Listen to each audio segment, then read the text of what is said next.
Welcome to the Sibling Rivalry podcast. My name is John. I'm here with my sister Michelle. Hey.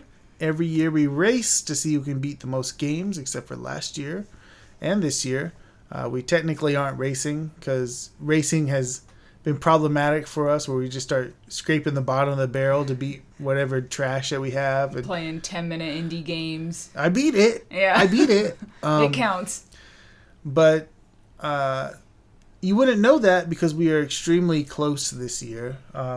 Very close, where it's anyone's race, but we're not racing. So the way it's going to work, I'm going to talk about a game I beat. Michelle will talk about a game she beat. Almost like give a little mini thoughts and reviews on what we thought about them. But before we get into that, Michelle, how has the year been so far? First 6 months for you? Really good. I've beaten a lot of games that I didn't necessarily think I would get through sequentially because they're very long games, or longer anyway than what I'm used to. I think we have kind of a similar curve in like we beat a lot of long games this year. Yeah. And sort of like the last month or so, we beat some short games. Actually, up until May, this was going to be a very short podcast. We're recording this near the tail end of June. This is going to be a very, not short, but it was going to be shorter because we were at about 35 games total. Something happened, I don't know, between May and now we're at 61 games total, which is just absurd. Whoops. We started off so slow this year, too. And as we go through, we'll kind of explain why that occurred. I know my reason why it occurred, but Michelle will be able to talk about her reasonings and how things changed over the year. But I guess I'll start. First game I beat, Hyrule Warriors, Age of Calamity.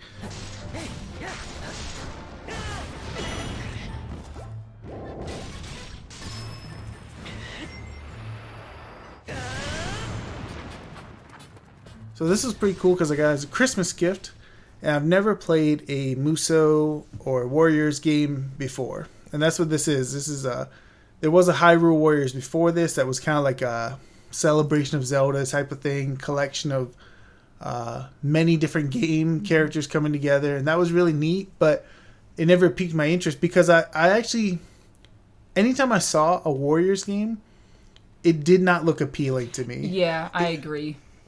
It looked terrible. Like, it looked repetitive and boring. But Age of Calamity serves as kind of like a prequel. It's non-canonical now that I've gone through it, but a prequel of sorts to Breath of the Wild. You play as the champions. They're the people who you play as. You can play as Midna and a bunch of other cool characters.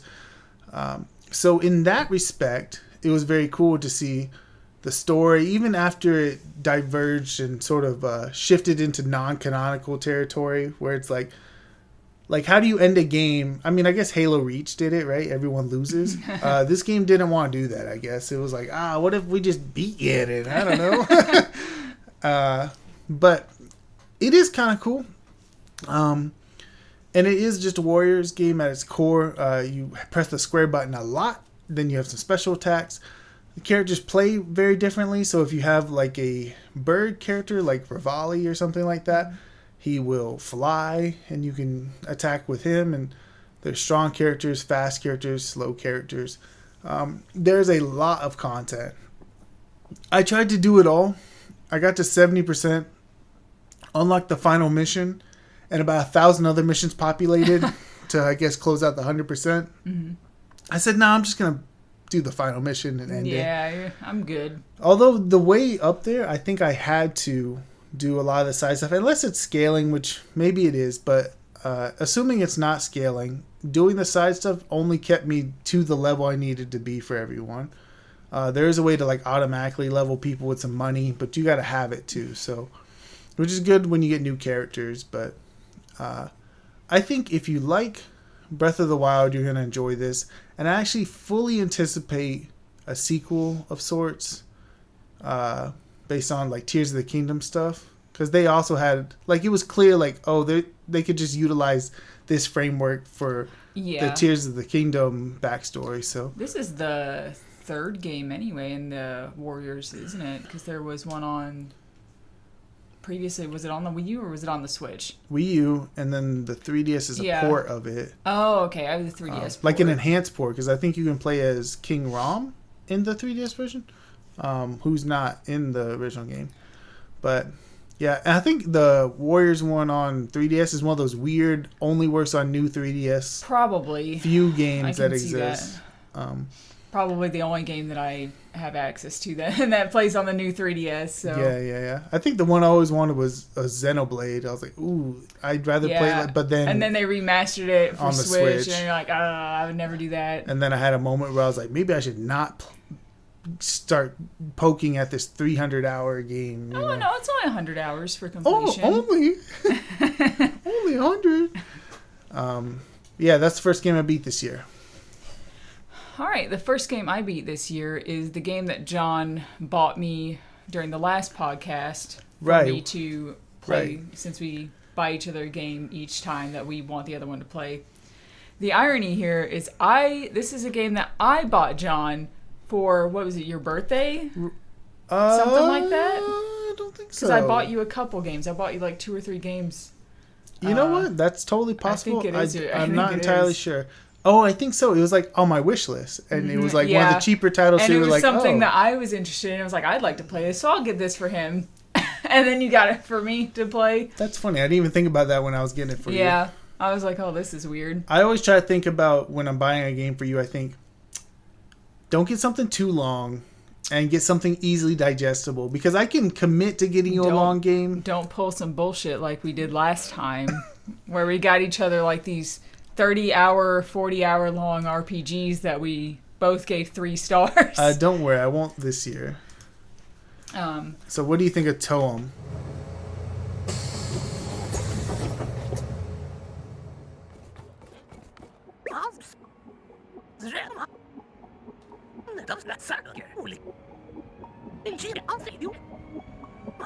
I really loved it.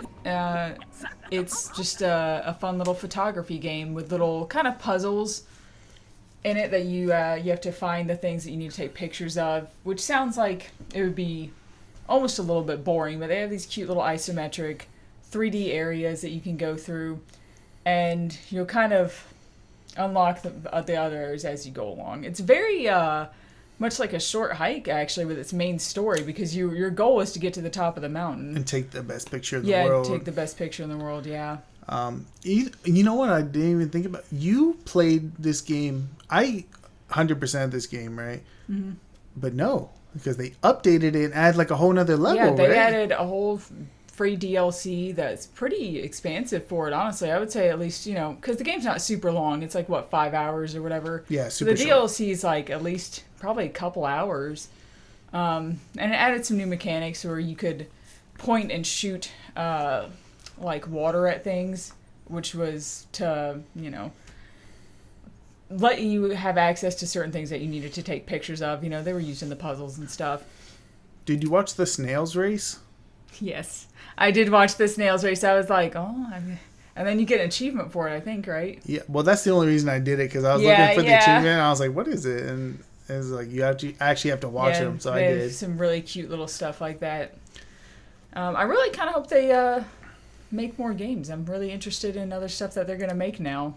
I'll tell you, sometimes when I buy you games, I don't even buy them necessarily because I think you're going to love them. I just think, I want to hear your thoughts. Yeah. But when I bought this one, I was like, I really hope she likes it. Yeah. And then you gave it 5 stars. It was the first game you beat of the year, and it was a 5-star. And I was like, we're starting off so much better than last year. I was like, yes! Very good. So... I didn't know if you wanted to talk about that one or not. So I do. Just put it in. Real quick, I did end up beating Dragon Ball Z Kakarot Bardock Alone Against Fate, which is the first DLC.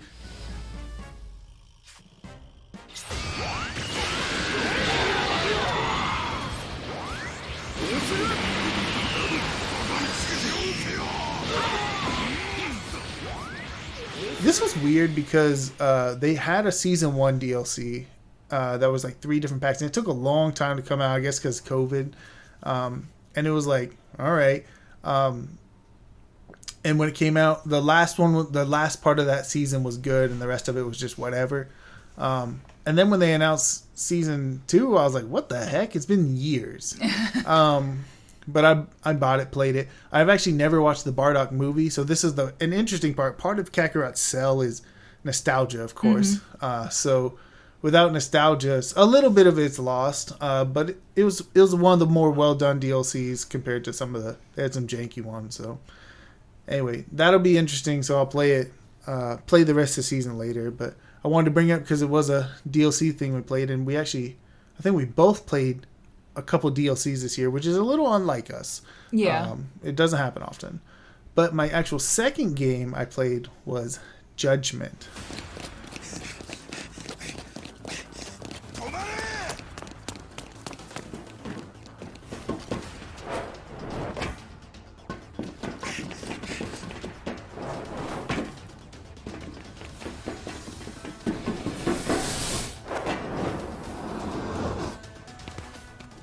I received this for Christmas, I believe from my mom. Yeah.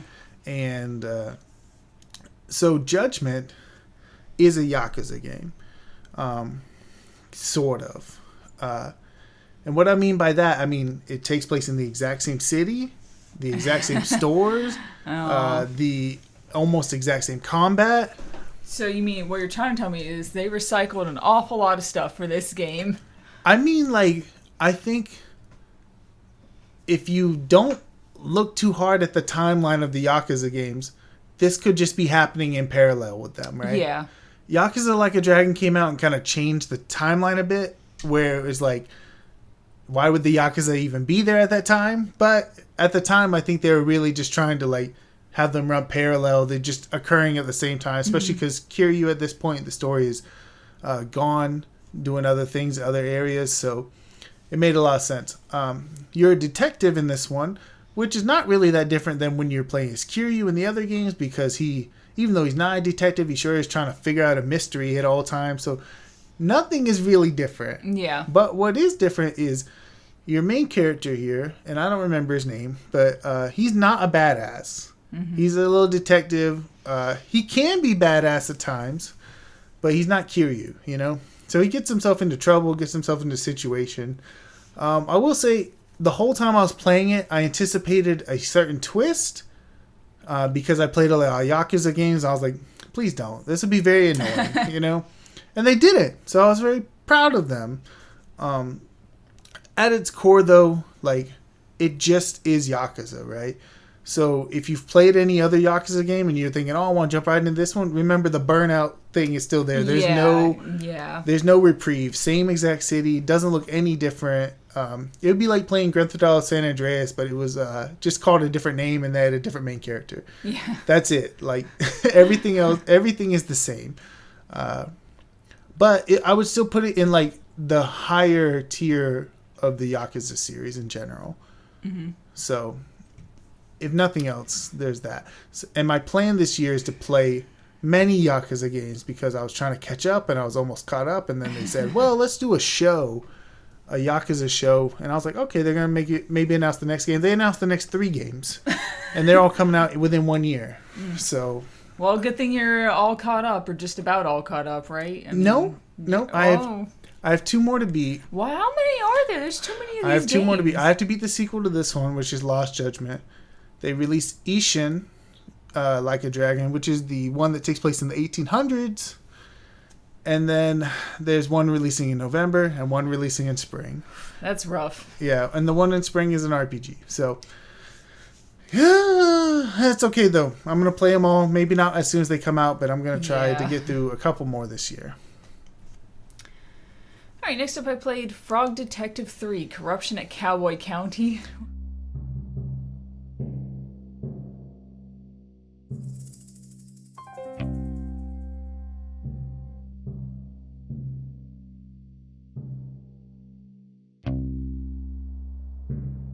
Yeah, you finally finished the series. All on your own. For now, let's make another one. Oh, I think it said in the credits, this is the last game. Oh. Well, yeah, this is also, John bought this for me alongside Toem. There's really not a whole lot to say about it. It's just like the other Frog Detective games, except you got a scooter. I forgot about the scooter. Right? My bad. You got a scooter. It's in a cowboy setting instead of like a witch setting or a, what was the first game set in? Like just a... The island. The island, yeah. You're still the, what is it, the second best, basically? Second best detective. Second best detective. It was cute. It was a good game. There's really not a whole lot to say about it without just, I mean, it's 45 minutes long, you know. You say any more, you just spoil the whole game pretty much. Right. I played it last year, and... He bought it at launch. I bought it at launch. It's only like a $5 game, less than $5. Yeah, I think there was like a game I was waiting for to come out the next day, and I was like, oh, Frog Detective. I'll play that for today while I'm waiting. To satisfy my OCD to complete entire series of games. I was just like, I played the first one, second one, heck, might as well finish the third one. And they were actually working on this a long time for some reason, even though it's a 45-minute game. Yeah. I don't know. I thought it was neat. And it's kind of like the same flavor of humor, where it's like very dry. But it's got a couple of sneaky good jokes in there, right? So. Do you want me to do the next one too? No, I got it. Okay. After this, I beat Kirby's Dream Land.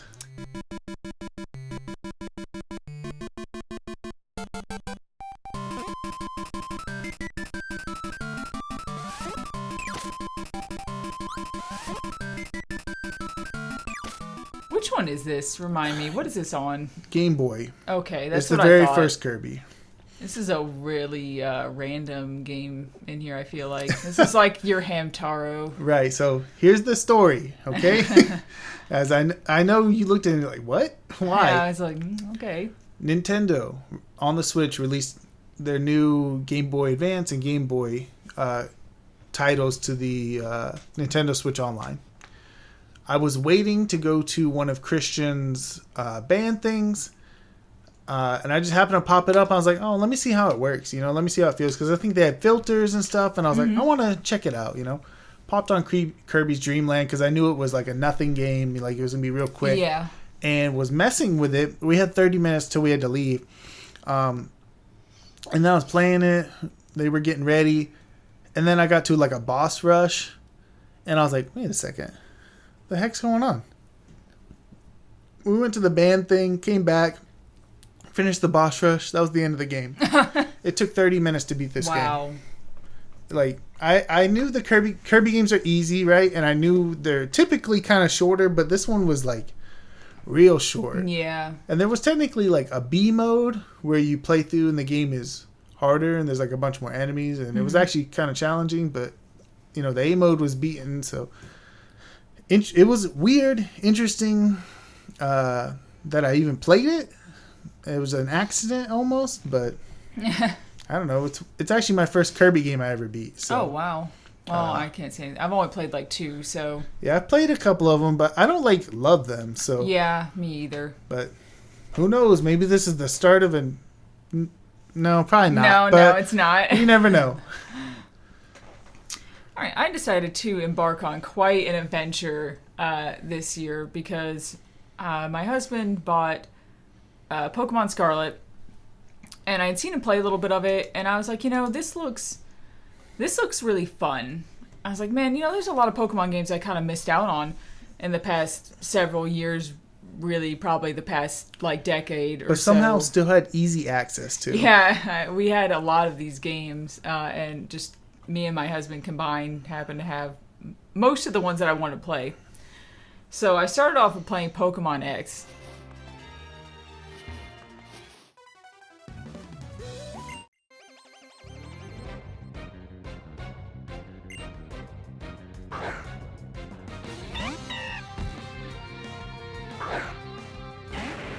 Which was a fantastic game to start with, to catch myself back up on the series.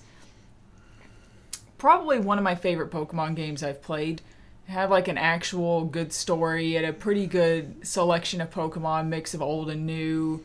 I say that, but I used like 3 of my mains. I think I used the starter, and then I had like Venusaur and somebody else that was one of the starters from like the first games.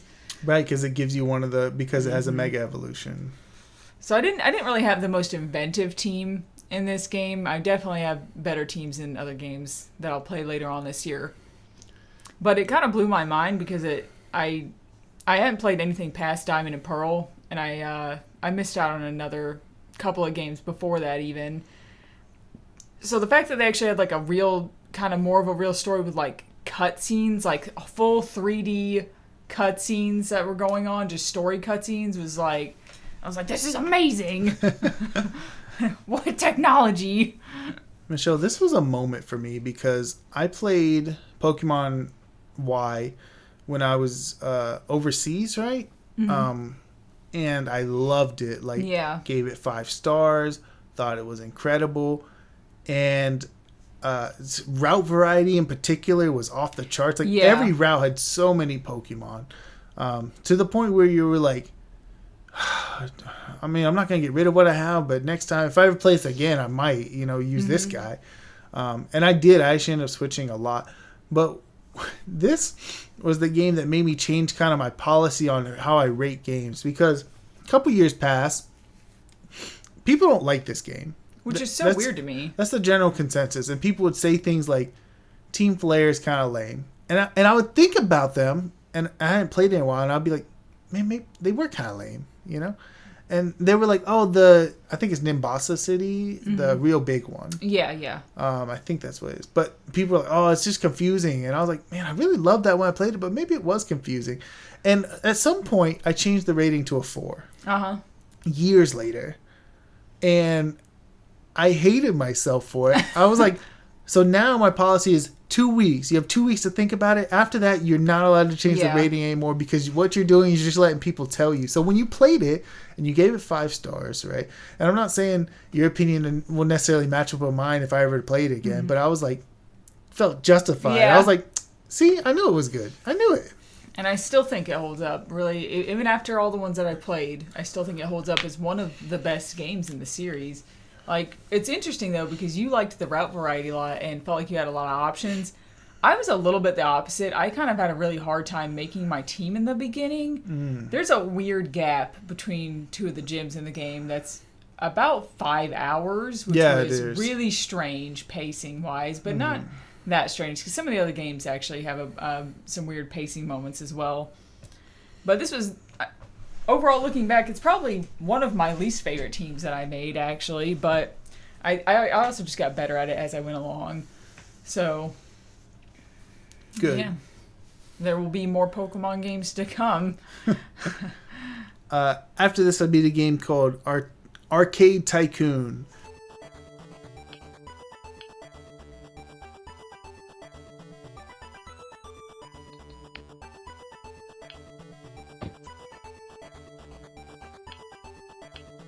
I had watched someone play this on YouTube, like the first couple of maps, and I was like enthralled by it, right? Because I had played the one about making games. I don't remember what it was, but you start in a garage and move into a building, and this was kind of a similar thing, but it had levels. Like, you start in this crappy garage, set up your arcades, make money, blah blah blah.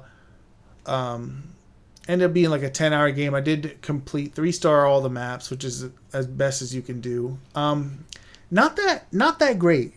It actually falls apart because... Does it? Yeah, because after the first map, after maybe the second map, you've seen everything, right? Yeah. Some games are like that. Once the shine is more off and you realize there's no other gameplay mechanics, it gets repetitive. Right, because you unlock modern cabinets at some point. What's the difference between modern cabinets and retro cabinets, which is what you start with? Nothing, right? They cost more, and every now and then there's like a trend that goes by that modern games will make more money. It's like, yes, okay, but I can't just sell all my other stuff and put modern. Yeah. That's not how it works, right? It's just like you're either making more money some months or you're not. Yeah. So imagine you have to go through, I think there was maybe 20 levels of this.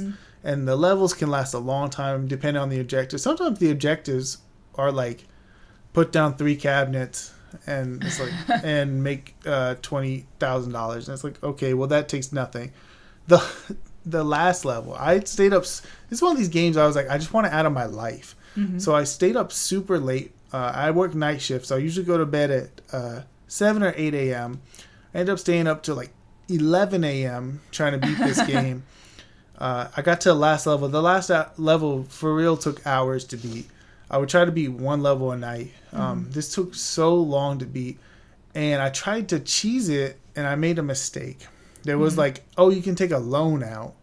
And I was like, well, if I just take this loan out, I can buy the last couple arcade games I need and finish the objective to make a certain amount of money, right? This was a mistake. It didn't line up good enough. And the loan system's terrible. So you can't just pay back the loan all at once. Because I had the money to pay him back. But, like, I don't know. It just, like, instantly took me into debt. Right before I was about to win the game. Oh, that sucks. Yeah, it did. And the game auto saves as you go along. Now you can do manual saves, but the last manual save was a couple hours ago. So what I had to do, and like I really tried to save it. I tried to play it clean and bring myself out of that rut. Yeah. Couldn't do it. Loaded the autosave. I was already in debt. You were already screwed. So I had to go into like the system files and delete all the other autosaves that came after it and get back to a previous autosave and just take my time and throw down, because once you get to that point, there's an optimal arcade to put down. It for its price, it makes the most money. So my arcade was just nothing but that machine, which is boring already, but that's what I was doing, right? I think this game is probably not worth playing. That's always a shame, especially when you spend so much time on something. You like really want it to have been worth your time, but then you know it fucking wasn't. You probably should have just given up.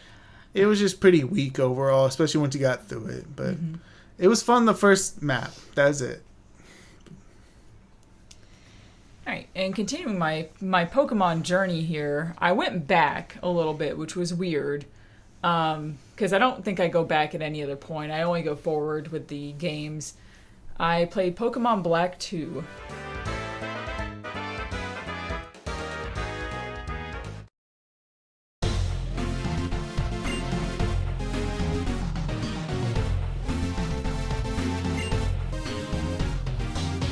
Interestingly enough, I have watched the anime for Black and White, and it's probably one of my favorite generation of Pokemon ever. I will say, though, I picked Oshawott as my main because I liked Oshawott in the series. And, you know, his last evolution is dumb as fuck. It looks terrible. Samurott?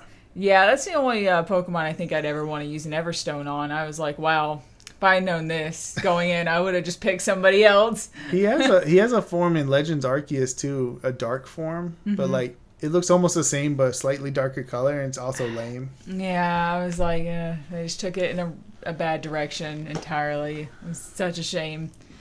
This is an interesting game because it is a little bit older. You don't have the experience all. You get 2 experience shares throughout the game, I think. I don't even know if I ever got the second one.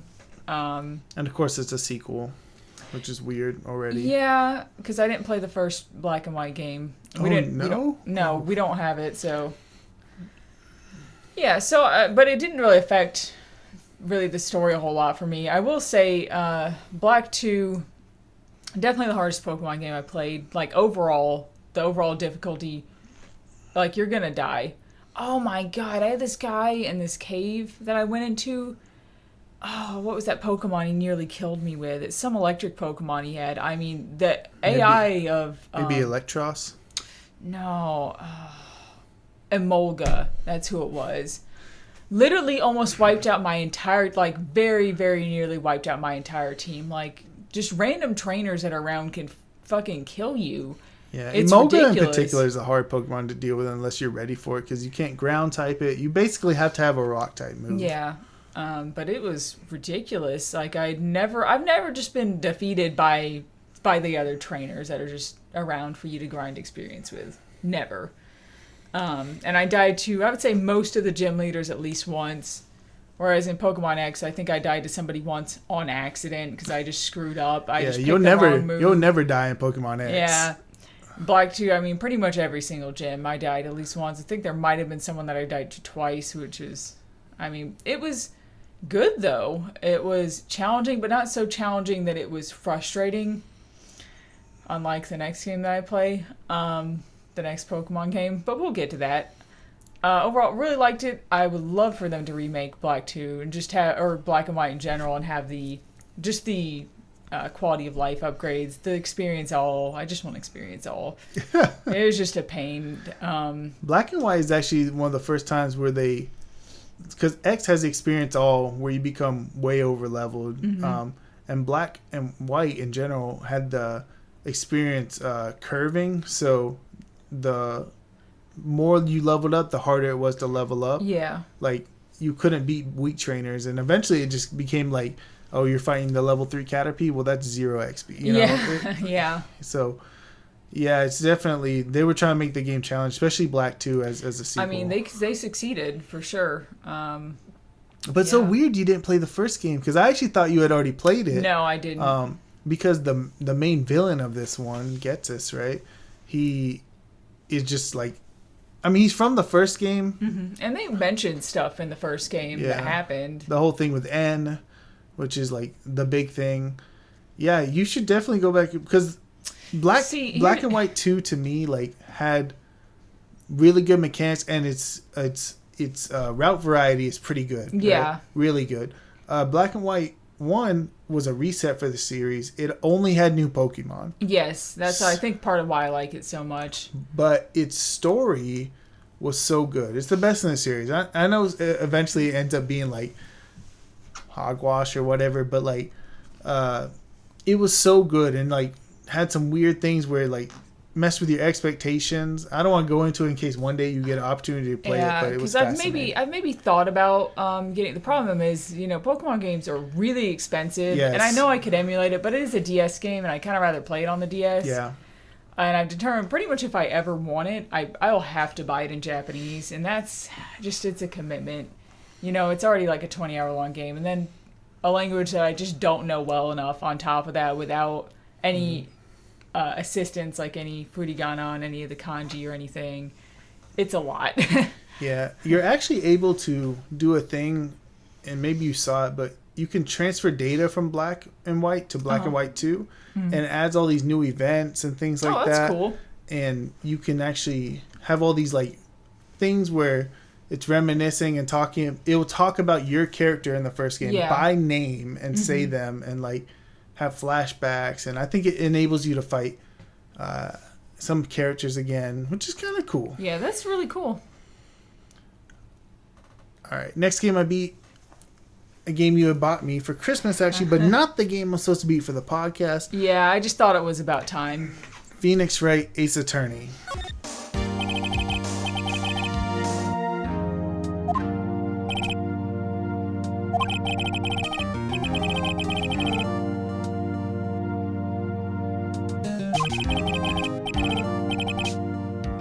So, Michelle, I don't know how long it's been since you played the first Phoenix, right? Many years. I'm going to say 5. I'll say 5 years, probably, at least. So, I come from a world where I've played Danganronpa, right? Yeah. Which Danganronpa is just doing the Phoenix Wright thing, right, in its own way. Yeah. It's its own twist on it, right?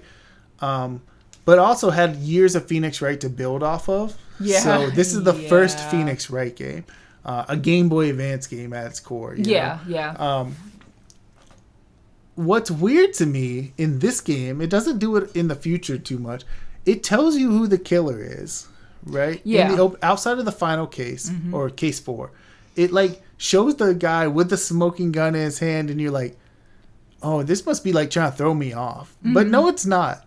It's just that guy. Yeah. And you just have to prove it, right? It's more of like a gameplay thing and less of like a mystery, which the series would dive more into being a mystery later on. But I thought that was strange right away. If you've never played the game, you're an attorney, kind of a new attorney, and you sort of fumble your way through court to try to solve a mystery. There's an investigation phase and an actual trial phase. Yeah, and they'll swap back and forth between those. There's usually a couple of investigations and a couple of trial sections, or more than a couple of trial sections. Right. And I would end up playing more of these games later on. This is what I think is like a solid foundation. And Case 4, actually, which involves Miles Edgeworth on the boat. I don't know if you remember. Oh, yeah, I do. pretty particularly excellent case. Yes, it was. One thing that is weird about this one is when they ported this to the DS originally, they added an extra case, right? Mm-hmm. That was meant to tie into the Ace Attorney Investigation series. Not particularly, but to make you go, who's this character? What happened to them? And like, oh, that they're from Ace Attorney Investigations, okay. right? Yeah. It's like a sidekick character in that game. So it's kind of neat. But that case in particular is disgusting. I seemed to, like, once I thought about it more, I kind of remembered what you were talking about. Yeah. I looked it up right after, because I didn't want to look anything up while I was playing it.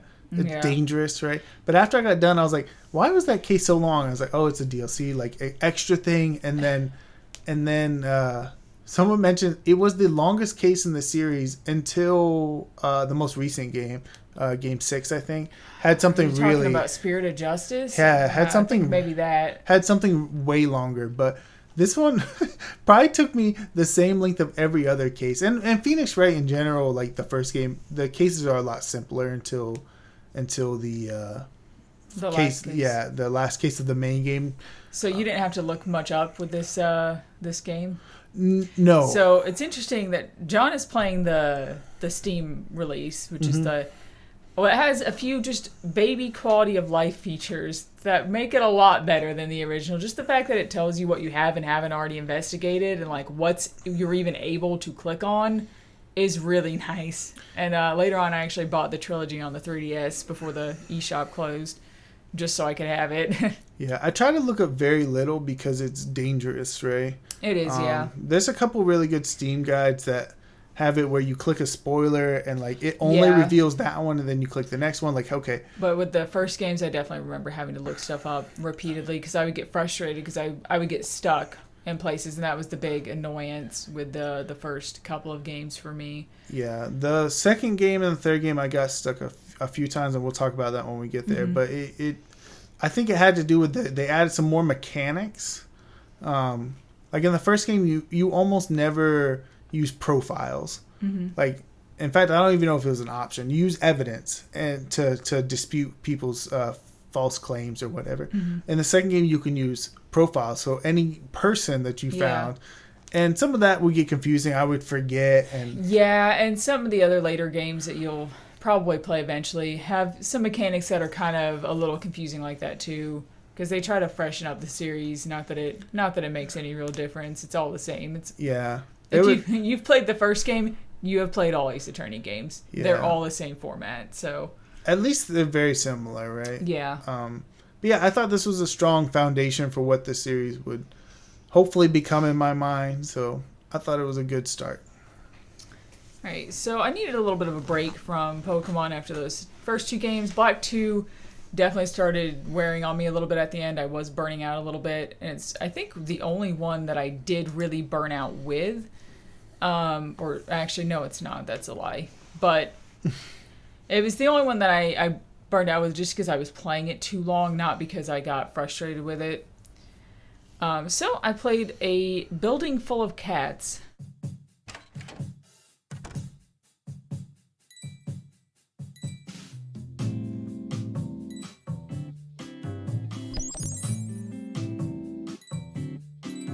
I saw Gab Smulders play this game a little bit, and I was like, oh, that's cute. And it was on sale on Steam for really cheap, or not on Steam, on GOG for really cheap. And the proceeds actually go towards shelters and stuff, I believe. Like, that's what these people make more games about cats as well. But basically, it's kind of like a little hidden object game, except the object is cats.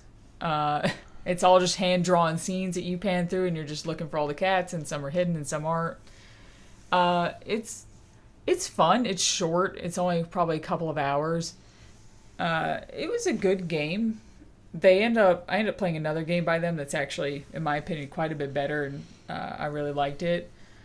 But this was all right. It was a nice little, couple hours to chill and not play Pokemon. So... Okay, fair enough. Next game I would be another game my mom bought me for Christmas. Stranger of Paradise Final Fantasy Origin. Dude, I can't even keep up with Final Fantasy games. I just saw Stranger of Paradise and I was like, what the shit is that? What did he play? Perhaps. Yet a question still weighs on my mind, warriors of the Dark Crystals. Why court danger so eagerly? What could you possibly hope to gain? All I care about is seeing Chaos dead. I need to. Oh, so you don't know anything? Okay. No, I don't Oh keep my up with God. Final Fantasy. Okay, so check. So I mean, this is like a little spin-off game, right? But they announced it in a trailer that was so funny. Just imagine, right? So this is what, like, Final Fantasy 1 mixed with Shadow the Hedgehog. This sounds bad. This is why it was so fascinating to me. The final boss of Final Fantasy 1 is Chaos, right? Yeah. So this trailer is, the whole trailer is like, I have to kill Chaos. Oh, that was the donkey video? Okay, Oh. I didn't know. I didn't know what it was. Chaos. Like Oh my god, it looked so terrible. so I was super interested, right? Like, what the heck is this? And because someone else was buying it for me, I was like, this is cool, right? Also on that list was Crisis Core, but she didn't pick that one. She picked Stranger of Paradise. This game's actually really good. I'm gonna tell you right now, after that donkey video, you're gonna have a hard time selling this to me, okay? Okay. That guy just looked like such an edgelord. It was terrible. He is, but there's actually story reason for it. I'm just gonna spoil it. Okay, because I'm probably not gonna play it, so... So it seems like, and this is my perspective on, they've kind of been caught in a loop, right? The heroes show up, they fight Chaos, they beat Chaos, and that loop keeps occurring over and over again. There's some stuff with some space aliens or something, space gods. They're making it happen, right? So at this point, right, and you kind of figure this out later on, you've been through this loop so many times, and your characters don't know that, Yeah. but they feel it, right? Yeah. So so when they enter, they don't have a huge introduction like, well, I'm the king and hello, and I would need your help. How do I help you? Let me go pick my fruit. You know, like every other RPG, whatever. This guy just wakes up and he's like, yeah, Chaos, fuck him. I don't know why. I just don't like him. Guy seems like a fucking asshole. Like the team assembles, they literally just meet outside a gate and they're like, you're killing Chaos? Yeah, I'm killing Chaos. We're all killing Chaos. Let's just go. Because that's just what they've been doing. It's like almost like they're bored of it, but they just don't realize. Characters will have like monologues. They're like, I am the Lich and I'm gonna, and the main character's just like, shut the fuck up and just punch like that. Yeah, He'll literally and punches them, and you're like, on one hand, you're like, okay, what about the story? On the other hand, you're like, I mean, that guy was just talking nonsense bullshit. Yeah, Shut the fuck up, punch him. Let's get started. And the combat is super good. There's a whole job system, which is very in-depth, or not very in-depth, it's just skill trees, but there's a lot of different character types you can make. One of my favorites was, and you had to put in a little bit of work to do this, but like, okay, you start off with a mage, and eventually you can make him a black mage, and you can switch at any time, black mage, white mage, red mage, and you max all those out, and eventually you can make something called a sage. If you max out the sage and max out the black and white mage, which is not as difficult as it sounds, you can unlock the ability to cast Ultima, which Ultima is the best spell in Final Fantasy, right? Yeah. But this one's really cool because it's kind of like you have to go a weird way about it. You have to cast like 2 white magic spells and 3 black magic spells, or reverse, and then you like hold a specific button and you'll just cast Ultima, and it just melts enemies. Like the bosses, they have like always like a halfway point. That one spell will instantly take them to the halfway point, and if you do it again, it'll instantly kill them. Wow. Almost every boss in the game, except for maybe the final boss. No, almost the final boss too. But you did the work, to make that happen, so it was really cool to me.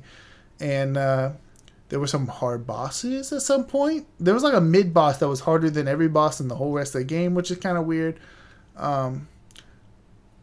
And the story ended up being like, your main character ends up being Garland. He doesn't realize it, but Garland ended up becoming Chaos in the first game. And you decide you have to become Chaos so that way the heroes of the world have something to fight against. Because if there's no heroes in the world to fight for anything, then the world will just end. The time gods or whatever will take it over. You know, these people really just don't have enough other fucking problems in life, do they? Nothing to fight for. Nothing at all. If there's not an ultimate evil looming over them constantly. I mean, that's actually kind of what it was. It was like if life otherwise is perfect. Right. And the time gods or whatever were just like, we're just going to reset the world because this isn't working, right? So these guys decided if enough light basically can be expounded from heroes, that it would be impossible for them to reset. And then at the end of the game, you see the heroes of light walking in the door to fight them, and you're like, this is neat, you know? Very Kingdom Heartsy nonsense, but... That's exactly why I'm not going to play this game. But I thought it was cool, and the edgy stuff is actually funny. It's very funny. It's self-aware that, you know... It's doing it. Yeah, it was definitely surprising, but I had a lot of fun with it, and I actually highly recommend it. Good to know. Highly recommend it to everyone else. All right, and next up, I played another game made by those people who make the cat games, I guess, that donate the money to charities, cat charities and whatever. Called A Castle Full of Cats.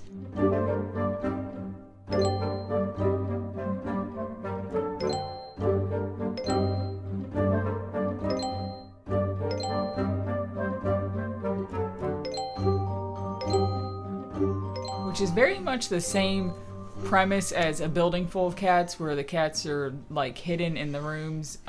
Both of these games were had monochrome color schemes, like not black and white, but just usually more solid colors or like gradients for all of the color. I'm gonna take a guess. Were they in a castle this time?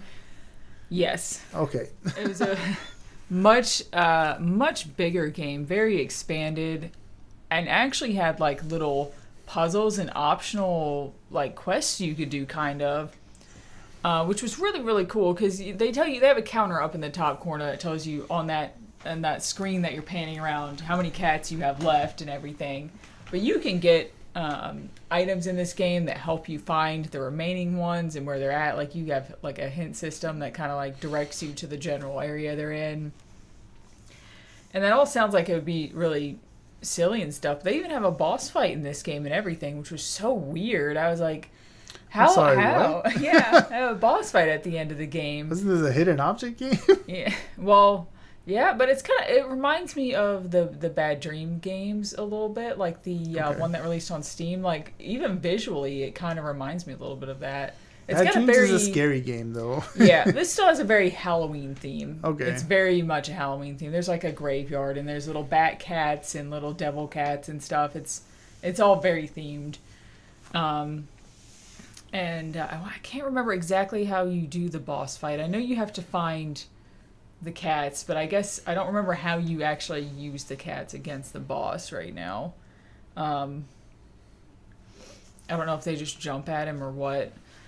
But this is actually a really great game. I really liked it, and I liked it a lot more than the first game, and it made me wishlist their other games that have not released yet.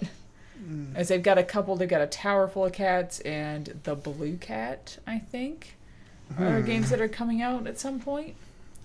And those, I bet they'll be fun if you like, because I'm not really a hidden object game kind of person, but like I said, this follows... Is that true? No, I mean, yeah. I feel like you've played more hidden object games than any person I know in life. I play point-and-click adventure games. I don't play hidden object games. Those are completely wasn't there like different. a bunch of hidden object games, like Nancy Drew style? Those Nancy Drew games aren't hidden object games at all. Okay, but there are Nancy Drew hidden object games out there. Maybe you're just thinking of the general other games that are on the shelf at Walmart. Right next to Nancy Drew. Yeah, exactly. It's possible. So, I feel like that's probably what you're thinking of. Maybe. I'd say I've played very few. I think this is one of 3 on my backlog. So, But because this is a lot more like one of the Bad Dream games where there are actual puzzles, there are keys you can find and eventually unlock certain other stuff to, get more things. It was very cool. I did go out of my way to complete it. It was a little bit longer than the other one. It's about 3 to 4 hours in total, so almost double the length of the other one. But, great game. I liked it. I gave it a 4 out of 5. All right, next game I will play is At Dead of Night.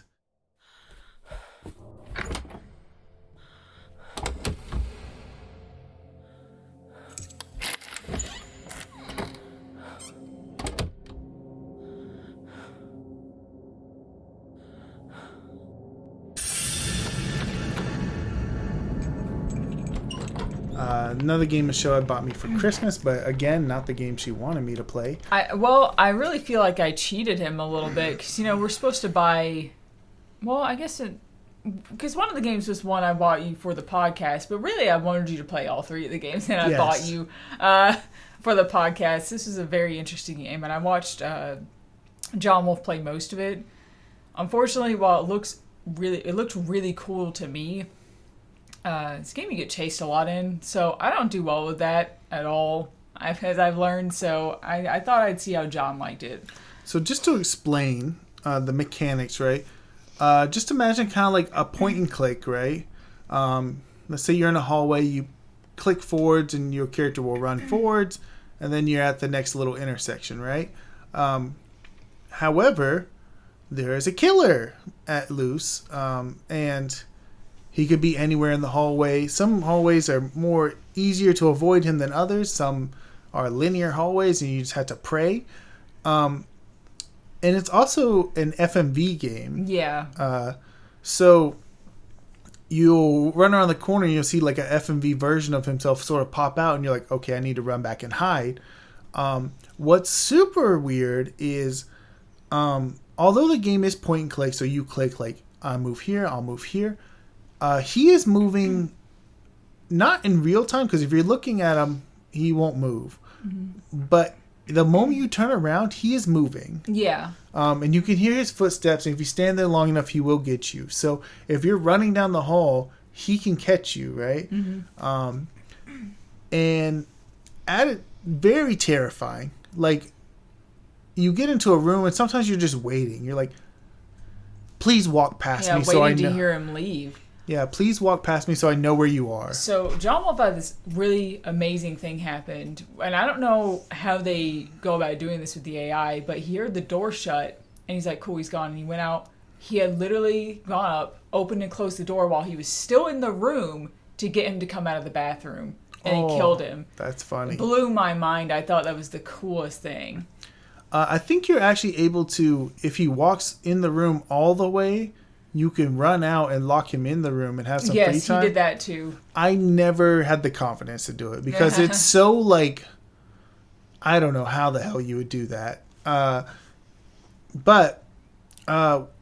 game took me about 10 hours. Probably go a lot faster once you figure things out a little bit better. And actually, he doesn't spawn until you explore a certain room on the first floor. So actually, if you knew that ahead of time, I explored every other floor first, you'd have a big advantage. Yeah. Because you'd have almost all the items. Some items don't spawn until later, but you'd have almost all the items. Because it's like a murder mystery sort of situation. Yeah, right. You're trying to figure out kind of what happened at this hotel. Even and eventually save your friends who had also been in the hotel and got kidnapped. Although the best answer would probably be leave and call the cops. Our character's an idiot, so she's going to stick around. I think it probably went on just long enough because by the end of the game, I started to catch on a little bit, like how things sort of worked. What I mean by that is getting caught doesn't really matter.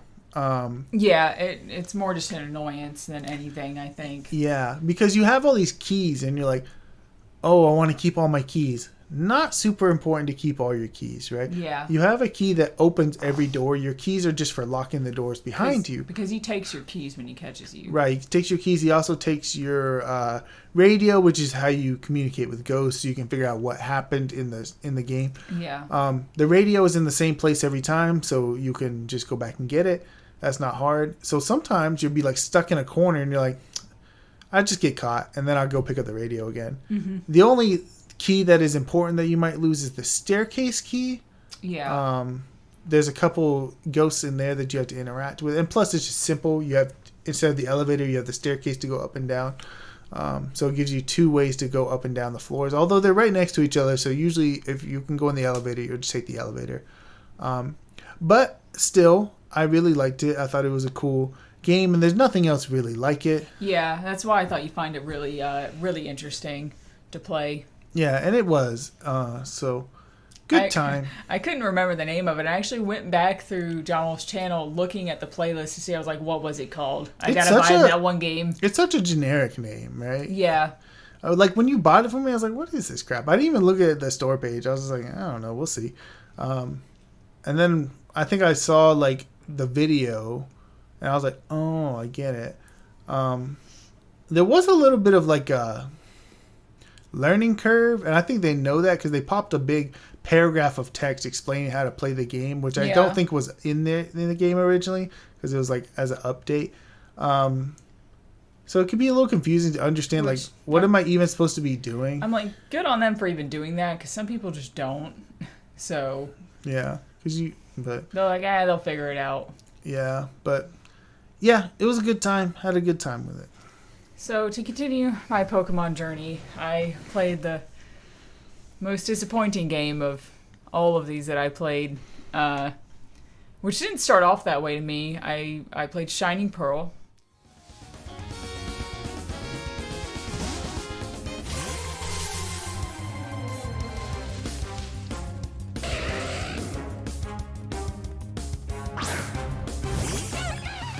And I really loved Pearl growing up. It was one of the last Pokemon games that I played. Unfortunately, I got rid of my DS copy for some reason. That was really stupid, but I put about 125 hours into it. I had almost all the Pokemon. I had almost all the Pokemon from all the previous generations in the game. I had like transferred between my like Pokemon DX game file at the time and the DS, which was really excessive. I don't own either of those games now, so but I was playing through Pearl. It kind of, some of its flaws kind of started standing out pretty quickly. Mostly the amount of how little experience you actually get from people and how many people there are on the roads to compensate for that. It's like they gave you less experience per fight, but then have like 12 people on each route. Like you run into somebody every 2 seconds. That is really annoying, especially on Cycling Road where they have 12 people. It's ridiculous. I probably have one of my best teams on this game though, of any, or at least until the very end. I had one of the best teams that I've had the whole time. Definitely one of the most balanced teams.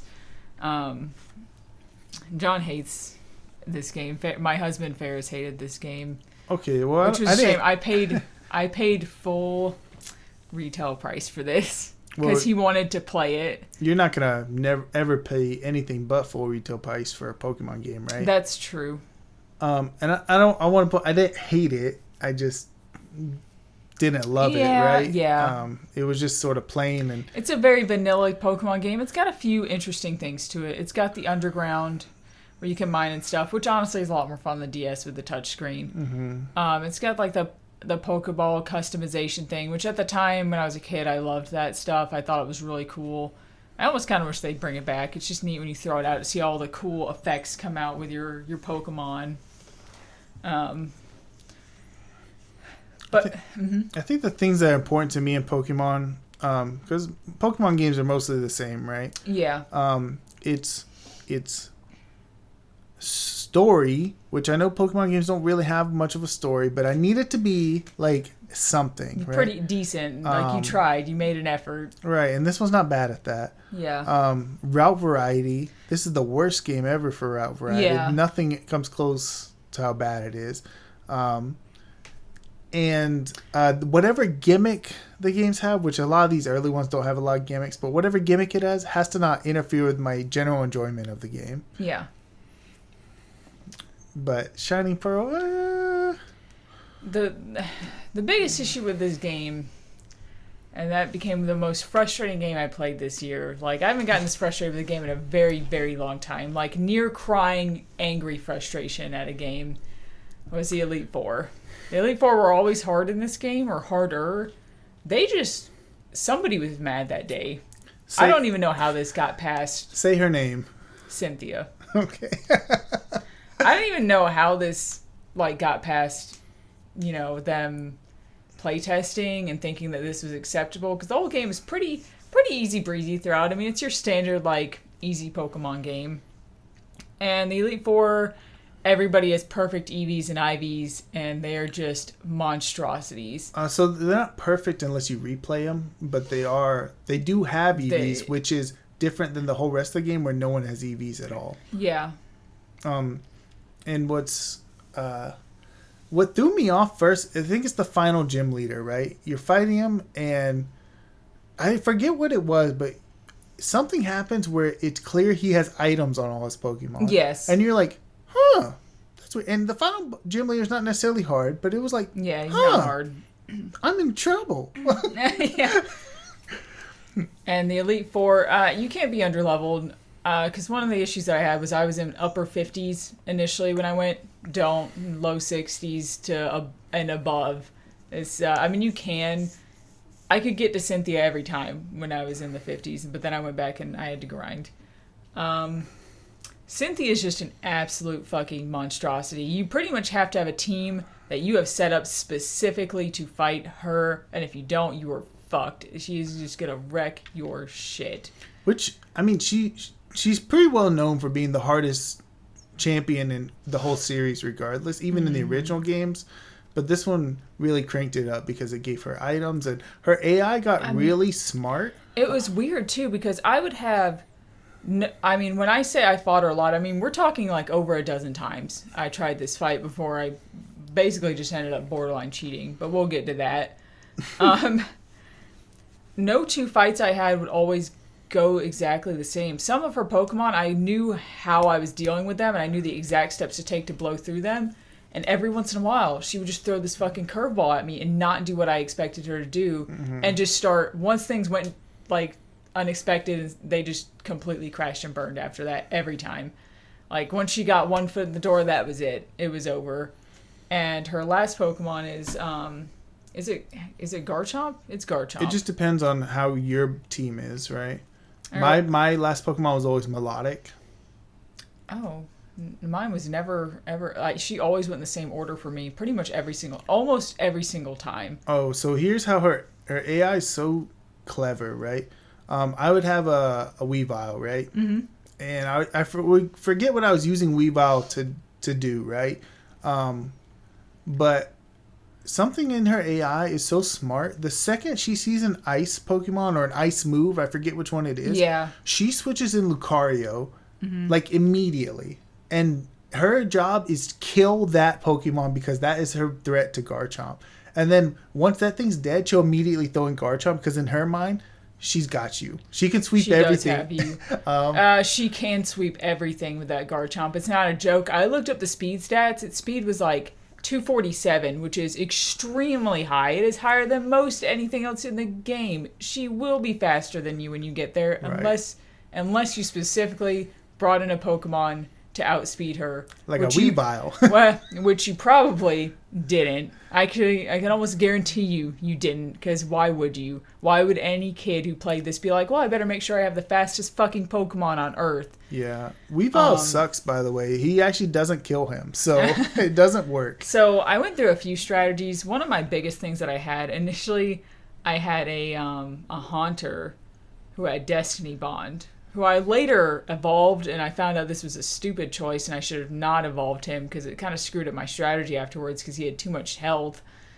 I would use Destiny Bond on the very first Pokemon, which I don't remember. Oh, a Spiritomb. Because he was kind of a dick. So I'd use Destiny Bond, I'd kill Haunter. I would later on use somebody else who could tank hits from another person to revive Haunter, so that I could then attempt to use Destiny Bond on Garchomp. Because I thought that was the only way I was going to defeat Garchomp. So here's the thing. I hadn't had an issue with this the whole game. But you know they have that stupid friendship bullshit where they'll tank a hit for you and they'll live? Super annoying. It was like, Gengar tanked the hit so you wouldn't be sad. And I was like, you fucking piece of shit, I need you to die. Because the way Destiny Bond worked is when they hit you, if they hit you and you die, they die. Always. Except, I think the more times you try to do it in a row, the less likely it is to work.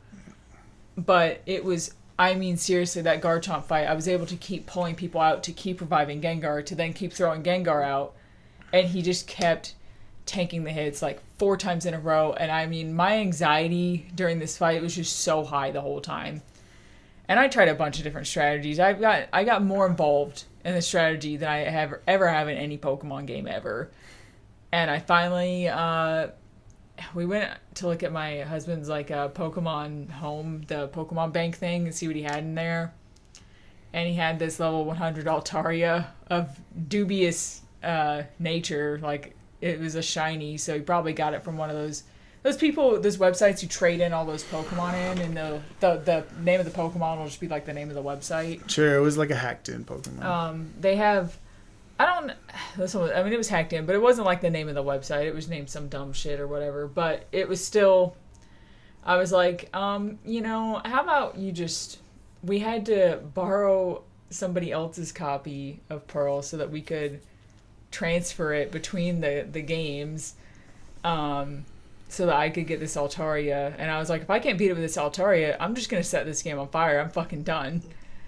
And Altaria did outspeed Garchomp, and I was finally able to win the game.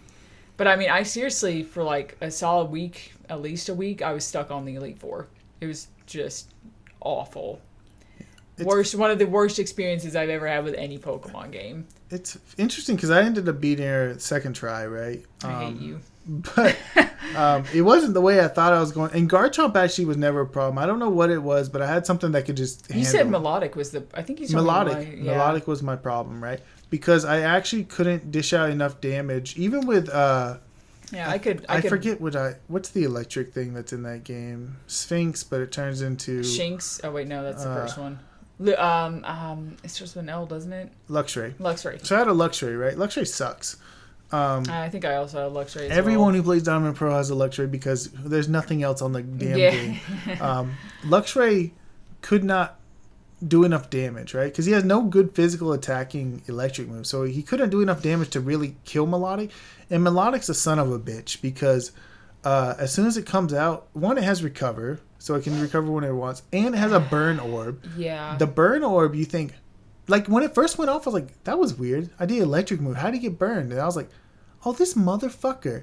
It has Marble Scale, which if it has a status affliction, it like doubles its defense or something crazy. And I was like, oh my God. So, yeah, the strategies that they used were really insane. Like, like competitive insane, So it's not necessarily that Melodic was difficult, but I needed it to stop recovering. So I think it actually ran out of recover. That's how far I had to go before I ended up killing it. I had interesting time in Melodic because sometimes I could actually get in a one-hit KO on Melodic, but the times I didn't, it was just like the match was over because I was like, this is taking too long. I've already fucked it up.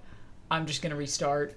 Yeah, but Garchomp, Lucario, sometimes I would have to like be in a real good position or otherwise he would melt through my team. Yeah, thankfully Lucario I was able to destroy once again almost every time, but there was this one time where you just somehow everything got screwed up and I was like, while this was fascinating and interesting, I think it would have been better if that was if that was how she was on a replay of the Elite Four, not how she literally started off.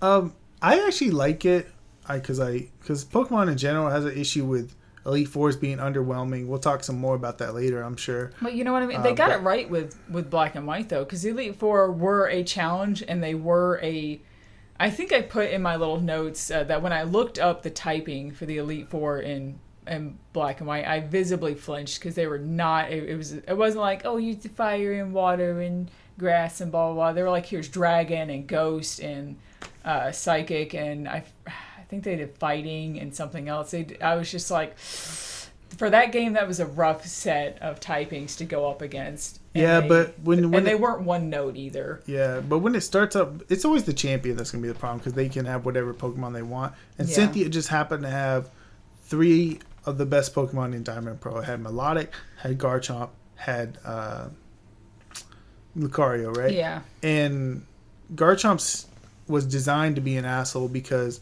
he has a 102 base speed, which no other Pokemon really, a lot of other Pokemon don't work like that, right? Mm-hmm. They're at 100. So he just has enough to outspeed almost every common Pokemon that you find, except for like a Weavile or, some other very particular Pokemon. I think Luxray might be able to. And honestly, grinding this game was actually a little bit slow. So really, grinding just isn't worth it. It's just not worth your time to go out of your way to reform your entire team for her. Because I felt crazy at first. I was like, why is this so hard? And I looked it up.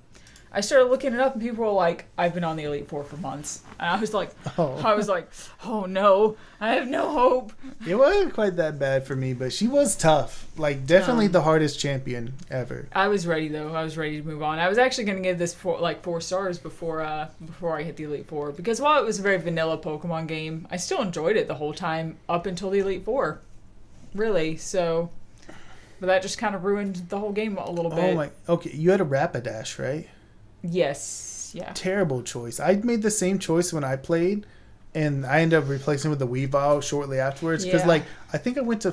There was, a grass gym or bug gym. I needed a fire Pokemon at the time, and that was, the only one right nearby that town, so I took it. I did, I think Flare Blitz, and it was super effective against something. Didn't kill it, and I was like, wow, you're just worthless. And Weavile's not much better, but at least I knew Garchomp was coming. Yeah. But yeah, so... yeah. So one of the weaker games. That's my opinion too. Yeah. Next game for me, we went to Buffalo Wild Wings. Was a letdown, and somehow right across the street was a vintage nerd stuff store. Mm-hmm. Comic books, memorabilia, blah blah blah. In the back, they had a very small section. There were a lot of games packed into that, but just a little square, glass cases of video games. So I decided to look through there. There's the one benefit that this is not a game store. Yeah. This is a memorabilia store. So they're selling the games to sell them, not whatever the eBay price is on most things, right? They at least wanted to move. Right. So I had a lot of fun looking through these games, and I would like to actually go back again, but one of the games I ended up buying was Jet X2O.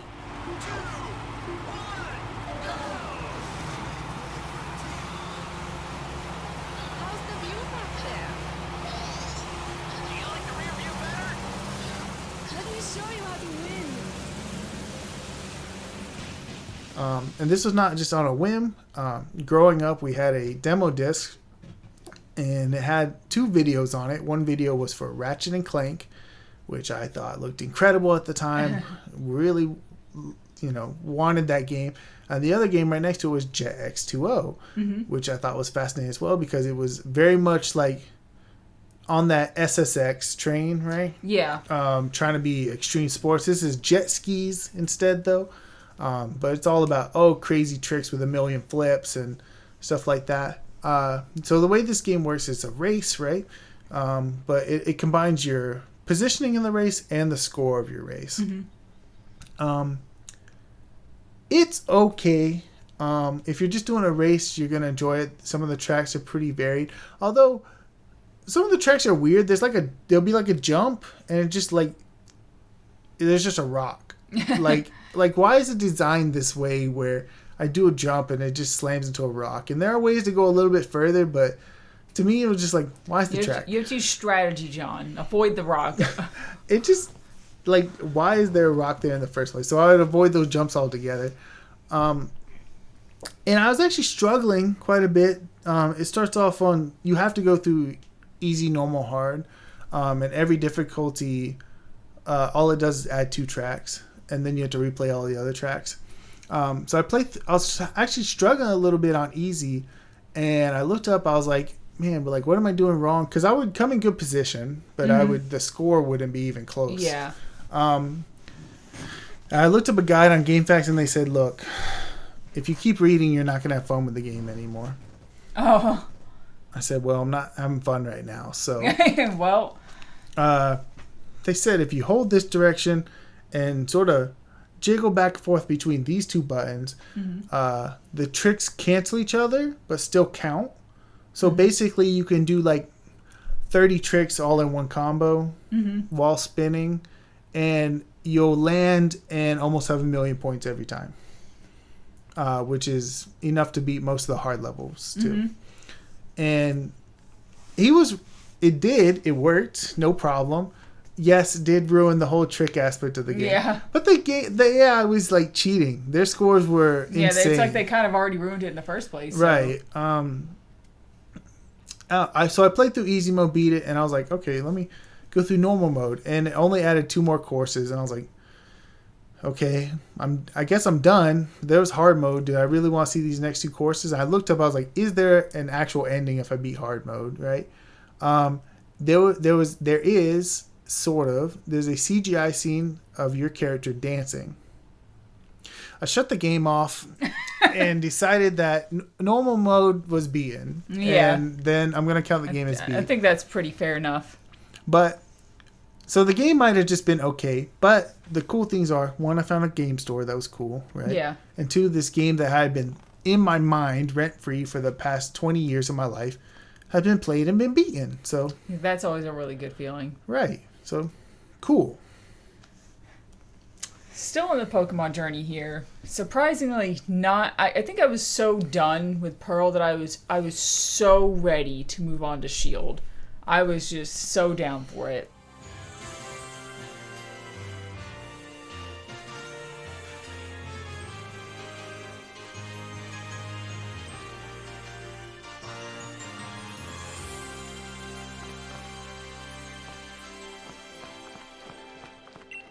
And I wasn't disappointed. I wasn't like some people. I wasn't disappointed at all. Let's get it out of the way. Story-wise, one of the weaker Pokemon games. It's got good stuff at like the very end of the game. Yeah. But throughout the whole game, you kind of just don't do a whole... You're not really involved a whole lot. And I understand that, and I see where people are coming from. And I believe that was one of your complaints about it too. There's a particular moment that stands out in my mind always where they go, oh, there's Dynamax Pokemon attacking this town. Yeah. And you're like, oh, it's cool, finally something, and right? She's like, all right, so I'm going to go handle that. You just keep up with the gyms. They actually say, hey, meet me over there. There's one route, one tiny route. You walk over there and they're like, yeah, it looks like I handled it. And they show you like a little slideshow of what happened. Like, and you're like, what? Go take on the next gym. And you're like, no, I want to be part of the cool storyline. You're not even a part of it. So, but for whatever reason, this just didn't really bother me at all. I just had an absolute blast with Shield. My favorite team that I've ever made in Pokemon. I got to have a lot of Pokemon that I wanted, like some Pokemon from the Black and White, like the ice cream one, Vanillix. I got to have yeah, him. everyone's favorite. Really? No one likes the ice cream Pokemon. I love him. I loved a lot of their weird little quirky ones, like, the Lampent and Chandelure and stuff. I like that one. Like, all those I really enjoyed. I had the electric poison guy on my team. I've never had a poison Pokemon on my team, ever. Because they're just not useful enough. But in this game, it was pretty useful. For now that fairy Pokemon is like full swing, poison Pokemon are pretty good. Mm-hmm.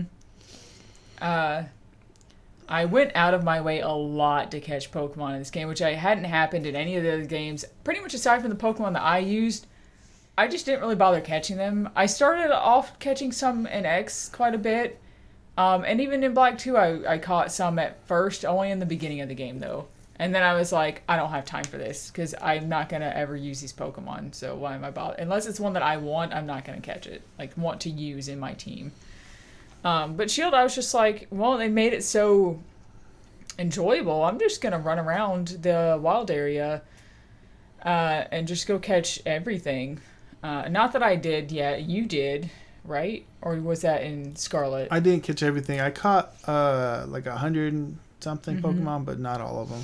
I like Gigantamax. I know it's just like they're big and stuff, but they made it look cool. I love honestly. Gigantamax. Dynamax is like okay. Gigantamax, where they actually change the way they look, very cool. I still don't mind either one of them though. I like it a little bit better than what they did in Scarlet. Like, I was a little sad to realize that just because a Pokemon has a Gigantamax form does not mean yours is gonna Gigantamax. Yeah. I had the turtle. And I was like, oh, his Gigantamax form is so cool. And he didn't do that. And I was like, what? And they were like, oh, if you want to use, you got to catch this one from a raid battle. And I was like, oh my God, I don't want to. Yeah.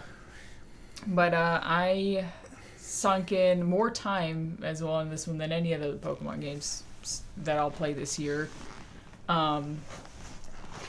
Because I didn't just stop playing it when I was done with the main story. I did the post game. I bought the DLC.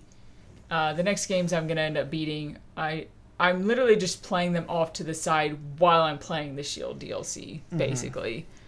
How was the DLC? Because I heard it's just wild areas basically. Like you're free. There's not like regular routes.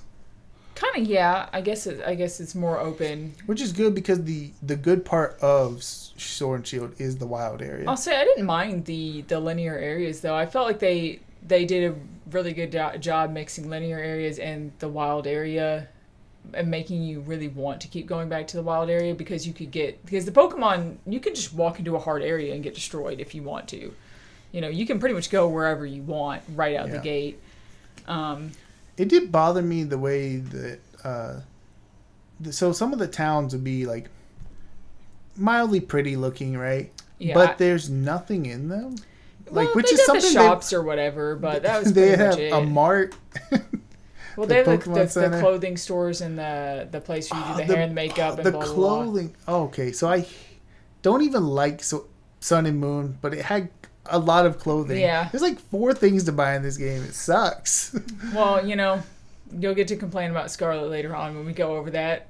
Yeah. But at least every town has different stores and things like that. And I'll say I really like the whole art direction of this game, the European art direction. It looked amazing. It's probably the best looking Pokemon game that's even come out, which is kind of a little sad in a way that they haven't gone above this. Best performing Pokemon game. Besides like Let's Go and stuff like that. I don't know. Let's Go looks pretty generic to me. I mean, stylistically, I mean, visually, like I was talking about running. Oh. Because it is true, when you get in the wild area, things get a little choppy. They don't actually. If you're not online, it's perfect. It's butter smooth. Okay. Yeah, if you're not online where it's trying to bring other people in the world, it runs perfectly fine. And I wasn't pretty much the whole game because I just didn't care enough. Like, I still did raid battles and stuff, but I didn't have it set up where I could see everybody. Oh, you did it with the stupid AIs that have like a drift bloom or whatever? I mean, they worked pretty fine for now anyway. So, but it runs great when you don't have that on. It runs perfect. Definitely a lot better than than Scarlet. So yeah. Yeah. So still not done. Still have a few more games. I'll go back to the past again later. But yeah. I thought it was whenever you first beat it, right?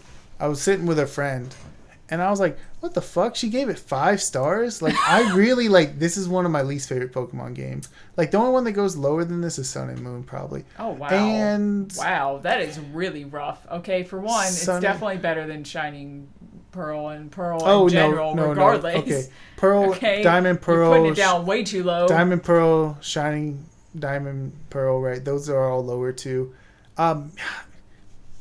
Maybe Gen 2, it's Gold and Silver, maybe a little bit lower. But I was sitting with a friend and I said, "What the fuck? Why is she give it 5 stars? What's wrong with her?" And he, without missing, was like, aren't you the one that's saying it's not that bad all the time? I go, it just depends on who's talking to me. If they say it's really shitty, I have to come to its aid and be like, no, it's not that bad. My husband really liked Shield as well, actually, when he played. And I remember him talking about that at the time. He was like how much he liked it, and he got really into the raid battles and all that crap for a while. But it just took me so long to... I don't know why I just didn't pick him up before then. Like, we've had this for years. Yeah.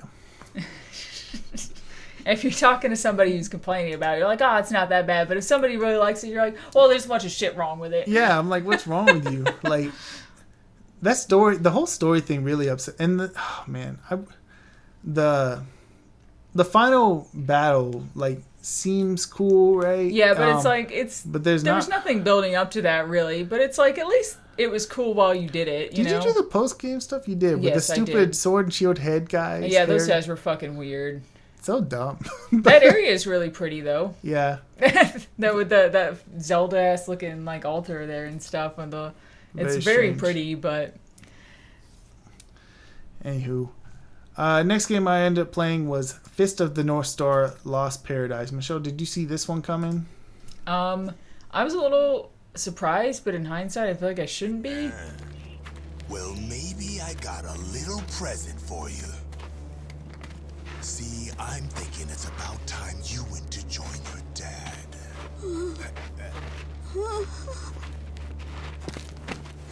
Fist of the North Star Lost Paradise is a Yakuza game. What? Yes, 100%. Made by the same team. They took a Yakuza thing and threw Fist of the North Star skin on top of it. Like, that's exactly what it is. The main difference is this has, like, the wasteland, which you can go out in your vehicle in. There's not a lot of vehicle stuff in Yakuza, although it does control like a Yakuza vehicle, so not great. I had never watched Fist of the North Star outside of the first couple episodes. I was actually trying to watch it to prep for this game like a year or two ago, and just I didn't get far. Not because it was bad, just because I didn't get far. So I knew who the first villain was, and I never saw past that. This game starts with you beating that first villain. That's where it starts, and then from there it diverges into its own world. Where characters show up from the series, but in different contexts, and like, they're still who they were, but that's not where they were in the show or in the manga, right? So you go to the city, which ends up being your base of operations, just like every Yakuza game, and you do Yakuza things. There's mini games. There's a hostess mini game where it's just ripped from Yakuza. If you're playing in Japanese, the main character is voiced by the same guy who does Kiryu. There's a skin you can buy that you play as Kiryu. So, yeah, it's just Yakuza.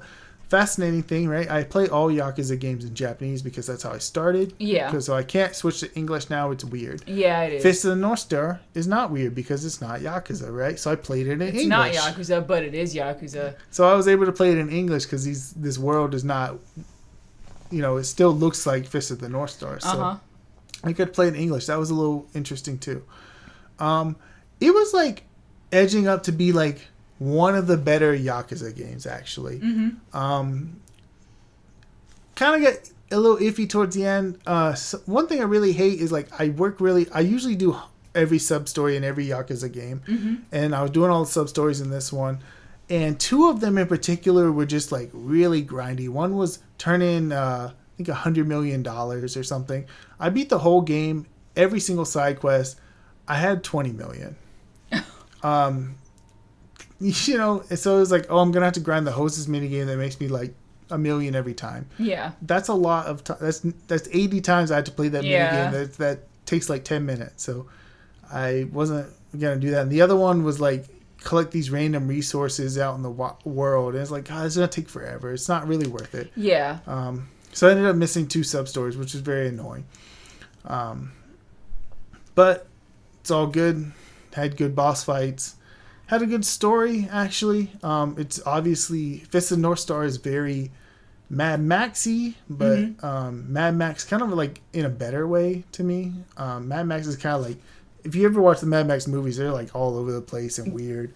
shitty, except for Fury Road, which is just really good. This one's more focused, has anime villains, you know. But overall, I liked it. There's a best quest in the game, right? There's arcades and Yakuza games everywhere. There's no arcades in the Apocalypse. Unless you find them out in the wasteland. You my God. One, and this guy's like, I'm trying to rebuild this arcade, right? So you unlock all the generic 80s arcade Sega stuff that they have. Mm-hmm. Last one you get, you can unlock a home console. I think it's called Sega Mark II, that you can keep in your home and play the Fist of the North Star game that came out on that. And it's shitty, but I was like, this is sick. Yeah. This is like a worthwhile reward. But outside of those two weird oddity sub-stories, overall the game's really good. The Hostess minigame is one of the better ones in the series, actually. It comes recommended. If you like Yakuza, it's like a don't skip, right? Mm-hmm. Because I think that was my mindset of like, do I really need to play this? Because like, there's so many more Yakuza games to go through. But I'm glad I did. At least right now, anyway, until you burn out later on in the year. That's never going to happen. Right. One of my other kind of goals, aside from going through the Pokemon games this year, was to go through some point-and-click adventure games that I've really just been meaning to get around to, and then I just don't buy. I put off buying them for a very long time because I was like, oh, they'll go on sale again. They'll go on sale again. And I was like, I'm never going to play these games if I don't just buy them. So because they will go on sale again. Yeah, at the end of last year, at some point before Christmas, I ended up buying a number of point-and-click adventure games. And one of them that I got was Broken Sword 5: The Serpent's Curse. The tomato sauce had splattered on the floor.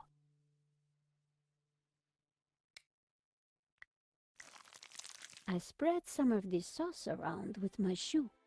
It looked a little bit like a blood stain. Which I did not realize is as old as it actually is now, because I remember when it released, you know, and I was like, oh, I gotta play that, because I played all the other games.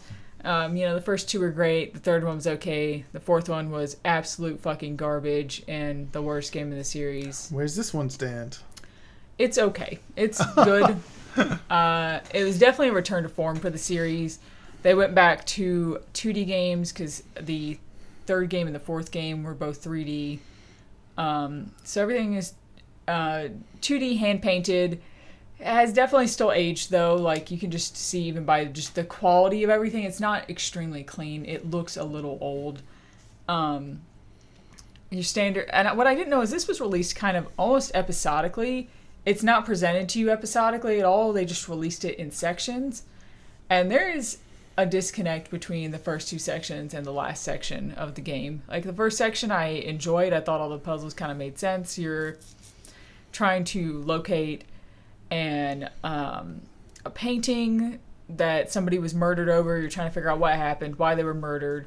There's a lot of religious tie-ins, as this series has, because the first couple games were about the Templars and all of that. There's a lot of history in here. The third chapter was weird. I hit like a puzzle in this it's like ancient ruin that you're trapped in to get out, and I was like, I just don't understand these directions and what they're trying to tell me. And then I looked it up and looked at the solution and looked up the answer that they gave for why the solution was the way it was, and it still didn't make any sense. And I was like, what the fuck?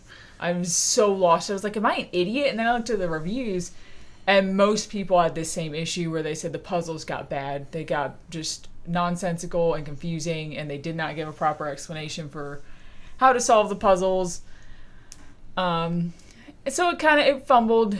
It definitely fumbled its last third of the game, for sure. You talking about the disconnect thing, and I know they did this on purpose, but it reminds me of Broken Age, right? Yeah, how they released part one and then waited, and then part two, and like there is a little bit of weirdness to that. And like once I read that in the reviews, I was like, that makes a lot of sense. I think there was a larger break between the first two sections and the last one. Story-wise, the story was good. I don't remember really the story of the other games a lot anymore. It was we're talking like 7 to 10 years ago. So, because I played them all pretty close, the first 4 games pretty close together. But Broken Sword 5 was kind of expensive at the time, and I was like, I'll get to it the next couple years, and here we are like 10 years later and finally playing it. And it was just okay. It was just all right, but it's done. It's done. I've got to see this is the last game in the series. I doubt there will be any more. They might like remaster the other ones at some point, at least the first 2. Maybe they already have actually. 10 years ago they or did. like enhanced them. Yeah. But I'm glad I got to see the end of it anyway. Like I said, it's just one of those things where I have like these few games that I've just meant to play for a very long time now, because I'm pretty much an adventure game connoisseur here. I just want to play all of the well-known series, and Broken Sword is certainly a very well-known adventure game series.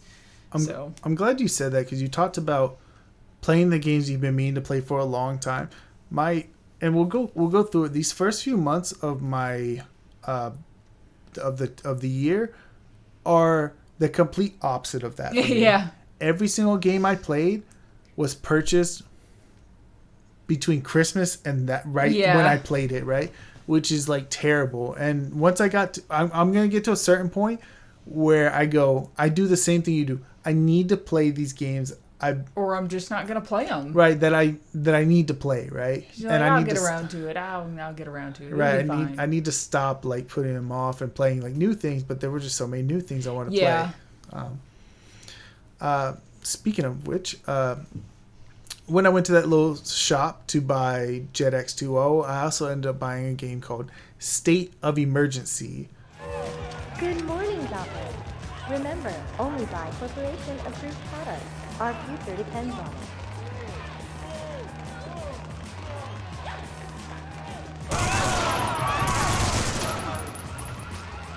I also ended up buying Gran Turismo 2 and The Getaway. I played like Getaway for like 5 minutes and decided maybe this game's bad. I played Gran Turismo a lot as a kid. So there was also Gran Turismo 4, but they wanted $40 for it. And I said, I'm just buying these things because it's fun. I don't know if I want to spend $40 on it. I spent $20 on Gran Turismo 2, which was already kind of enough. State of Emergency was like $5. I bought it based on like, I recognized its cover. I'd seen it a million places before. It's made by Rockstar. I was like, Yeah, interesting. Like, I'm just curious. For $5, I'm interested, exactly. Right? I'll check it out. Bought it, right? There's 2 different modes in this. One's called Chaos Mode and one's called Revolution Mode. Chaos Mode, I think, is like the mode, and Revolution Mode is the story mode, which I know is kind of weird to say because I just said Chaos Mode was the mode. But think of it like Crazy Taxi, right? If Crazy Taxi also had a story mode that they slapped on, right? The real mode is the arcade mode.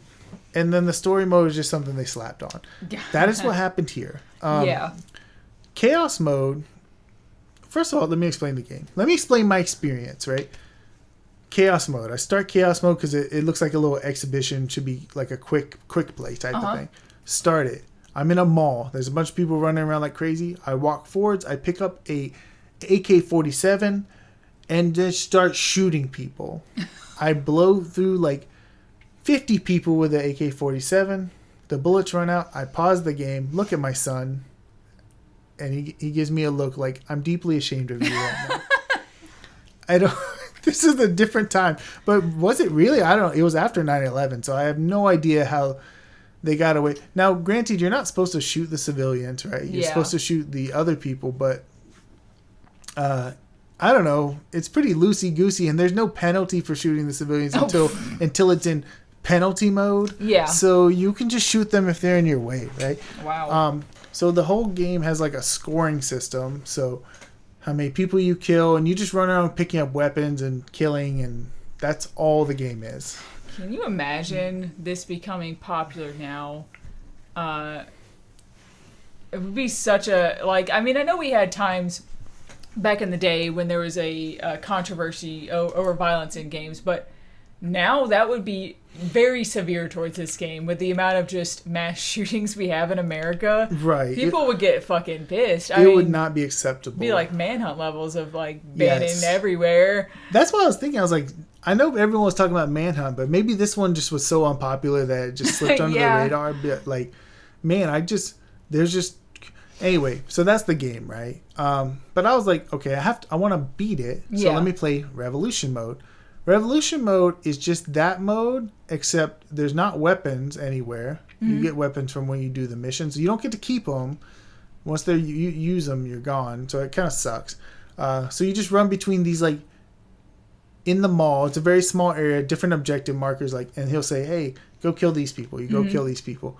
It is terrible. Like, almost sometimes dipping into like 1-star territory. Ooh. Like some of the worst shit ever. Thankfully you only paid $5, huh? Yeah, but I spent a lot of time playing it. Yeah, because I went through every single level. Every single mission. I'm not like you. You'll go through a game even once you realized it was bad, and I'll just fucking drop it. I'll drop that shit so fast, and I'll just get rid of it. Because it's fascinating. That's why I have to go through it. Well, once I satisfy my curiosity of it, I'll be like, okay, this wasn't that good, unfortunately. Oh well, moving on with life, because I at least got to see it, but I always have to see it all the way to the end. Okay, so part of it is always like, at some point in my life, who knows, I'm going to run into the State of Emergency fan guy, and I'm going to go, oh man. I'll have played State of Emergency. I'm going to say, man, that game was shit, and he's going to be like, yeah, but it picks up in the 3rd level. Like, I like that part in the 3rd level, and you're like, yeah, I didn't get to the 3rd level because it was so bad. And they're like, oh. And then it's like, oh, fuck. Now I don't know what I'm talking about. I just feel like a dumbass. Anyway, the Revolution mode is actually terrible because in the Chaos mode, it's actually really fun to murder people in the mall. But for real, like, you get a bunch of silly weapons. It's goofy. It's all in jest, right? But in the Revolution mode, it's so, like, slow. And, like, some missions are just, like, you just have to hope shit works the way it's supposed to. Like, there's almost half the missions are escort missions. Oh, God. That's, like, the worst kind of missions. And they can die easily, right? So sometimes you'll go and you'll, like, pick them up. You'll walk 2 steps, and some enemy will randomly spawn and you just kill them. And you're like, okay, wow, this is great. Let me walk all the way back. There's no restart of the mission or anything. You walk all the way back. And so what happens, sometimes you'll grab people and you'll sprint back to the base. Like, you'll just leave them and you're like, I don't know, hopefully they show up. And I would a lot of times. That was actually the best way because sometimes the enemies won't spawn if you're not around. So they would just, like, come up to you and like, okay, perfect. But there's a lot of missions like that were extremely difficult just for no reason, just because the game was bad. Yeah. So, overall, don't play it. Don't play State of Emergency. When I bought it, I posted, like, on GameFAQs, I was like, I got State of Emergency, and everyone was like, don't play Revolution mode. I said, what? But that's the story mode. I can't say I beat it unless I play that mode. Yeah. And I also need to justify my purchase, at this store, buying retro games for the first time in many years. But, yeah, not good. Hard pass. All right. I finished up. I finally... After working on I beat the first game last year, The Greatest Attorney Chronicles, the first game last year. Enjoyed it. It didn't feel ungodly long, like most Ace Attorney games do. Played The Greatest Attorney 2 Resolve this year.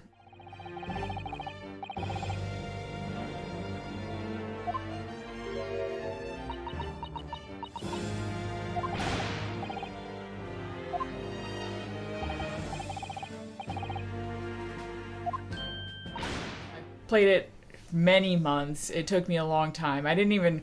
Because, I said the first game wasn't that long. As it turns out, it was probably about the same length as the second game, which was about 32 to 35 hours, which is actually... Shit, that is insane. Which is actually the longest games in the entire series. Because the games are usually, like, 10 to 15. No, they're not. They're like 20 to 25. What are you talking about? They're like almost 20 hours always. Yeah.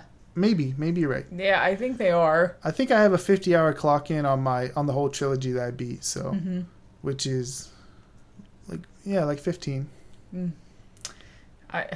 I'm telling you, they must have made the trilogy a lot easier to progress in then, because all of them, even on How Long to Beat, they're all long. They're all very long. You can also zip through the text. Like if a lot of the Phoenix Wright is repeating dialogue and you listening to it, so you can repeat and you can also go backwards when you're.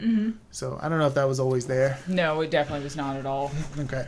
So that stuff probably helps. Anyway, the second game from the spin-off games, the spin-off duo, definitely is an end, because the first game, they 100% left it open to seamlessly continue to this game.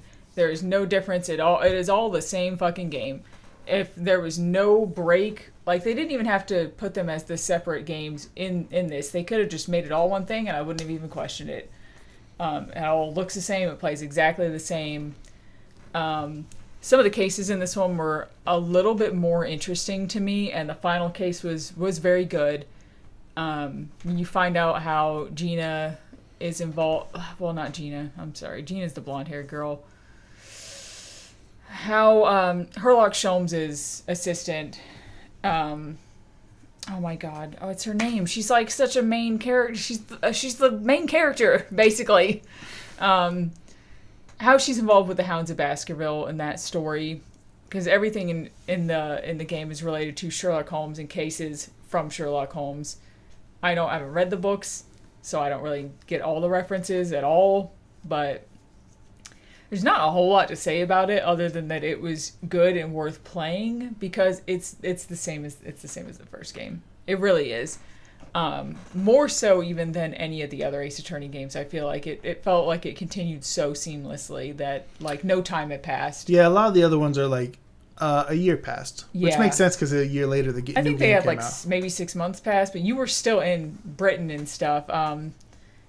You do get to play as your female companion, Susato, for a little while, and she gets to basically dress up as an attorney in court, because this is way back in the day. They don't have female attorneys. That's actually might even be against the law entirely. So it's kind of like her faking being a boy and her helping save somebody while because she goes back to Japan for a while. So you get that one aspect at least where it's only in the courtroom. I don't think there's any investigation really other than the evidence that's presented to you. You don't like go out in Japan and like investigate or anything. But there is that one little bit that was different as well. This is a question I have. So I obviously played the Phoenix Wright game this year. Phoenix Wright, Ace Attorney, takes place in America. Yeah. But does it really? Does it though? I don't think it does. It's the whole game is a parody of the Japanese legal system. Okay, so. But they always say they're in America. Do they? Yeah, I guess that's a translation thing, right? They were like, well, and I get it. Because, you know, in like, what is it, the third game? They're blatantly in the whole... Like yes. Yes, they're in like shrines and things like that. And that's what was so funny to me, because... I don't know that I don't know if it was like that in the original games. I don't know. I'm sure it was, I feel like I want to go back and look at it. I just don't remember. Because at the time, it's all about Americanizing things in translation, right? Uh-huh. We don't understand it. So when I'm playing, I'm like, they're like saying like, they're talking about being from America and blah, blah, blah. And I'm always just like, guys, your sidekick is like literally a shrine maiden. Yeah. This is not this. Come on, who are you fooling, right? And then when they talk about in the context of like, oh, they went away somewhere, it's just like, come on, it doesn't. So I'm wondering if they dropped that whole like pretext later. It seems like they did, because they're like, this is Britain, this is when we're in Japan. There's a lot of like racism towards Japanese people in these games, which was kind of weird for me, because Britain looks down on Japan and their legal system. But I was like, Japanese people made this game though, so I guess if you, it would make British people look bad maybe, but like the Japanese people made it, so if they want to hate on themselves, I guess that's fine. I don't know.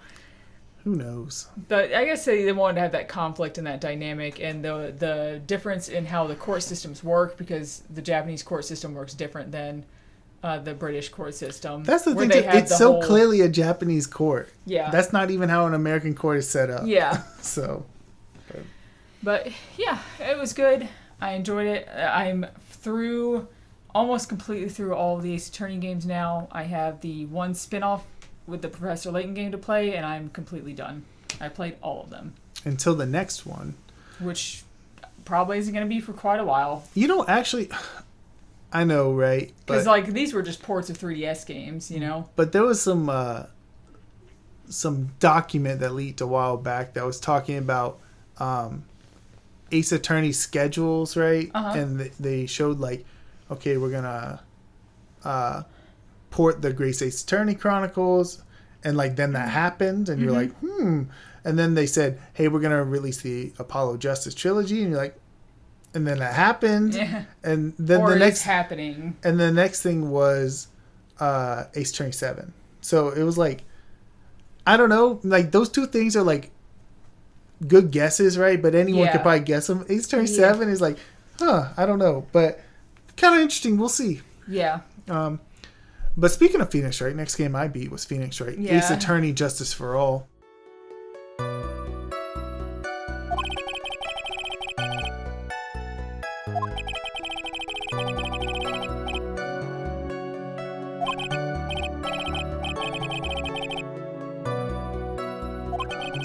And this is the second game.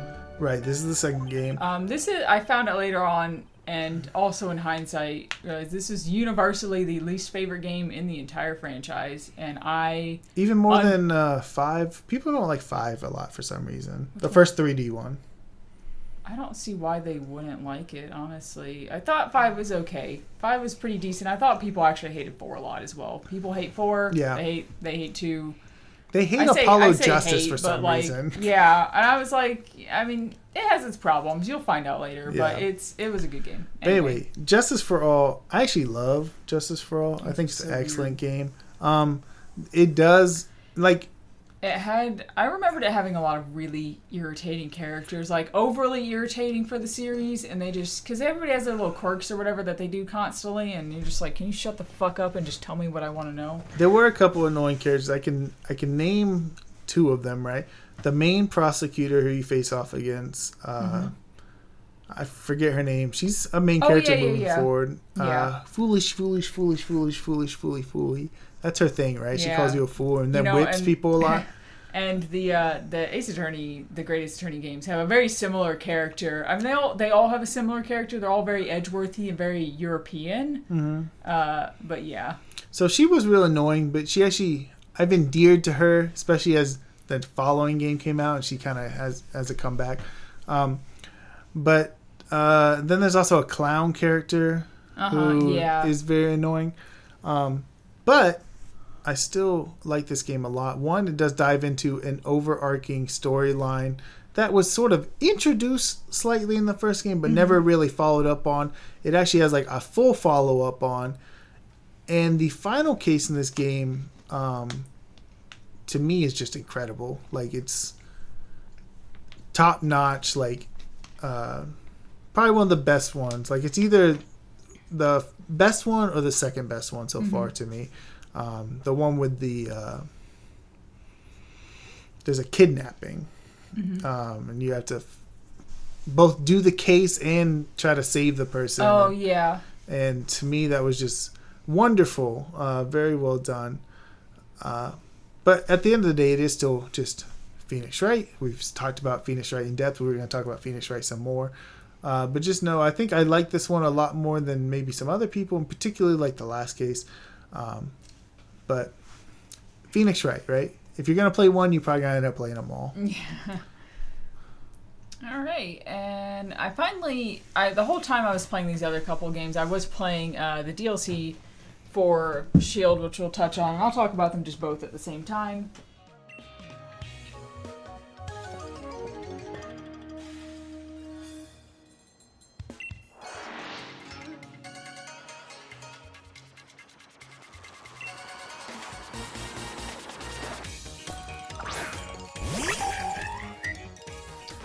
They were both pretty good, I think, because there's the Isle of Armor and the Crown Tundra. The Crown Tundra's better.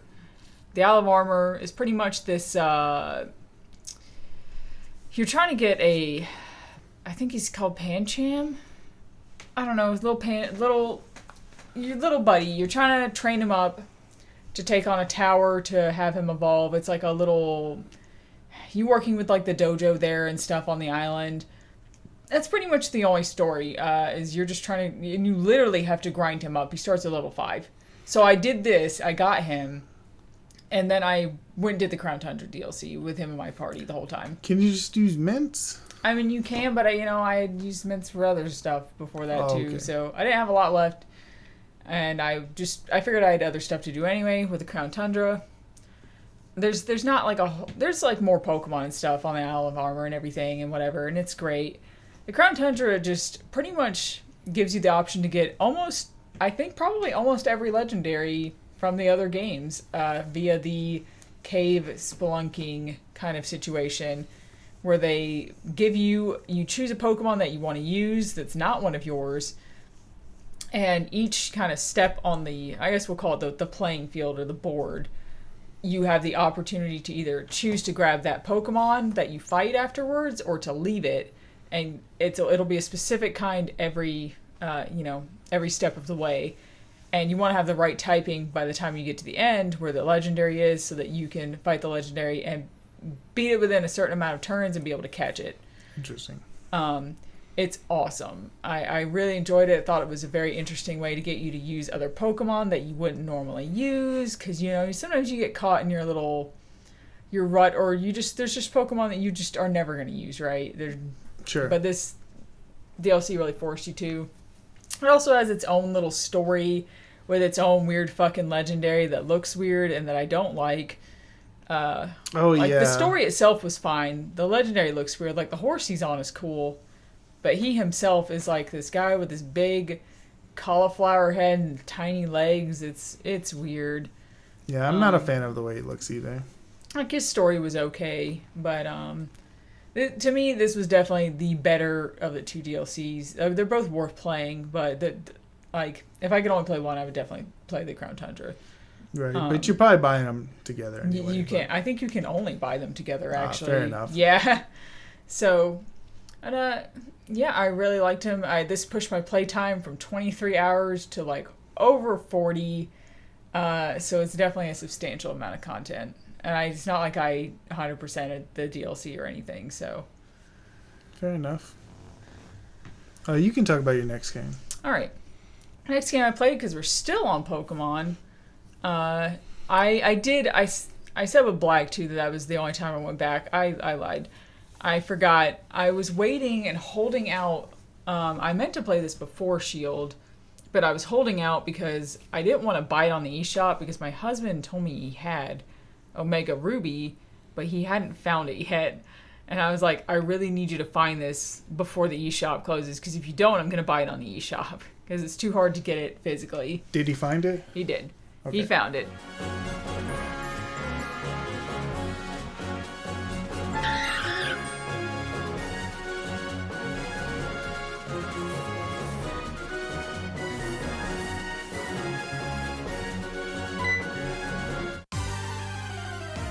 I really loved Ruby and Sapphire growing up. We played them a lot, or at least I played them a lot. Yeah, it's probably my most played Pokemon game. I'd agree. That, and then Pearl comes second for me. Maybe. Well, I say that, but I replayed the originals a lot growing up too. I just don't have any concept of how many times I played them. Yeah. This was a really cool. I wasn't gonna play this initially. I wasn't interested, but then I saw that you could how fully 3D everything was, and how you could. And it's not until the very, very end of the game, but you can end up flying around. It has no real purpose, but it's fucking cool. Oh yeah, man, that was so good. Right? Yeah. Because it uses it's X and Y, right? But with Ruby and Sapphire slapped on it. Yeah, that thing where you fly around on Latios is super cool. And it added in and everything. This game, very short game. This is the shortest Pokemon game I played this year. 15 hours. Dang. Yeah, I didn't go out of my way to get any other Pokemon really, other than the ones that I wanted. And I just played through the story. I think this definitely is one of the better, or possibly one of the best main stories that they've had for Pokemon. There were very high stakes here. The whole world was at stake, and the whole world. I mean, it's been at stake a few times, but they did a really good job with the remake. I feel like with all the cutscenes added in and making it feel very dramatic. It's probably my second favorite story for Pokemon. That and X are pretty neck and neck for me there. I remember telling you please make sure you do the post game. I did do the post game. I think the post game, even though really it's just a bunch of like flying back and forth talking to people, has the most hype moment in the entire series. Yeah. Nothing even came close because I didn't even know what was coming. Did you know what was coming? No. Like, I guess people who are more familiar with Pokemon, and I'm pretty familiar, but I'm just not that familiar, right? When you're on Rayquaza and you smash that meteor, Yeah. I forgot about Deoxys. Yeah. And when he popped up, I was like, what is that? And it's like level 80 and you're like, this is the best thing ever. Did you catch him? Of course. Yeah, I got him too. I was kind of surprised because I'm pretty sure I was under-leveled for that too, and I was like, fuck. I was like, this is not going to go well. Because I didn't expect that to happen, so I was like, eh. When I play Pokemon, I always, I never use the Master Ball, because to me, half of the fun of the game is actually catching the Pokemon. So I'm pretty sure I had already used the Master Ball. I already used the Master Ball up on Aggron, and I was like, hey, woo, battle over. You used it on Groudon? Yeah. Oh, did I say Aggron? That's I was like, damn, that's a waste. That's a completely different but I always Pokemon. try to catch it without it because, I don't know, I enjoy the challenge. Well, if I didn't realize Deoxys was coming up and I was about to be throwing fucking Ultra Balls at him for like 10 minutes straight. I really like that blew me away. Yeah. And to me, like before that, it was like a good game, really good game. But like that was like just this is also pushed over the only one I end up changing my rating on because I realized I put a different game above it in my rating, and I was like, but I had given that game a lower score, and I was like, fuck, either I'm gonna raise the score of this other game or I'm gonna lower this one. So I lowered it. What'd you put this rating as? 4. Okay. It was at a 5. Oh, it was at a 5. Okay. Because main story-wise, I love it. I mean, the generation of Pokemon is good too. But let's be honest, you're going to be playing Omega Ruby more for the story than the rest of it. I mean, my opinion is still the same as it was with the original Ruby and Sapphire. Sure is a lot of water. Yeah. And the water is never fun to play on. I mean, I know you can use repels a bunch, but it wasn't too bad though in the remake. It was all right. Yeah. It wasn't the game was so short. It's not like I spent like 3 hours on the water. It was probably more like an hour at the end of the game or some shit. Still. Next game I ended up okay, well, back it up. First of all, 3DS eShop's closing down. I tell Michelle I'm not buying shit. I'm not buying anything. And she says, well, you should really buy those Ace Attorney games because if they don't re-release them, you're going to really regret it. And they had marked them to $3 a piece, which was wild. Hell no, I'm not doing it. I don't care. A day before the eShop closed down, panic set in. Like, fuck, what if she's actually right, though? And I could have freaking out. Spent $9 now instead of spending $40 later. So I bought the 3 Phoenix Wright games that are part of the sort of next trilogy, the Apollo Justice trilogy. And then I bought the Phoenix Wright Professor Layton crossover game, which actually was probably a good purchase, even though it wasn't $3, it was like $30. Wasn't a good... The rest of them were bad purchases because they did announce a re-release just a few days ago, unfortunately for the first 3 games. But Professor Layton Phoenix Wright was a good thing. And then I quickly browsed the internet and said, what games do I need to buy? And of course, there's every single Atlas game. But I just decided, look. Yeah, those were on sale, so you're just like, ah. They were. Oh, really? Not for the final days. Not for the final days. They were before that. And then there was, because they were also $3 for a while. Everything from Capcom was on sale. So I was debating on some of the Monster Hunters. And finally, I was just like, I have too much to play. Yeah, exactly. But then, out of nowhere, I saw a game called the Starship Damre.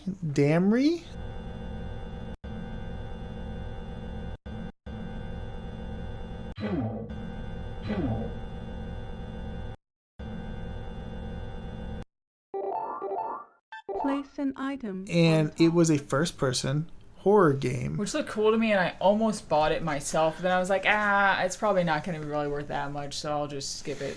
And you know what? You're never going to miss it, right? Yeah. But it was all right. It was pretty good. It was kind of neat, you know?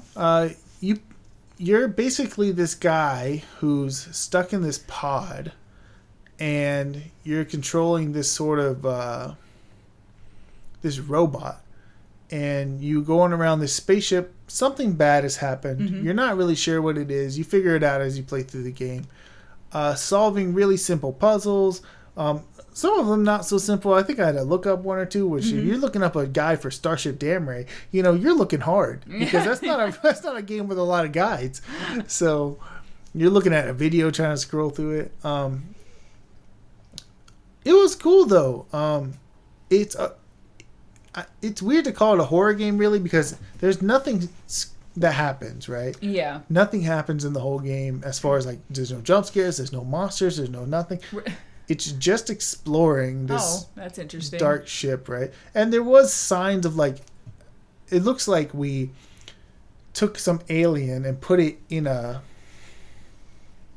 container, right? We were doing something with an alien. Sounds about right. And when we get there, the alien's like dead on the floor. Why was it out? Why is it on the floor? Who killed it? So a lot of questions get raised all of a sudden. But yeah, and it had a really good twist ending. I did not see it coming. Thought it put a nice little pin in what I thought was a pretty solid game overall. Like a 3-star, but a pretty good 3-star. Maybe I gave it 4 even.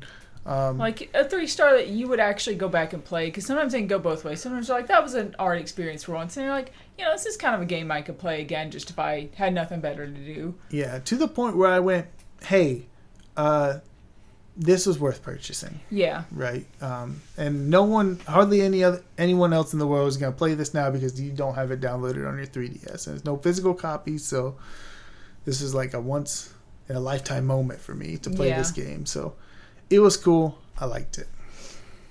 All right. I'm finally wrapping up the Pokemon saga for now, anyway, for the whole year. For this half of the year. Yeah, until the DLC later. Until the DLC comes out with Pokemon Scarlet.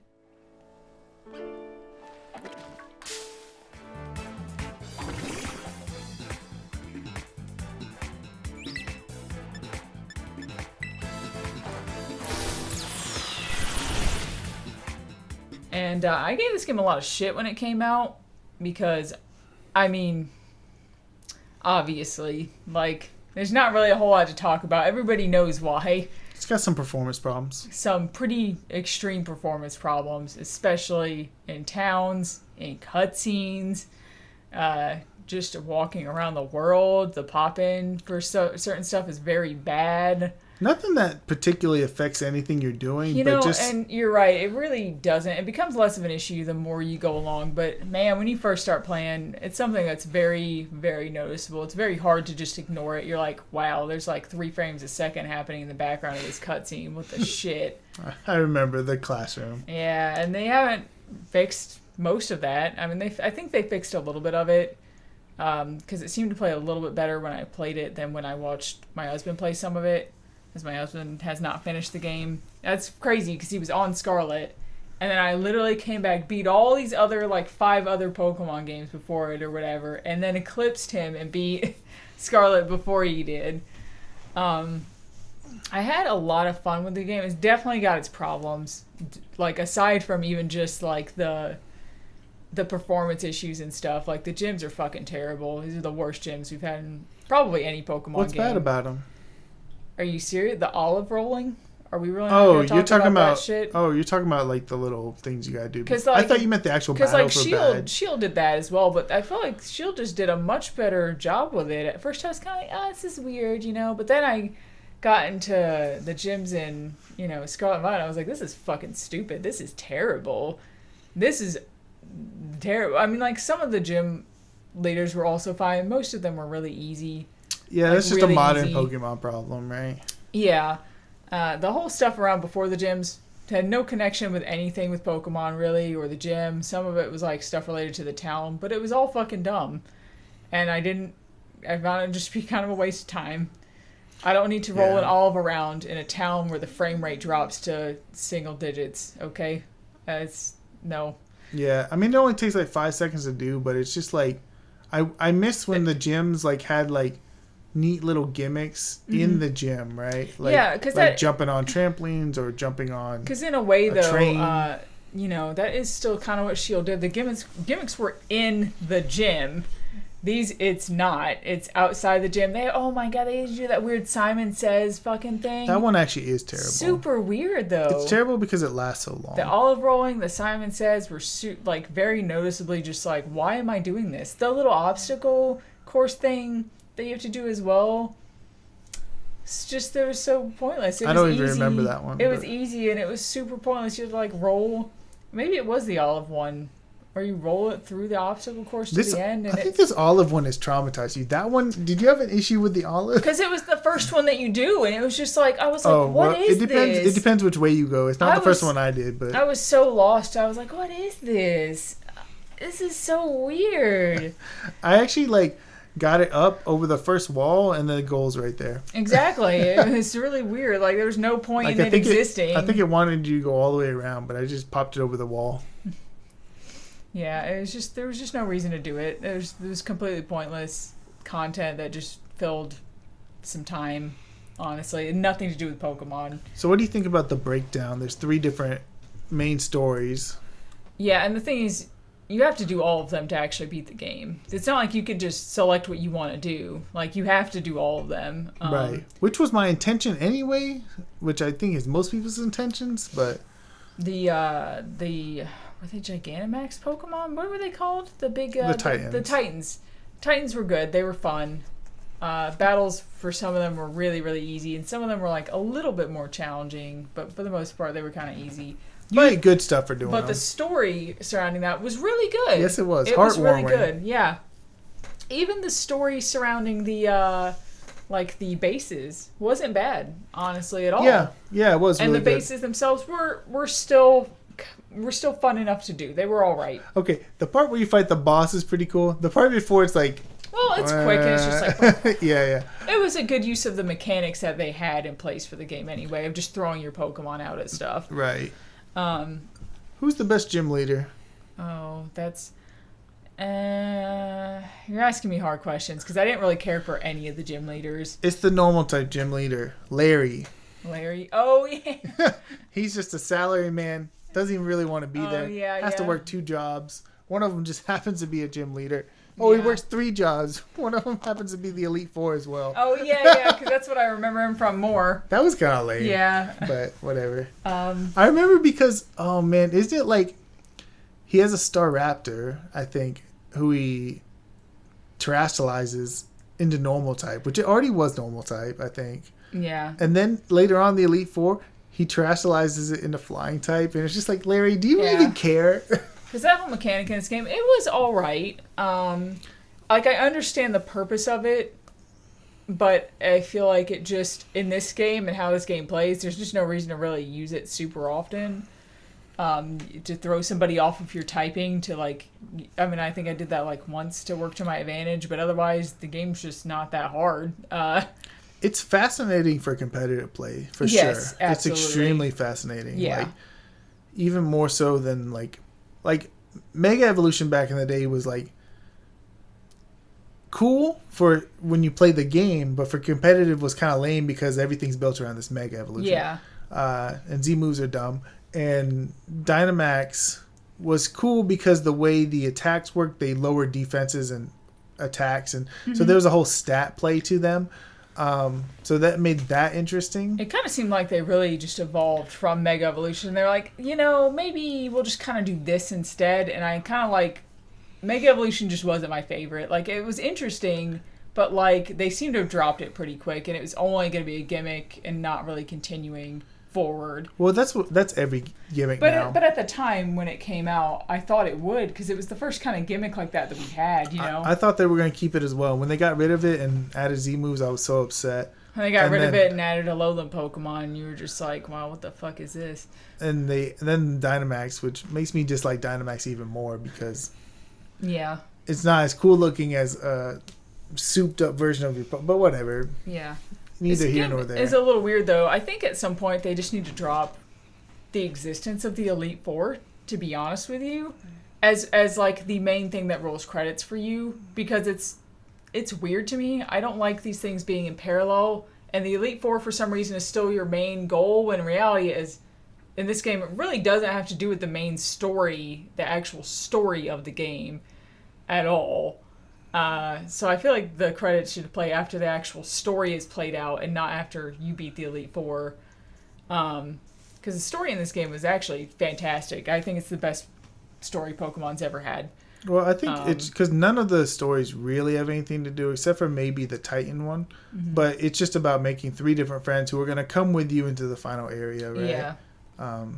It would be cool if you could... no, it wouldn't even make sense. I was going to say it would be cool if you could go without some of them, but no, it wouldn't because they're very plot critical. Because you finish the main story before you do the Elite Four. That's the weird thing. It's not like you do the Elite Four first and then finish up the story. Like, that's not how it works. Wait, what do you mean?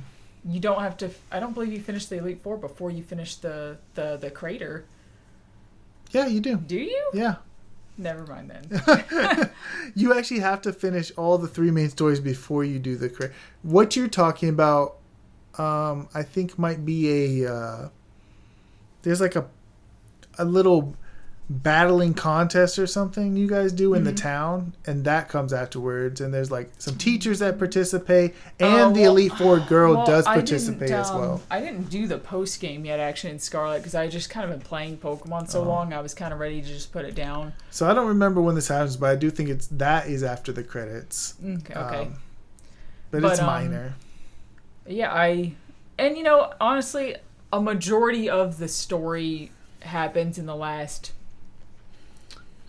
quarter to third of the game. Kind of like a lot of Pokemon games. However, it was just so good and so interesting. I was hooked. I mean, I was like burning myself in the ground trying to get to the end of the game because I was like, I'm so close. I'm in the crater, and I was like, this is so cool. I want to see what happens. And there was like an actual, I don't know, like a villain. There was a mystery. There was a villain. It wasn't just about a generic group trying to take down the Earth or whatever. And this has never been. It's never been like this in a Pokemon game. Yeah. Except Black and White, which you didn't play. It does this thing too. The final boss is a villain. But still the crater and the ancient Pokemon. All cool stuff. It's very different. It's neat. I kind of hope they do more with that later on down the line. Do more stuff with... because, they had Arceus and stuff, and in a way that we're going back in time in Pokemon. And I hope they do something else that's even more back in time, like how inside the crater is. Okay. I think it's kind of cool. So check it. Well, one thing to remember is if you play Violet, it's not like that, right? The crater's all there, but it's all future Pokemon, right? Because the time machine brought future Pokemon forward. But there's a lot of theory crafting based on some books that are there, and especially this new DLC with this disc Pokemon coming out, that these Pokemon aren't real. Yeah. They're not like from the past. They're not from the future. They're from the scientist's mind of what it imagines they would be, and they came forward. So really But that's all very fascinating in and of itself. It's kind of like, it's not even just that straightforward. It was more complicated than that, And this is the end of your Pokemon journey. It is. I did put a pretty good amount of time into Scarlet. I enjoyed myself. I didn't care about the gyms a whole lot. I could just leave the gyms. But the rest of it I thought was pretty good. Yeah, until the DLC comes out, this will be it. And I was kind of surprised I managed to go through them all almost back to back with very few games really in between. Especially because I usually did at least 2 at a time, sometimes 3. And I believe there were 6 games in total this year. We did talk about the digestibility of Pokemon games in general, right? Yeah. They're like, I think it's because you make your own team, right? So it's always like fresh. Yeah. And I also had a pretty decent team in this game. Not as good as my team in Shield, but a good team. It had very interesting Pokemon in this game. All right. Next game I would beat. This is one of these games I had pre-ordered for a minute. Resident Evil 4 Remake.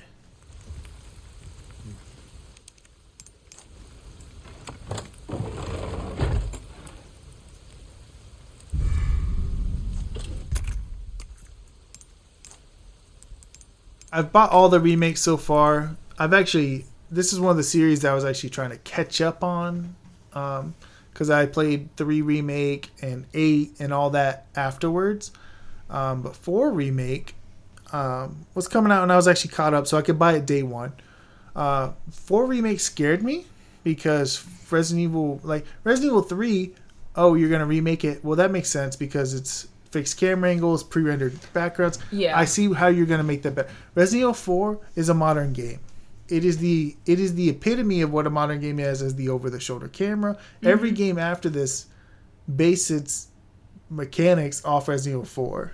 Every third-person shooter is Resident Evil 4's design, right? Mm-hmm. The only thing you could say is a little dated is you can't move and shoot, right? Yeah. But that's not something that really even comes into play because the way the enemies work. So I was a little bit like, what do you do with Resident Evil 4? How do you change it? Turns out, not that much. You don't change it that much. Don't get me wrong. Areas are different a lot of times. Outside of, a couple key areas that are just almost exactly the same. Areas between will be distinct in their own way. Sometimes weapon placement or item placement will be in different places than you're used to. That's interesting, too. There is one boss removed from the game, so if you really like that boss, that's sad. I did, but it's okay. It's not that big a deal. It's not like you still can't play the original game, Yeah, and he wasn't a plot critical boss, so it's okay. It recontextualizes some other bosses, which is kind of cool, right?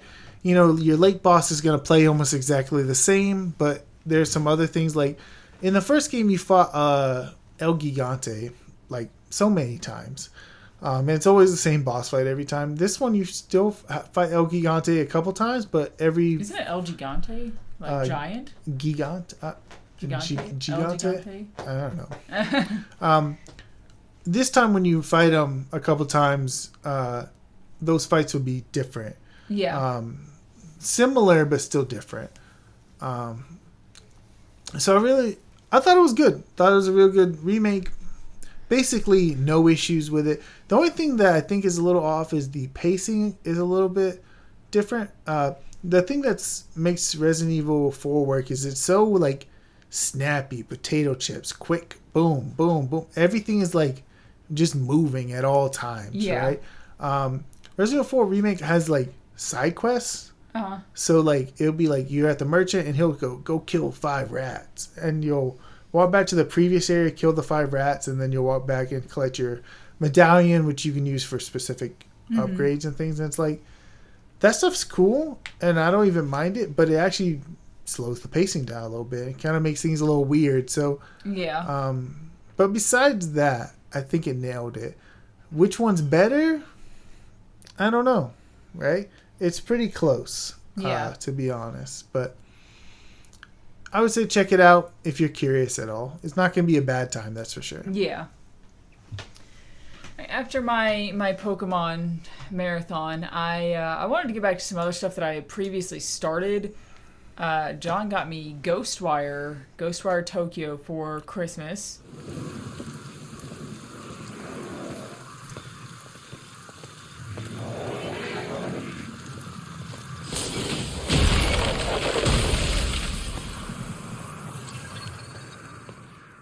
And I was super excited because I've been really interested in this game. I saw John Wolf play a little bit of it, and it just looked awesome. It's weird because I think this was kind of a disappointing game for a lot of people, and I really didn't have that issue with it. I saw the gameplay that was there, and I was like, I'm sure this is all the gameplay that is there for this game, and it is, and I was fine with that. Yeah, I don't know what people's complaints are, but it does seem like people are kind of sour on it. And they had issues with the story too, and once again, I just didn't have any real issues with the story. I mean, I don't know, it wasn't bad. I really enjoyed it. It's modern day Tokyo. You've been somewhat possessed by somebody's, we'll just call it their ghost or their spirit, kind of, he's basically working alongside you. Your sister's been taken. Your sister's very sick. And they've taken her to try and, I'm not going to lie, I don't actually remember what their main goal is, how they're using her to try and gain an advantage to help them take over the world or whatever. But they are. Because they're basically, yokai are taking over Tokyo. And you're getting this fog that's coming out. And everybody's just, like, disappeared off the earth, pretty much. Like, their souls are being taken. So there's just, like, clothes all over the ground from these people that are just been, like, whooshed. I think it's a cool concept. I love yokai in general. They're cool. I like that they put them, you know, and there are the generic ones that are just, like, spooky kids with, like, without heads or, you know, whatever. But those are fine. You know, they have the iconic umbrella yokai that fucking spins. It's got like a one leg for its handle. It spins around. It's irritating as fuck in this game, actually. It doesn't come in until the very end of the game. What's interesting is when I started playing this, I just had the base game. When I came back to it, there was an update to it, a major update that added these big DLC quests. And I saw the game update. I knew it was a long update, like it was taking a minute. And I was like, huh, that's interesting. And then I just kind of forgot about it. And I ended up doing the DLC side quests without realizing what I was getting into. Oh. They're long, like several hours. Like I think I said in my comments that some of them are almost a game in and of themselves, and they really were. So they're just kind of naturally put into the game, like they're added onto your map, you know, where you can go do them. And whenever you are about to lose access to like a side quest because you're going to advance the main story or whatever, they do let you know ahead of time. They're like, if you do this, you're not going to be able to do these quests. And I'm like, oh shit, let me go do the quest. One of them, the biggest one, was like the story of, I believe it's the story of Hanako. It's a school children's story, horror story about Hanako. She's the girl with the scissors, you know. Mm-hmm. So funny the enough, Japanese girl with the scissors. I am familiar with that word and everything. Like, yeah. And that's this whole quest with her, and it's got some other horror tropes that aren't like in the rest of the game. Like there's the anatomical model, and it will follow you if you're not watching it. You know, hate that. It was cool though. I really liked those side quests in the game and stuff. And in general, I didn't have a problem with the gameplay. It gets a little repetitive. I did turn the game on to easy. There's no reason not to do that. The problem is there is a lot of combat, and if you don't have it on easy, the combat's a little too slow. Like they just don't die fast enough, and you have different stances that you do, like magic. You make a little hand sign, you shoot magic at people, basically. And you have your different kinds. And different kinds work better against different enemies. They never tell you this. It's just pretty obvious once you start getting into the game. You're like, yeah, the water stuff, use it on the fat guys, because it goes in like this arc wave at them, and it's just what's good against them. It's what's good against the umbrella guys. You know, stuff like that. Putting on easy just made the combat just faster, more fluid, more fun. Because I'm not playing this game for any challenge. There doesn't need to be any challenge really. Like I know what things to do against the enemies. There's not like a strategy involved. Like not like with what I'm playing right now, where changing stances matters and having good strategy matters. Right. It's just about how much time it's going to take to kill something. So, would definitely recommend doing that just to make the game more fun, because you're going to fight stuff for quite a while. I think it took me, maybe 16, 17 hours, I think, to beat this game. So has some decent length to it. Mm-hmm. Yeah. But it also doesn't really overstay its welcome either. I think if this were a 25-hour-long game, it would definitely be too long. But the whole setting and everything is just cool. There's literally... Tengu. There's Tengu around that you can like grapple to and stuff, or you can call a Tengu to help you. It's just a really... I wouldn't have thought I would like a modern day Tokyo setting a whole lot, because let's be honest, I've played some of Yakuza 0, and it's not that I don't like it, but it's already getting old pretty fast. I'm like, yeah, it all looks the same. Whereas this is very one-to-one. Like, there are people I watch who played some of this who are like, they get rid of some of the branding on buildings, but they're that building, and it's very obvious. Like, it's block for block, it's Tokyo. And there's lots of really cool side areas with like these shrines and torii gates and all that stuff. Very cool. That's why I bought it for you, because I never played it before, but it felt distinctly Japanese, right? Which is probably why a lot of people don't like it, right? Because it's not just Japanese flavored. It's really being Japanese. Yeah, right? it is. This is the type of game that it's gonna appeal. Kind of like a lot of RPG horror maker games that we play. Like, they're being very distinctly like catering to their own people, right? And I thought that you would enjoy that.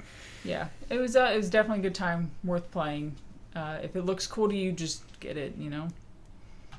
All right, so the next game I played was actually a bit of a surprise. I was like, what's this bullshit game John just put on here? It sounds like some fan-made game. Okay, so this is my thought too. So the game I'm talking about is The Murder of Sonic the Hedgehog.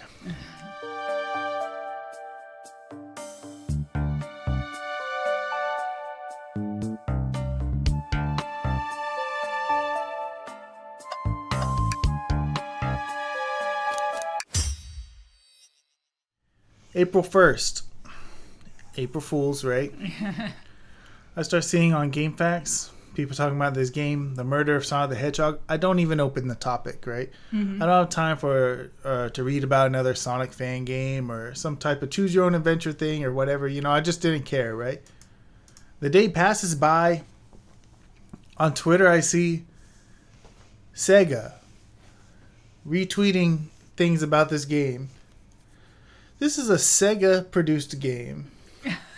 Sega made The Murder of Sonic the Hedgehog. So I was like, well, I mean, now I have to see. Because if this was just a fan game, it's like, yeah, Sonic dies all the time. When does Sonic die in an official game? Yeah. When do we use the word murder in a Sonic game? Literally never. So, this is a point-and-click adventure game.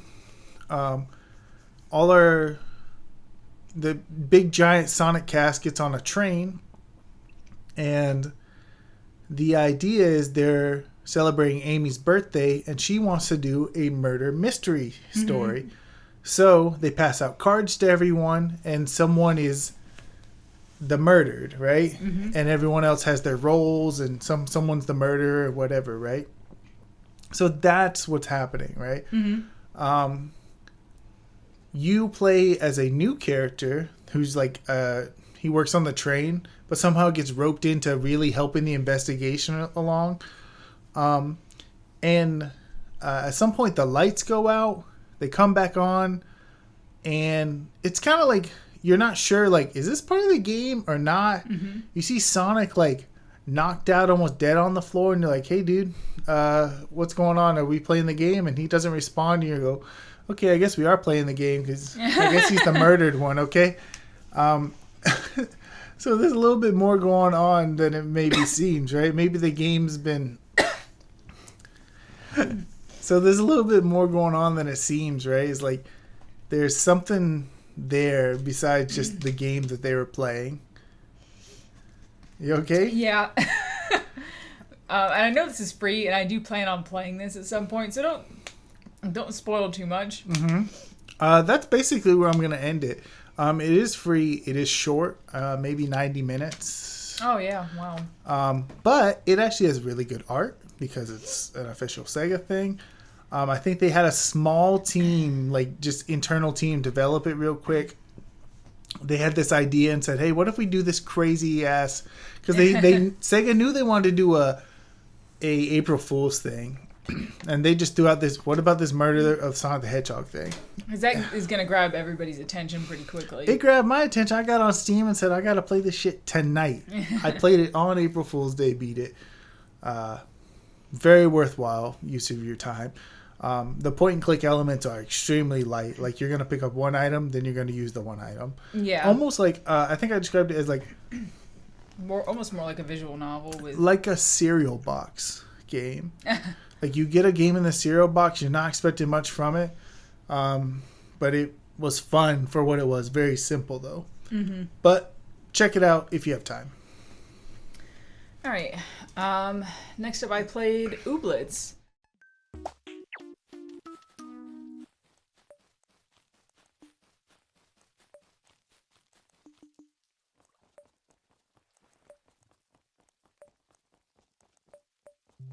This is a game I've actually wanted for quite a while. I was waiting on it. It's been on Epic Games. You know how it is. It's only exclusive for a year and then it comes out. But it came out last September, so... So really it means like... When's the real release date? Not the Epic Games release date. When's it actually coming out? It would have been September this year. Well, it did also release on the Switch. Ah. That's the thing. It was just exclusive on PC to Epic Games, so that Steam couldn't have it yet. So you played on the Switch? Yes, it went on sale. It actually does not go on sale often. It went on sale in January, and I missed it and didn't realize. It went on sale again, and it was 40% off, and I was like, because I was like, I shouldn't be spending money right now on new games, and I was like, this is a little too good to pass up.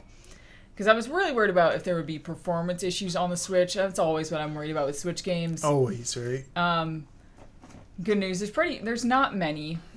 I did have issues a few times. The game crashed on me 3 times. The whole entirety of the time I played it, the 25 hours. I think the most progress I lost at one point was like 15 minutes. So otherwise it was like literally a minute, less than a minute, because it had auto-saved or whatever. So it wasn't a big deal. I'm sure those are things that are exclusive to the Switch release, though, I feel like. But anyway, Ooblets is like a farming... It's a farming game where you use these little creatures called Ooblets. You get them through what are called dance battles, which are like little card battles, where you can use your Ooblet to fight the other ones. If you win, the main Ooblet that you fought will give you a seed. You can use that seed to grow that Ooblet, and so that you can have it yourself. And you will have, I think the max you can have behind you is 6 or 8. I think it's 8. And they will literally trail behind you like in an RPG, you know, an old school RPG or something. They'll just be trailing behind you the whole time. And there's this the main story just involves you would move to this, you know, to this town to kind of like, the game doesn't really take itself too seriously. It has like silly names for everything. And there is still an overarching dance theme to things. Like the first character you talk to is like bobbing their head from side to side when they talk, all weird. But there's an overarching plot of like you trying to help the Oobnet come back online. So you're having to go to these 5 towers and activate them or whatever. Oh, and it's a strand game. And the 5 towers are in, you know, different locations that they added, I'm sure, as the game was developed. And the locations, the first one was kind of underwhelming. Like, you go into it, and it's mostly just a linear, straight, you know, like, circle, actually. Like, the tower's at the beginning, but the people, you need to get these buttons from them that goes to the keypad to open the tower. So you have to go along and, you know, do whatever requests they have or battle them or whatever they want. And I was kind of like, I mean, there's nothing wrong with this, but it wasn't really that great. Then they did a Halloween-themed area, which was also kind of linear, but it was a very cool area.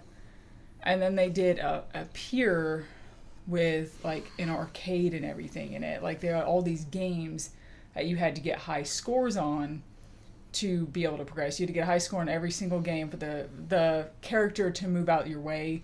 Because he was like, if you can beat my high score in all the arcade machines, you can, you know, I'll let you through because you'll be better than me. You can also cheat and just pay to have your high score put on the games. Each of them. And I had to do that with quite a few. I played them. But what kind of games are they?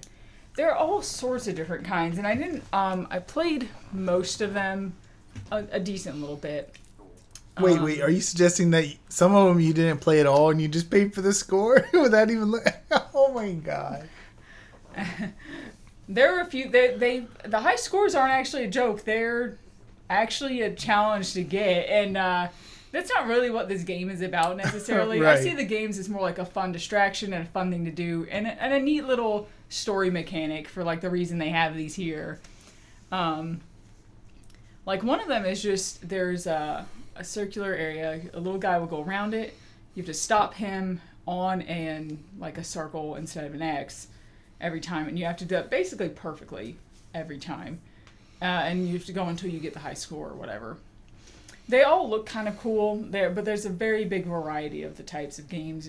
There's like a Galaga type game and stuff like that. But some of them were there's a Flappy Bird type game. That one sucks. My favorite. High score didn't even come close at all. Like not even in the ballpark. At least with some of the other ones, I was like in the ballpark, and with additional practice, I could either get there or feel satisfied enough that I was like, I'm just gonna pay for it. It's fine. And and then we had like that. There was like a big, more open area, like a group of fields and stuff that you can go in, and there's like some quests and puzzles and whatever. But it ends up being a bit bigger of a story. You're getting up the Oobnet for a reason, but you didn't know that your Oobnet was also actually destroyed for a reason. And there's a conspiracy basically going on that is kind of revealed, and it was a lot cooler than what I thought it was going to be. I was really impressed. Gameplay's very fun. Game looks really cool. It's got a simple style to it and everything's kind of more, I don't want to say it's pastel necessarily, but it's not cell shaded. Everything's kind of flat shading. Yeah, I've seen it before. It's not like it's the only game I've seen do that kind of look, but I don't know what to call it either. Yeah. Had a lot of fun with it though. I played about 25 hours. I burned through it pretty much all the way through within probably, I don't know, was it like a week or something? I started it pretty much a couple of days after Ghostwire, I think. So this is actually not the only farming game I was playing at this time either. And I say farming loosely. There's crops and stuff, but there's not like, you don't get cows and chickens and crap. Very dangerous thing to do, be playing two farming games at the same time. Yeah, but they're very, very different farming games too, though. So that was, how I justified that, because I wasn't going to buy this and then not immediately play it. I wanted to play it right then, so I was just going to play it right then. But yeah, I'd say if you like farming stuff, or if you just like the look of the game at all, because I saw this before it actually released. I saw some people playing it when it was in like beta or something. I was like, oh, this looks really cool. I was like, I'm going to keep my eye on that. And then it was like a year later it released, and then I was like, I'll wait, because I want it to be, I want to play it on the best version of it that I can play or whatever. I didn't look up anything else about the game. And I don't regret it. I don't regret just going ahead and getting it on the Switch. All right. Next game I played. Well, first of all, a month passed for me. During this time, I'm actually playing two games at the same time. And not two games like you should be playing at the same time. I'm playing two long games at the same time? Two long games at the same time. I've done that a lot this year. I'm doing it right now, actually. But the first one that I would end up beating is Yakuza Like a Dragon.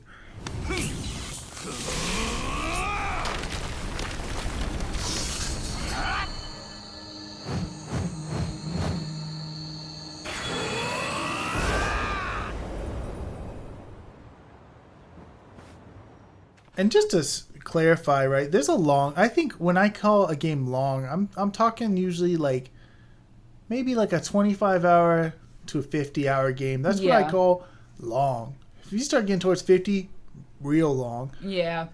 You get to about 80, like Yakuza Like a Dragon, that's just two long games. Yeah. You could have might have beat three long games. It may not necessarily take everyone this long. I did not do everything in the game. There are optional dungeons. Which is crazy. There are optional dungeons. Like the last optional dungeon reminds me of, people compare it to the Chrysler Building, I think, of Parasite Eve, where it just goes on forever and ever. Yeah. Or I call it the Chrysler Building. I don't know what it's actually called in the game. It's not that, but I know what you're talking about, though. Like 100 floor type of thing. Yeah. Yeah. So I didn't do any of that. I didn't even step into that area. So this is the last Yakuza game I'll talk about for the first half of this year. Hopefully in the second half I'll get more. But this one's weird, right? Because it is a new main character, Ichiban. He's not Kiryu. he is a lot less like, I think Kiryu's kind of like, almost like comes across like a small child, right? Mm-hmm. Something weird happens in front of him, and he's like, what's going on here? Ichiban is not that type of character. Someone will be like, oh man, if only I had someone here to help me, and then I could figure this out. And Ichiban goes, well, good luck, and just walks away. So they're very different types of characters, and obviously the games are very different because Yakuza Like a Dragon, which is Yakuza 7, just so we know, is an RPG now. It's a turn-based RPG. Mm-hmm. Which is a big departure, right? Which is fascinating because in a world where every RPG seems to be wanting to become an action RPG, some of them are just wanting to become an action game, period, without RPG elements at all. Yakuza Like a Dragon decided, what if we make it RPG? Which is kind of cool because really the Yakuza games felt kind of like RPGs before that. Yeah, I can see that. So you get a team, right? I think you'll end up with 6 people in your team, and there's a job system. And I love the way it's contextualized in the game because it's like the world is not an RPG. Our main character, big fan of Dragon Quest. And he sees things as an RPG. That's how he kind of like sees the world, right? The job system is actually they're unemployed homeless people. That's who you are, basically. So you actually have to go to the job center and actually apply for a job. So the jobs you get are like, I mean, not all of them, but some of them are like, you're going to be a chef. Mm-hmm. That's the kind of jobs you have. And they can get kind of silly. Like some of the girls can become like dominatrix, and those are some of the, or an idol or something. That sounds pretty par for the course for Yakuza, though. Yeah. And the game is wild, right? One thing a lot of people maybe are wondering about is like, can I start here instead of the other Yakuza games? You could probably start with any Yakuza game, right? Without having context for the other ones. Except for a couple of them, but you are going to miss a lot. This one you'll probably miss the least amount, but towards the end of the game, you're going to be missing out. It does go places, so I still recommend starting with 0 and then working your way through every single one, and you won't have fun otherwise, but you'll have even more fun. And when I finished this game after 80 hours, I had a moment where I was like, do I think this is 4 stars or 5 stars? And with Yakuza, I feel like I'm really hard on the series because I love the series, but I've actually only given one game 5 stars. That's how I am with Ace Attorney, exactly. I've only given, I think, 2 of the games 5 stars for the main series. So I sat down and thought about it, and it's like, the game actually did nothing wrong. Yeah. Right, at all, period. And it actually had one of the stronger endings in the series. Mm-hmm. Which Yakuza's kind of known to just botch the endings most of the time, right? They're just really weak. This one did not do that. It was pretty excellent, right? It had a lot of really challenging boss fights towards the end that really put me to my limit. I actually luckily had someone come over and watch me play one of these boss fights where, I don't know, just whipped my ass over and over and over again. It was really cool. I think with that in mind, I had to give it 5 stars. I was like, why am I being so hard on this series? I love this series. And it is just an excellent game, top to bottom. Had good side games. There's a whole business management game that's not my favorite giant mini game in the series, but it's okay, right? It's pretty fun. A lot of side content, sub stories out of control. Really cranks up the bullshit to a different level. Like, the games have always been silly at certain points. This one's really silly at times. But yeah, it took me a while to beat it because it is very long. I did take a break during the middle of it and started playing a different game, but I ended up finishing this one first. That's basically what happened to me with Ooblets. I needed a break from the other farming game I was playing, so I just played a different farming game. I actually took a break with multiple games for that one. Well, I didn't take a break to play another Ya- RPG or another Yakuza. Yakuza. But we'll touch base on what I was playing in the background at the time. But yeah, Yakuza Like a Dragon, top notch, and I'm looking forward to the sequel coming out, which I guess is called Like a Dragon Infinite Money, which this is official. They've dropped the Yakuza name entirely because it was never called Yakuza in Japan. It was always called Like a Dragon. Oh, interesting. So with this story in this one, that mirrors real life, because in real life now the Yakuza has almost been wiped off the face of the map, right? So the story in this one kind of brings that forward, and now Acknowledges it. And, right now it's yeah. more just about these characters, and maybe there'll be some Yakuza stuff in the background, but it's not about the Yakuza, and really hasn't been for a long time. So. Yeah. So I wonder if that's also just... I imagine that's also just culturally because Yakuza, it was a fascination at one point, and now it's like, you know, you don't want to talk about the Yakuza. yeah, You know, you don't want to keep making games out of this. It was a fascination and a novelty at the time, but it's just, they don't want to keep going with that the whole time. yeah. It's moved on, right? And we'll see how the next game. I saw in the trailer for the next game, the main character is on a beach, and it's in Hawaii. That's interesting. It's not Japan. He's talking Japanese. They're all talking English. It's very fascinating. So I don't know if that's just a little segment or that's where the game will take place, but we'll see. All right.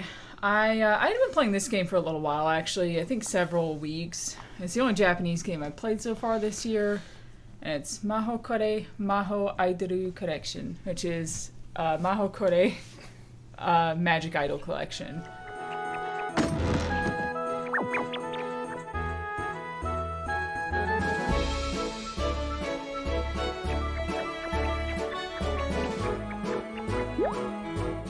Very generic name. Oh, that's right. This is the children's game.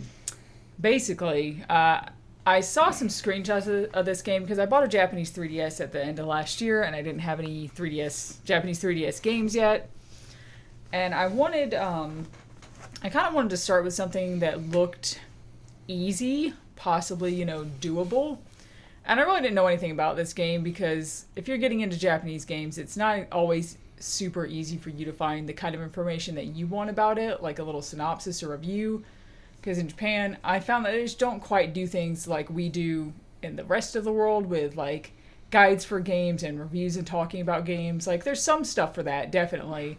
But especially with guides for games, it's much harder to find what you're looking for. There's not like a Japanese game facts, you know? So in this game, this is an adventure game where you play as a girl, your dream is to become an idol, and you have an audition coming up. And you go to sleep that night, and you end up transported to this other world, which ironically is not that different from another Japanese game that I was dabbling in a while back that I haven't came back to yet.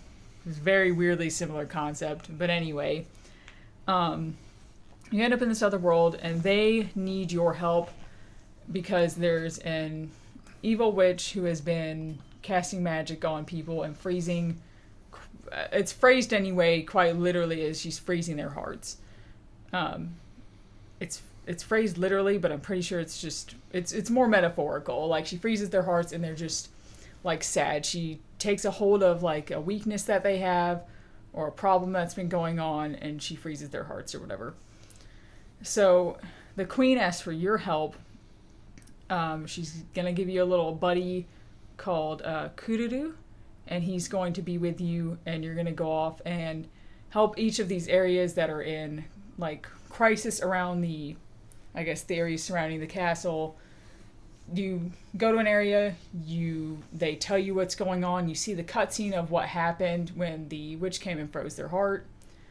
And then you have to help them with the power of song and dance. Don't come at me and ask me like why this logic exists. No, it's okay. I understand it. But basically you have to make an outfit and make a stage that reflects what is going to help them through this time. Like you help, you go to a school. The person who sat at the school, there was basically a misunderstanding where they were planning for their surprise party, and the person walked in while they were talking about it and whispering about it, and they were like, oh, nothing's going on, no, and they kind of pushed the person away so that they wouldn't know that they were planning a surprise party, but they thought they were being shunned and their feelings were hurt, and once their feelings were hurt and they were self-conscious, that's when the witch comes up and she's able to freeze their heart to take advantage of that weakness. And that's kind of how everybody's stories are. And this game was very, at the beginning of the game, it took a little bit to read. I'm not like an advanced Japanese learner at all. I'm like low intermediate, maybe mid intermediate now, which is still decent, but it's not like I can read things quickly. Mm-hmm. But I mean, there was times because they repeat dialogue so much, like every time that they have to tell every character and every new like section that you're in about like what's going on with the witch freezing people's hearts and shit. So they basically repeat that same thing over and over. So by the end, I was almost just going through it like I would dialogue in an English game that I already know what it is. I'm like, yeah, okay. Like I already know what you're saying, blah, blah, blah. Which was a very interesting feeling to be that. One of the first times that's ever happened. Yeah, exactly. I was able to follow along with everything everybody was saying, all the stories. There was only a couple of times I got a little bit confused, and that was right towards the end of the game. And I know it's just because I was rushing, because at that point I was like, I know I'm almost done, and I want to finish this game. It's not super long. It took me 12 hours. I'm sure if you knew Japanese, it would take you a lot less time. But you make the stage, you make the outfit. There's some puzzles sometimes in between, like between you getting the outfit and stuff. Because you usually have to use magic drops, which are just these little orbs that grow on flowers around town. I mean, it's simple. You go through the stage, they start you off just using one button. It's literally like, it goes around in a circle. The reticle goes around in a circle on the top screen, and once it gets over top of a symbol, you press the button, start off with one button and goes all the way up to just 3 buttons. So it's not hard. It's never hard. Some of the songs seem kind of good. Didn't really care though. I mean, I just don't know enough Japanese to care about the songs and like the lyrics of the songs or anything. But I almost gave it 4 stars because I really enjoyed myself, just because it's automatically more fun if it's in a different language that you can actually understand, especially if it's your first time playing through something and it's not just frustrating the entire time, Mm-hmm. So it took me 12 hours. It's probably, I'm sure if you knew Japanese better, it would be 6 to 8, if we're being honest here. But the first part took me a while, and then I took a break for a while in the middle of this too. But if you're learning Japanese and you don't mind very cutesy, definitely very girly games, it's an amazing game to start out with. It's actually definitely the best game that I've seen to start out with that's easy, but not so, it doesn't treat you like you're stupid. It just has its own little story and events going on. It's just made for kids. It's not just made as a cash grab. Because the game looks really good, so. Cool. So it was like actually like one of the first Japanese games you played that like didn't hurt you. Yeah, because pretty much everything else has still hurt me to some extent. I mean, I finished Shin-Chan, but like it was really rough at the beginning. All right, next game I played. This is the game I was playing at the same time as Like a Dragon, and what had happened was it was my birthday, and I had actually planned on playing Horizon Forbidden West at this point. But we went to the store and we did the thing that we always do where I point at a bunch of games that, hey, I don't own this. If you guys want to buy it for my birthday, you can. And I wouldn't like 100% hate it. And when I'm talking about 100% hate, I'm talking about like, don't get me Madden, Yeah. Don't give me a game I already own. Don't give me a sequel to something I don't own. Stuff like that. Like, but I'm pretty like, if you want to get me the Lego game, I guess, like, yeah. So I walked away, got home. We celebrated, opened my present. and it was Forspoken. Frey! No name for a demon.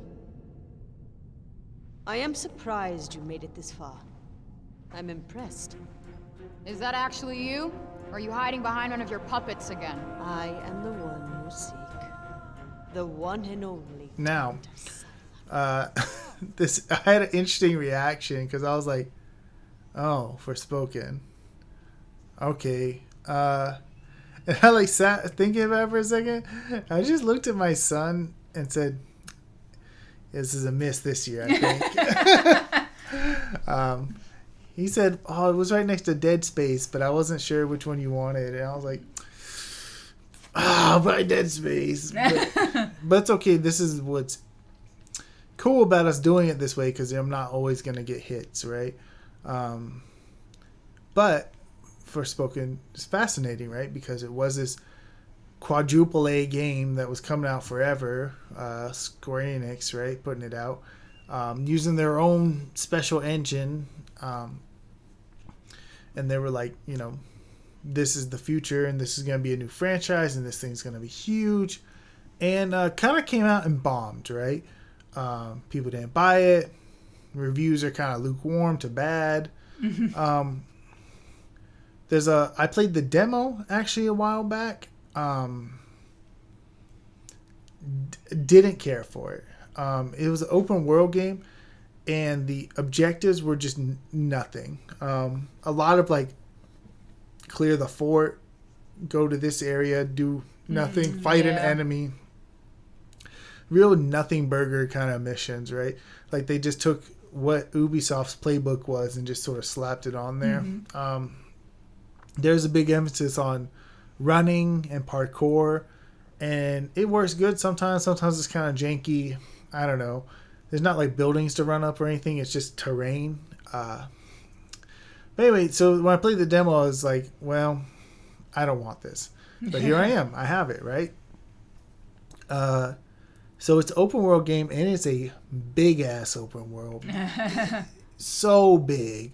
And there's no vehicles. It's all running. I mean, that sucks. Yeah. I mean, is there quick travel at all? Yeah, there's fast travel. Okay. Once you reach, there's specific spots you can travel to. And it does have a lot of those kind of shitty missions that are nothing, right? But there is also a couple good ones. There's like one in particular where you go in a dungeon, and there's some lore implications there that are pretty interesting. One thing people didn't like about the game a lot was the characters, the way they talk. They talk like Avengers speak. Do you know what I mean by that? I'm not sure I do, actually. This girl, so she just got superpowers. Whoa, what the shit? I can do that? These are, look at this. Look how cool I am. Like, that's how they talk, right? And it's kind of like cringe. Like, little snarky humor. Like, I don't mind it. I actually can be okay with that. However, they talk a lot, right? And even though they have a ton of voice lines, they don't actually have enough to be talking as much as they do, right? And I think sometimes they use the dialogue to like give you context for things, right? But you don't need to hear it every time. Like if you go into a fight and you do poorly, she'll give this line about, or you have a cuff. He's like your sidekick, right? He's the one that gives you powers. You'll be like, what am I gonna do? Get my ass kicked? I had to get better. Like, and she'll say it every time, and it's just like, shut up, you know. It's like that line of dialogue. If you're gonna make it repeat at all, just make it repeat like every 7 or 8 times. You know? Yeah. Very rarely. We don't need it every time. That said, I think I like everything about the game except for the framework of the game, which is kind of a lot of the big deal. Game, yeah, right. I like everything in the game except the whole game. Except for there's a bunch of objectives to do along the way. and almost none of them are like super interesting, but they're all very easy. I did everything, 100% of the game. Sometimes I don't mind if there's lots of other objectives if they are easy. Like if it's all like a whole big thing, I don't necessarily want to do all that. They were all easy, but you didn't get a lot for them. Sometimes you could get extra armor, like they're called cloaks, right? But you can upgrade any cloak to any level you want. So getting new ones isn't like, oh, this one's stronger or this one has more defense. It's just like, I've already maxed out my other armor. I will never switch to this. Yeah. But they would have perks. But once you get the new cloak with the new perk, you can use those perks on any other cloak. Yeah. So it was just like, which one do you like that looks the best? But it was irrelevant. So I just kept mostly the same one. I switched to one later on because it had 4 perk slots, whereas everything else had 2 to 3. But later on you can change that too. I didn't realize. It did have a couple really cool areas that were worth exploring, not for the items, but for just the way they look. The story, I think, is really good, actually. Just excellent. It's in this world that's unlike kind of any other world. Like, it's fantasy, but not, Yeah. There's definitely, like, a different style, right? So all that's cool. The idea is you're a girl, lives in New York, somehow gets sucked into this world. You're kind of like a little badass, a little like in trouble with the law all the time, right? Yeah. You get sucked into this other world, and they're having some problems with a thing called the break, where everything is turning into crystals and dying, except for you. So you're on the way out there, and there's these figureheads known as the Tantas. They're like almost as powerful as gods, and even though they were good at one time, word on the street is they're to blame for the break, so you're going to investigate, right? And I like all that stuff, but it's just like the game is so dense with content that just doesn't need to be there. Yeah. And of course, I guess you could not do it, right? It's not going to hurt you. The game's not hard. In particular, if you do it all, it's going to be ridiculously easy. But I don't know, like, I liked all that. There was just too much, right? The game ended up taking me like 50 hours to 100%. I will say, this is a little bit later in the year, but I'm going to talk about it now. I did end up playing the DLC for the game. Yeah. Called In Tanta We Trust.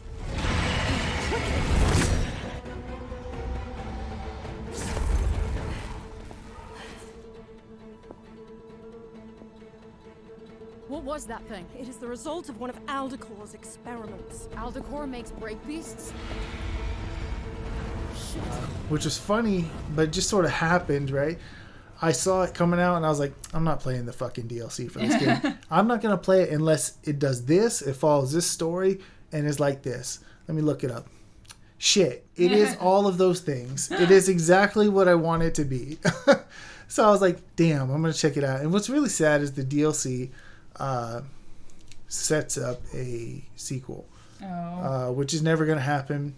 I don't even mean like, maybe it'll happen. Maybe they disbanded the entire team. Oh. So it's definitely not going to happen now. So that's unfortunate. And the sequel setup was like, that sounds cool. Yeah. So unfortunate. I would have bought the sequel. Even though I ended up giving this game 3 stars, I would have bought the sequel because I think it had something there. There was something there to give. It was just the framework of it all was just a little too much nonsense on top of what would otherwise be a good game. Yeah. They really wanted that filler content in there for you. They wanted, to feel like a big game. Right. They were. Yeah. Real big. The opening area is humongous. Like, for real, like one of the biggest open worlds I've ever seen. All right. Next up, I played Lost in Random.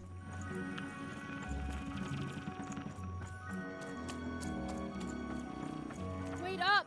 Please! Wait up! This was Onecroft, the world in which Even and her small family live. This is not a bad game, but I'm going to tell you right now. This is not a good start. It was the disappointment of the year for me so far. I was hoping it would be better than it was. And I saw some of the reviews were mixed, but it looks really good. Like, you look at the screenshots and like, this looks fucking awesome. And it looks like a lot of fun. And So it's got this very Tim Burton kind of inspired art style with things, with a lot of its own flair too. I think it's inspired by Tim Burton and I've seen this game before. I've seen it. Yeah. It does look cool. It has a really cool premise of how everything in the world is controlled by the roll of the dice. Like, quite literally, you will have people who live in, like, zone 1, 2, 3, up to 6. And, 1, you're super poor, decrepit, and 6 is supposed to be, you're basically helping, like, the queen. And it's supposed to be an honor. So you are with your sister, the queen rolls the dice, your sister gets picked. It's called the rule of random because it's by the roll of the dice, so it's like the big thing. And the queen lady takes your sister, and you want your sister back because you don't believe that anything good is going to come of her being there, and that the queen is evil. That's kind of the whole premise. So you end up trying to run away, and you come across this little friend called Dicey. Is literally a dice, like a sentient dice, has arms and legs, from an old, like, dice kingdom. Like, all the dice are supposed to be gone now, except for, I guess, the non-living dice and stuff that people have. So you go with Dicey, and gameplay-wise, you're kind of going through each of these areas that honestly look really all kind of the same. That's definitely where things start to fall apart a little bit, is like what they have there looks good. There's just not enough there. Like, characters look cool and stuff, but in the little sort of town areas, in each location, all the town areas look the same. They have only a certain amount of different looking people, and they're like these fish people. So there's some Lovecraftian inspiration somewhere in there, I'm sure. And some other unique people, but that's kind of it. And the battle system is, once again, very interesting, very ambitious sounding, long-term gameplay. Because this isn't a terribly short game. I want to say it's close to 10 hours. It has like a card battling kind of system. You roll dicey, whatever you roll, which he doesn't start off with all of his numbers. He starts off with only 1, and then you get 2 and the rest of the numbers as you go along. Whatever number he rolls is how many points you get, and depending on how many points you get, depends on which cards you can play out of the cards that you own. There's not a lot of different cards, because it's you doing the actions. So it's like, you can summon a spear, you can have,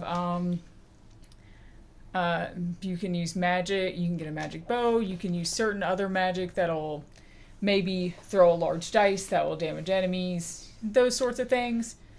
But you'll end up in little arenas a lot doing this. Quite a lot. Definitely too much. Definitely takes too long to kill enemies. This was the other game of the year that I actually switched down to easy, because you can do it in the game, and it just makes it go by faster, because it's not like it's challenging, it's just time consuming, and you get tired of it. This is disappointing to hear. Yeah, because it looks awesome. I mean, seriously, you look at screenshots on Steam and you're like, oh, this looks so cool. Because I bought this alongside another game as well that looks cool, but I'm pretty sure it's actually an excellent game, so I guess I should have played that one first. We'll see. But just the whole concept of the rule of random and that everything's by the roll of the dice is like a very cool concept. The story kind of ends up changing a little bit because your sister's starting to become an evil person because of the queen. She's making her do things that are about hurting people.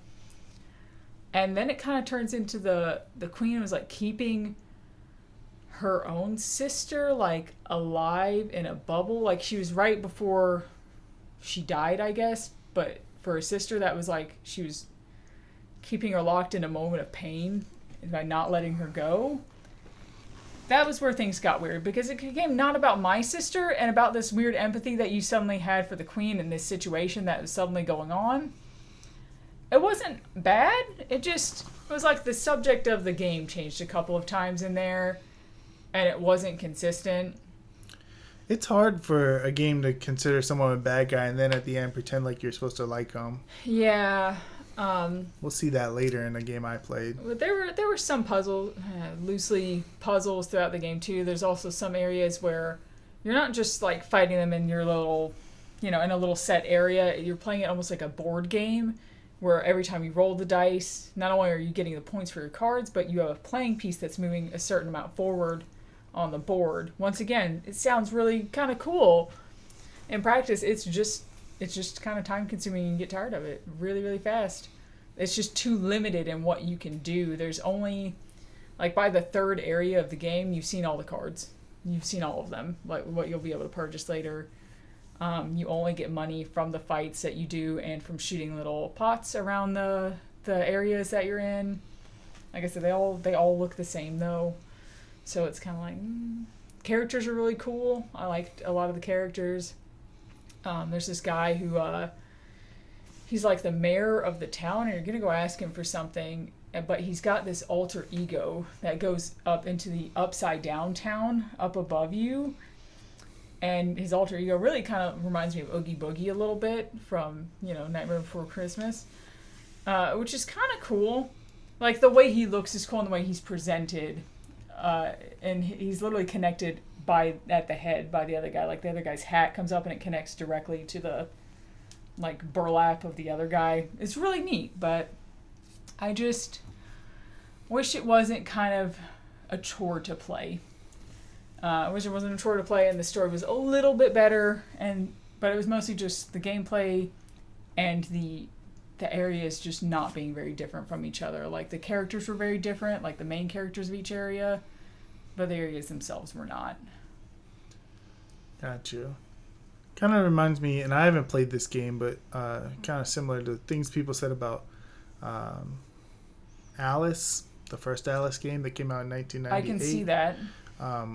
Where definitely. the whole premise was cool, but the world is not as cool as it should be. Yeah. Next game I played. Hey, the game you actually bought me to play on the podcast. Yeah, I had almost at one point I had kind of forgotten about it, and I was like, "Oh right, yeah." The whole time I was thinking, like, I wonder when she's gonna say, like, "Hey, White Day was the game I wanted you to play, not those other ones." Yeah, at first I was like, "Is he confused?" I was not at all. I just was like, I'm gonna get to it. So White Day, a labyrinth named School.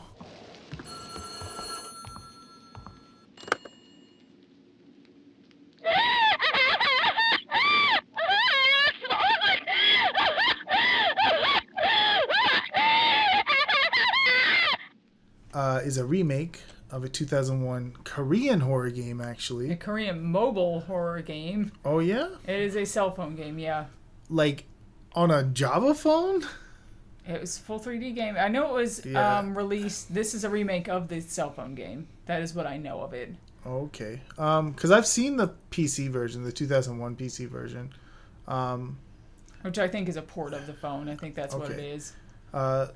So this is fascinating because usually when I think about the first-person horror genre, right, I basically think about Amnesia, right? Amnesia kind of is what popularized that genre. But actually, White Day, the original, is probably the actual first popular one. Yeah. And even popular in the United States from like a underground importing kind of way, like, because there were people that played the original White Day a lot on YouTube, and actually kind of like after Amnesia, it seems like people discovered it because they were looking for what to have for content that no one else has. But I don't know if you can just easily purchase or obtain the 2001 version now. No, but you can steal it. I might have to do that at some point because I've looked at some. I know some of the differences between the games, but they sound interesting. Yeah.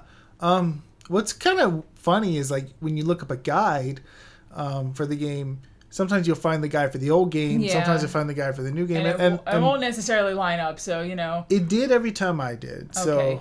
So, lucky enough. Yeah, because you will probably have to guide it up a little bit with this game. There was once or twice. Yeah. I think it was mostly the first area with the tree thing that kind of confused me initially because I was just new and I didn't know. You're talking about kind of the first boss fight. Yeah. That thing didn't bother me. I got that. I had a feeling something was going to go on with those plans, so I figured it out earlier. But But anyway, just to get the setup, is you're a student. There's a girl.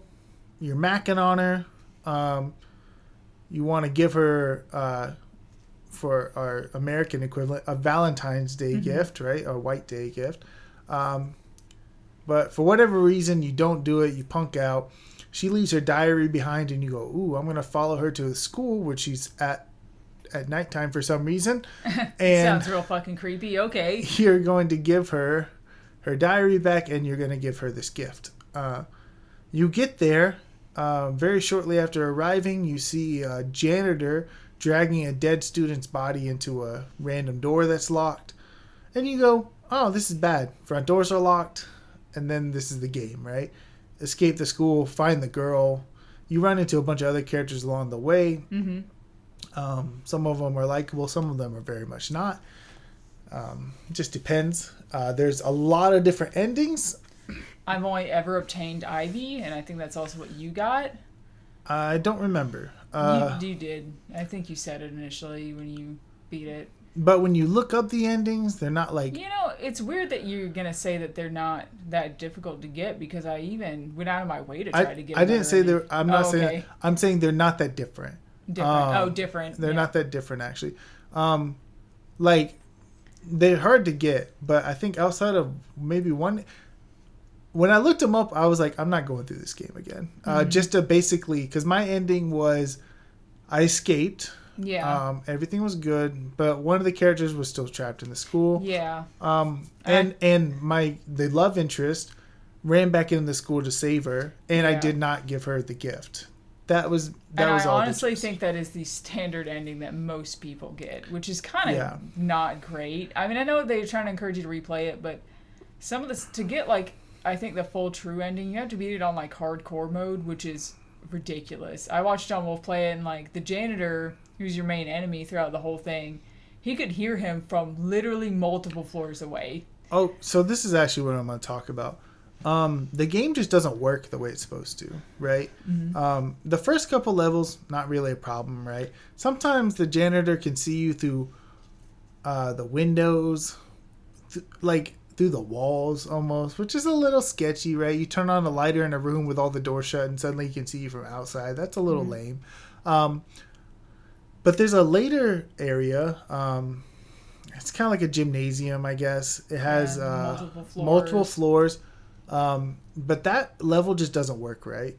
If you're on the third floor and you walk past where the janitor is all the way on the first floor, he will see you. Which is interesting, because I didn't feel like I had that issue on normal. I had that issue so much that I think I started playing the game on normal, but then I restarted the game on easy because I was having issues with the janitor being too aggressive. Yeah. So I think the second time, I went to play through it a second time at one point that I didn't finish, but I was playing on normal that time because once I knew what to do, I felt like I could do it. That point of the game, I actually just gave up. I just ran with him chasing me at all times. Yeah, I've definitely done that before because at some points you kind of have to run past him anyway. I think getting the first key in the game, you pretty much have to cross paths with him at some point on your way back. Or at least it's a lot easier to just do that. Yeah, I don't remember, but... Because there's like a singular hallway you go down, and he's eventually going to come back up that hallway, and you have nowhere to go except past where he's at. Yeah. I did read a little bit of a guide, like a beginner's guide, and it was like, hey, you actually, even though I know it's real slow, need to crouch walk everywhere. Oh, yeah, yeah. And I just did that anyway out of instinctual fear. If you walk, he's likely to find you. If you run, he will 100% find you. Yeah. From across the map. Your ass immediately. Well, you're also in an empty school too, so he's gonna hear that fucking echo immediately. And in real life, you would. And make sure you close doors behind you, stuff like that. There's a puzzle. This, I guess, is the puzzle every American person gets stuck on. There's on a whiteboard, chalkboard, Korean numbers, and it says these Korean numbers minus these other Korean numbers, and there's a little legend that shows you what these symbols will mean, and then you turn it into a safe code, right? I looked at this forever, trying to figure it out, and finally I looked it up and still didn't quite understand it because I don't think the textures on the board are that good. Those aren't even numbers. Not really. They're like just symbols, and you have to take the symbol away from one symbol, and what you're left with is the symbol that equals a number. And I was just like, how was I supposed to figure this out? Yeah, that.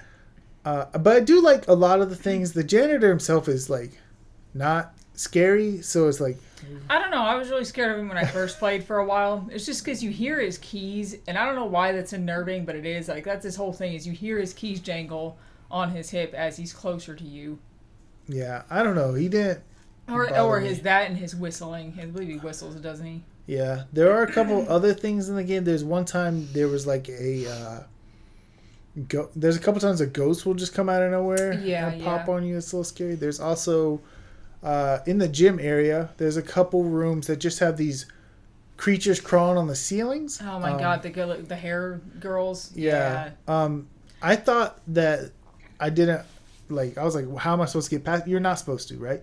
Those rooms you're just not supposed to go in until you do a puzzle. You do a puzzle because there's switches in there. You have to switch, and the first time I think I walked in one of those rooms, I didn't see them yet, the person, and it scared the shit out of me. Yeah. There's there's like a water monster later on that's pretty interesting. At the end of the game gets really crazy. Yeah.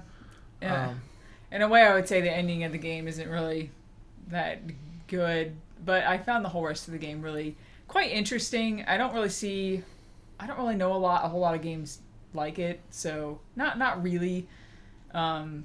Just in the way that it's kind of a point and click first person, like Amnesia, where it's got the first person puzzles and everything. Yeah. Sort of, right? And they did do a couple cool things with the puzzles. It was like, even like one of the first puzzles is like, oh, the key code for this locker is in my toolbox. You go to the toolbox, there's a tool set in there, and you're like, okay, what do I do with this? And you're looking around, and then you look at the tool set, rotate it over, and and it's like on the side of a screwdriver or something. You go, okay, this is cool. But I will say I didn't love it. I didn't hate it. It hurt me that gym part really made me want to quit for a while because it was so frustrating. Until I just decided, screw it, I'm just gonna run past and then load auto saves to get through it.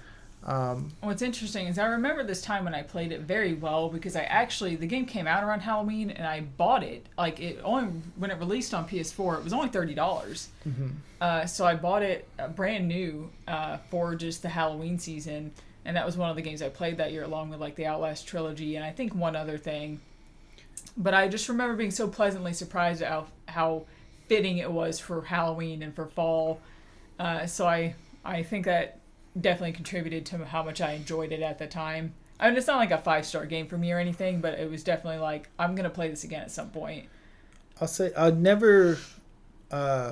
probably would never do it, but there's part of me that is interested in the original game. Yeah. Because when I watched a little bit be played, it looks like a PS1 game. Yeah, which is kind of cool. Which makes sense. It came out in 2001, so yeah. So pretty interesting, but yeah. So that's the game you bought me for the podcast. All done. I think. Overall, which was your favorite of the 3 games that I bought you? Well, I mean, Phoenix Wright, obviously. Oh, that's true. Yeah, that's not fair.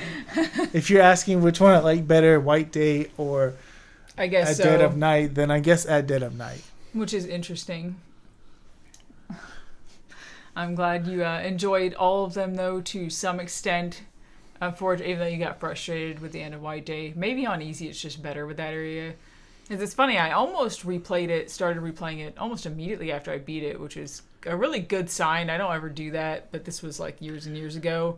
Yeah, I want to say maybe I didn't play it on easy because it affected some of the endings. I don't know if it meant anything for the one I got. Yeah. But I was like, well, I think what's called the Crisarium ending, you wouldn't be able to get on easy, but you could get it on normal. So I was like, but I didn't end up.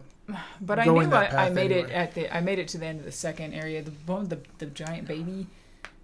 Oh yeah. Yeah, I made it definitely into that, but I didn't make it into the gym. And after I played it on easy, playing it on normal, I didn't have a problem. But the first time when I tried to play it on normal, he caught me a lot, and I didn't make it very far. Oh, anyway, going on with the adventure games that I wanted to kind of get around to this year, the point and clicks that I've been meaning to get around to. I bought Lorelei a few years ago after having played the Cat Lady before. Well, once I'm gone, I'm never coming back. Ever. Can't wait, coming through.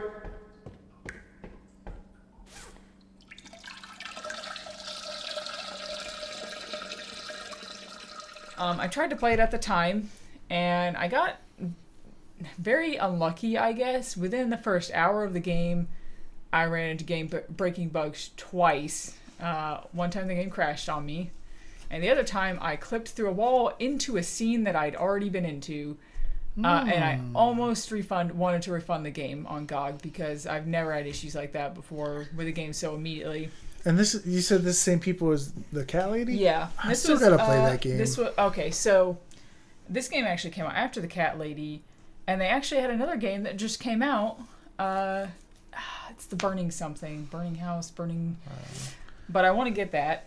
I'm so behind. The Cat Lady, I played like the first couple chapters of and really loved it, but I just didn't play it the rest of the way. So, but I've been curious about this. I liked the vibes when I played the first like hour of it before. I ran into those bugs or whatever, and then I just never played it after that. And I was like, well, let me give this another chance because I like the game. It's just, I hit those problems. I didn't hit those problems this time. Does that mean they fixed it? No, I really don't think they did. The game's never updated since I've had it on my computer, because God Galaxy will be like, it'll auto-update, and it'll tell you when it's updating it. So you just got lucky this time. I guess so, but I didn't run into any other problems. In this game, you play Lorelei. You kind of are living this shit life with your mom, who just had a baby with this guy who's like a piece of shit, and he's like all creepy, and he's definitely interested in you, even though you're her daughter and you're like 17 or 18 or however old you are. You might be at the most, you might be in your early 20s, but I kind of doubt it. And 17, 18, 35, whatever. But basically, you want to take your baby sister and you want to get out of there. Well, you run into some little problems. Before that happens, your mom kills herself. She hangs herself in your bathroom. And you are also killed in the process of trying to, get help for this whole situation, calling the police. Your stepdad or whatever comes up and you get murdered, and so does your friend. So the mission becomes that you go into the afterlife and you make a deal with death, basically. You basically make a deal with the devil to try and eat this soup and go wake up again from where you were left off, like murdered on the floor. You wake up. So I know this makes context probably when you're playing the game, but you're just like, you die, you make a deal with the devil, you eat soup. And it's like, what? What do you mean? Eat the magic soup. Did you miss a couple steps? What? And you basically come back to life in the real world where you were at, like literally right where you laid, and you're trying to make the situation better, get your baby sister, save the people's lives that died.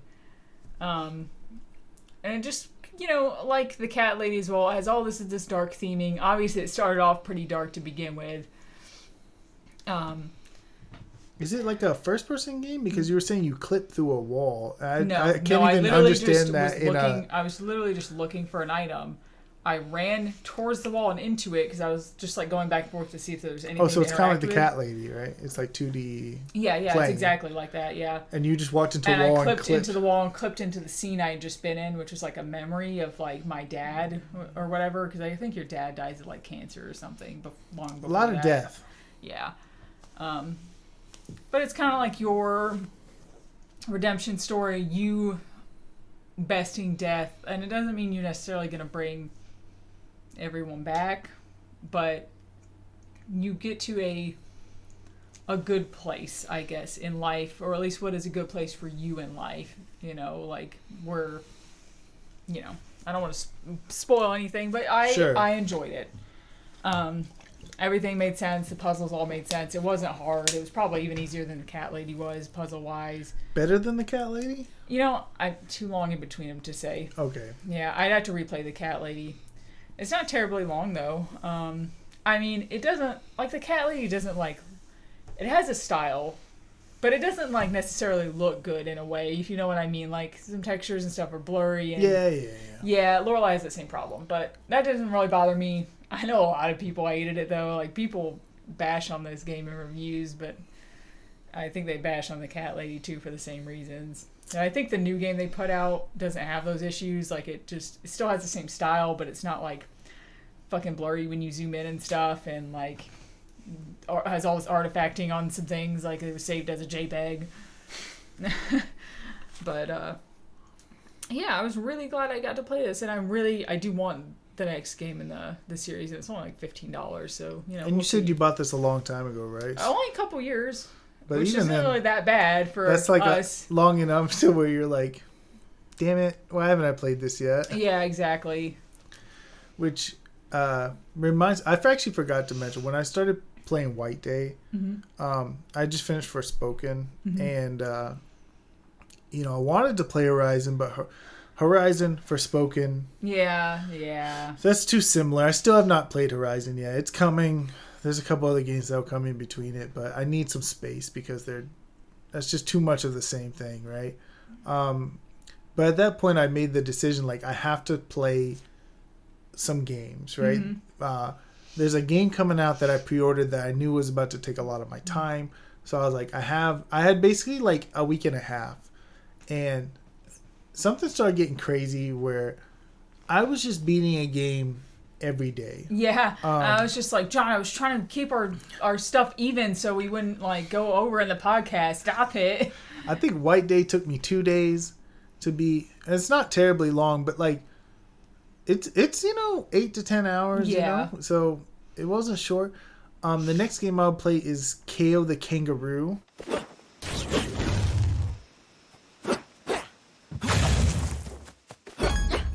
Hi, monkeys. What's next? Cuddly piranhas?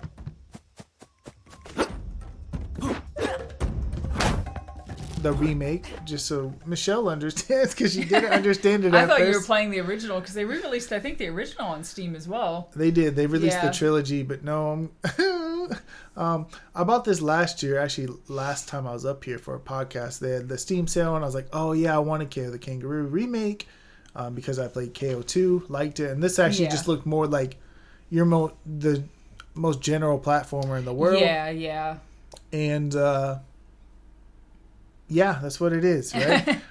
It is a pretty standard 3D platformer, good controls, no issues all around, solid level design. Bosses are okay, nothing great. There's a lot of costumes you can get. Some of them look good, some of them are stupid, like Halloween themed. You're the zombie KO. I don't want to play a zombie KO, But there's nothing really to say about it. If you're looking for a 3D platformer to fill that void, right? I just played a horror game. I just played a AAA game. When's the last time I just played a very simple 3D platformer? Right? It's been a long time. I think the game took me 7-8 hours, right? Maybe even less. Again, I beat it in 1 day.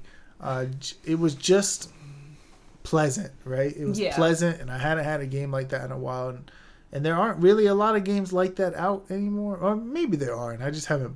Maybe you just don't really keep your eye on them as much because they don't stand out. Maybe I'm looking in the wrong place, right? But at this moment, I was like, it's time to play it. It's been almost a year. Played it. Had a great time. All right. Next up, I played Unpacking, which is a game I've wanted for a couple years now.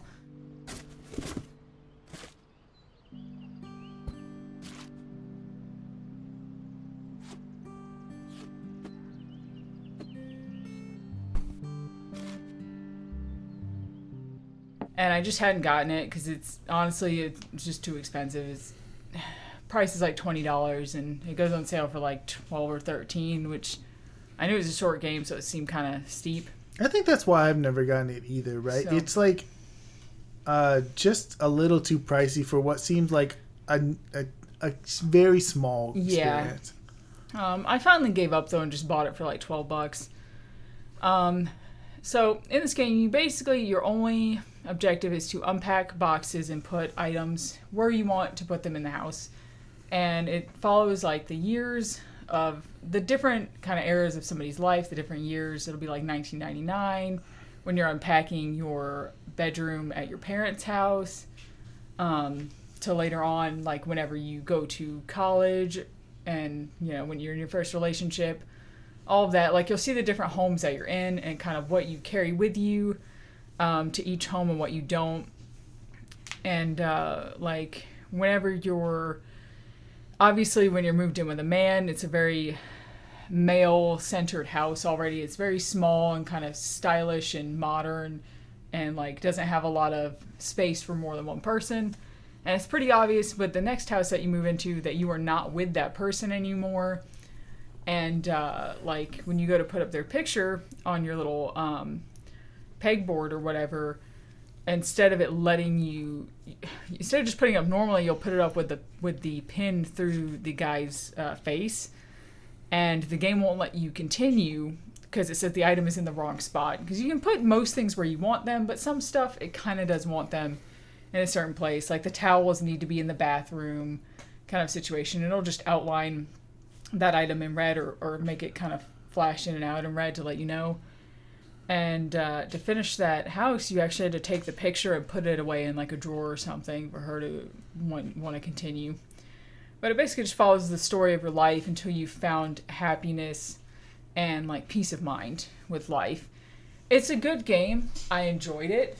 It's about 2 hours long though. And I hate to say it, it's not worth $12. It's certainly not worth $20, but it's not really worth $12 either. I feel like $12 should have been the starting price. And then like $6 should have been the sale price, It's not to say I didn't enjoy it. It's just I actually had a bit of regret from it, only because of the price of the game for what you get. I feel like you can probably get this on mobile or something, and it's probably cheaper. And I would get it there. It's on Game Pass, so if you have Game Pass, like this is like the perfect type of thing to use Game Pass for, right? Those shorter experiences that you're not willing to dish out money for. Yeah. But I thought this game looked really cool. It's all pixel art and it's everything's isometric. I don't know what it is with me and isometric games, but I love them. And I saw this game before it was ever even a real thing. I saw like some artwork of it somewhere on like Pinterest or something, and then found out about the game from there. Like before people had their eye on it, because a lot of people did have their eye on this game. Surprisingly. Yeah, it was a really popular game for a minute. Yeah, it became pretty popular within the cozy gaming community for a while. But yeah, it's enjoyable. If you can get it for less than $12 or free, then it's worth playing. Speaking of cozy games, next game I ended up playing was Tormented Souls. The exact opposite of a cozy game.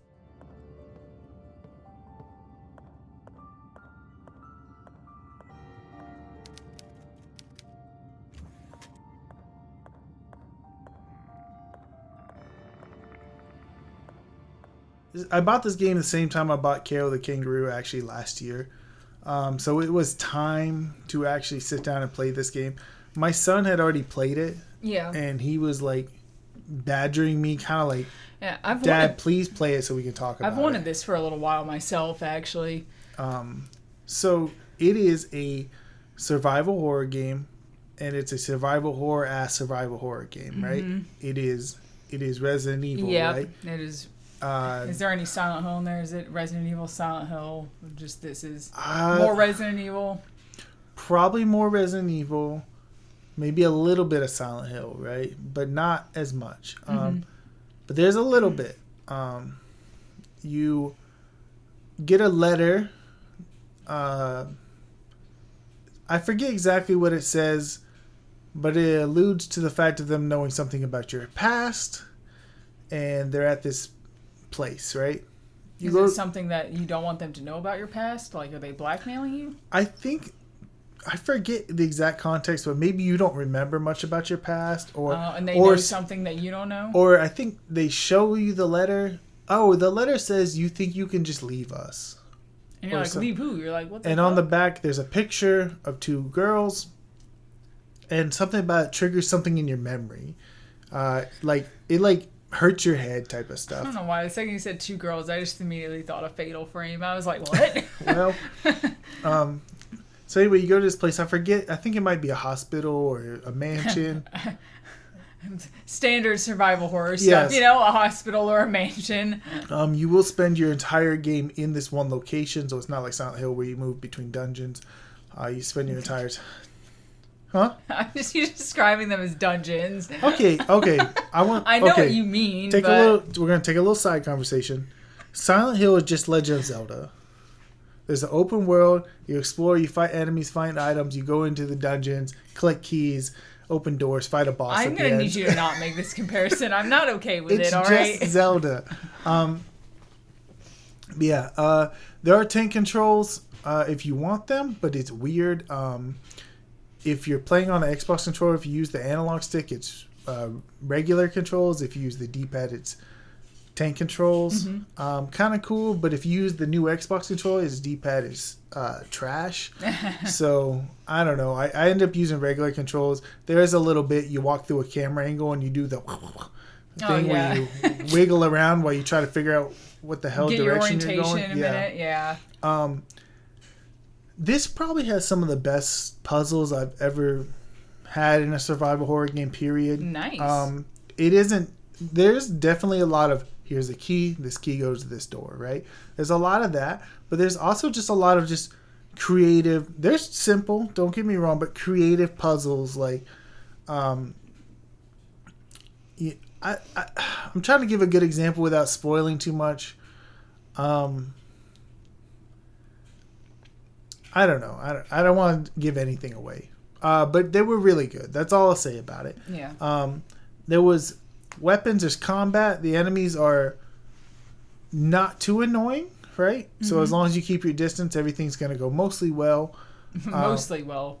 Yeah, every now and then. It's a horror game. It's not always going to go well. There's a mechanic with light, so your character, for whatever reason, cannot walk in darkness. Not really explained, but if you walk in darkness, you start to freak out, and you just get a game over. I mean, is this really all that different from something like Amnesia or any other game that uses darkness as a sanity mechanic? Yeah, you'll just die. So, you have a lighter, which if you have your lighter out, you can't have your gun out. So, this is like a nice trade-off of do you want to be able to? Well, I guess either way you could die. It's not like you just can't see and you might get hurt. Like you literally die. Right. So some areas there'll be little candles you have to light up so that way you can see and pull out your gun and shoot. There's a decent variety of weapons, not like a ton, but a lot of good ones. And they're contextualized in cool ways. Like the shotgun, for instance, you find these 2 random pipes, and one smells like sulfur, and the other one, they're not shotgun pieces. You combine them, now you have a shotgun, and it was this is cool. Yeah. So I like that aspect of it. I thought the story was really interesting, extremely interesting towards the end, how it all came together. I basically thought this was excellent, right? For us, for survival horror, and especially this is an indie game, isn't it? Yes. Yeah. What you want when you're looking at a survival horror game, there's a lot of new age survival horror games that are doing lots of different stuff, right? But if you just want something that feels like you want it to feel like, Tormented Souls is the right one. Yeah. The only thing I say I didn't like about it in the end, and this is a survival horror thing, I know it is, I wish they would stop. There is a underground / sewer area with no map, which is the worst area to not have a map for, because it's just confusing. So I don't like that area. And there's also a chaser enemy later on. Yeah. But the chaser enemy doesn't work well. So if you walk in a room, the music will start to swell up and you go, oh, the chaser's in here. Turn around, open the door, go back through the room, come back in, the chaser's gone, right? Gotcha, so it kind of ruins the effect of the chaser. So those are kind of weak, but everything else basically perfect. Mm-hmm. I'll have to play it at some point then. Maybe around spooky season, we'll see. After, I guess while John was playing that, I was playing Strange Horticulture.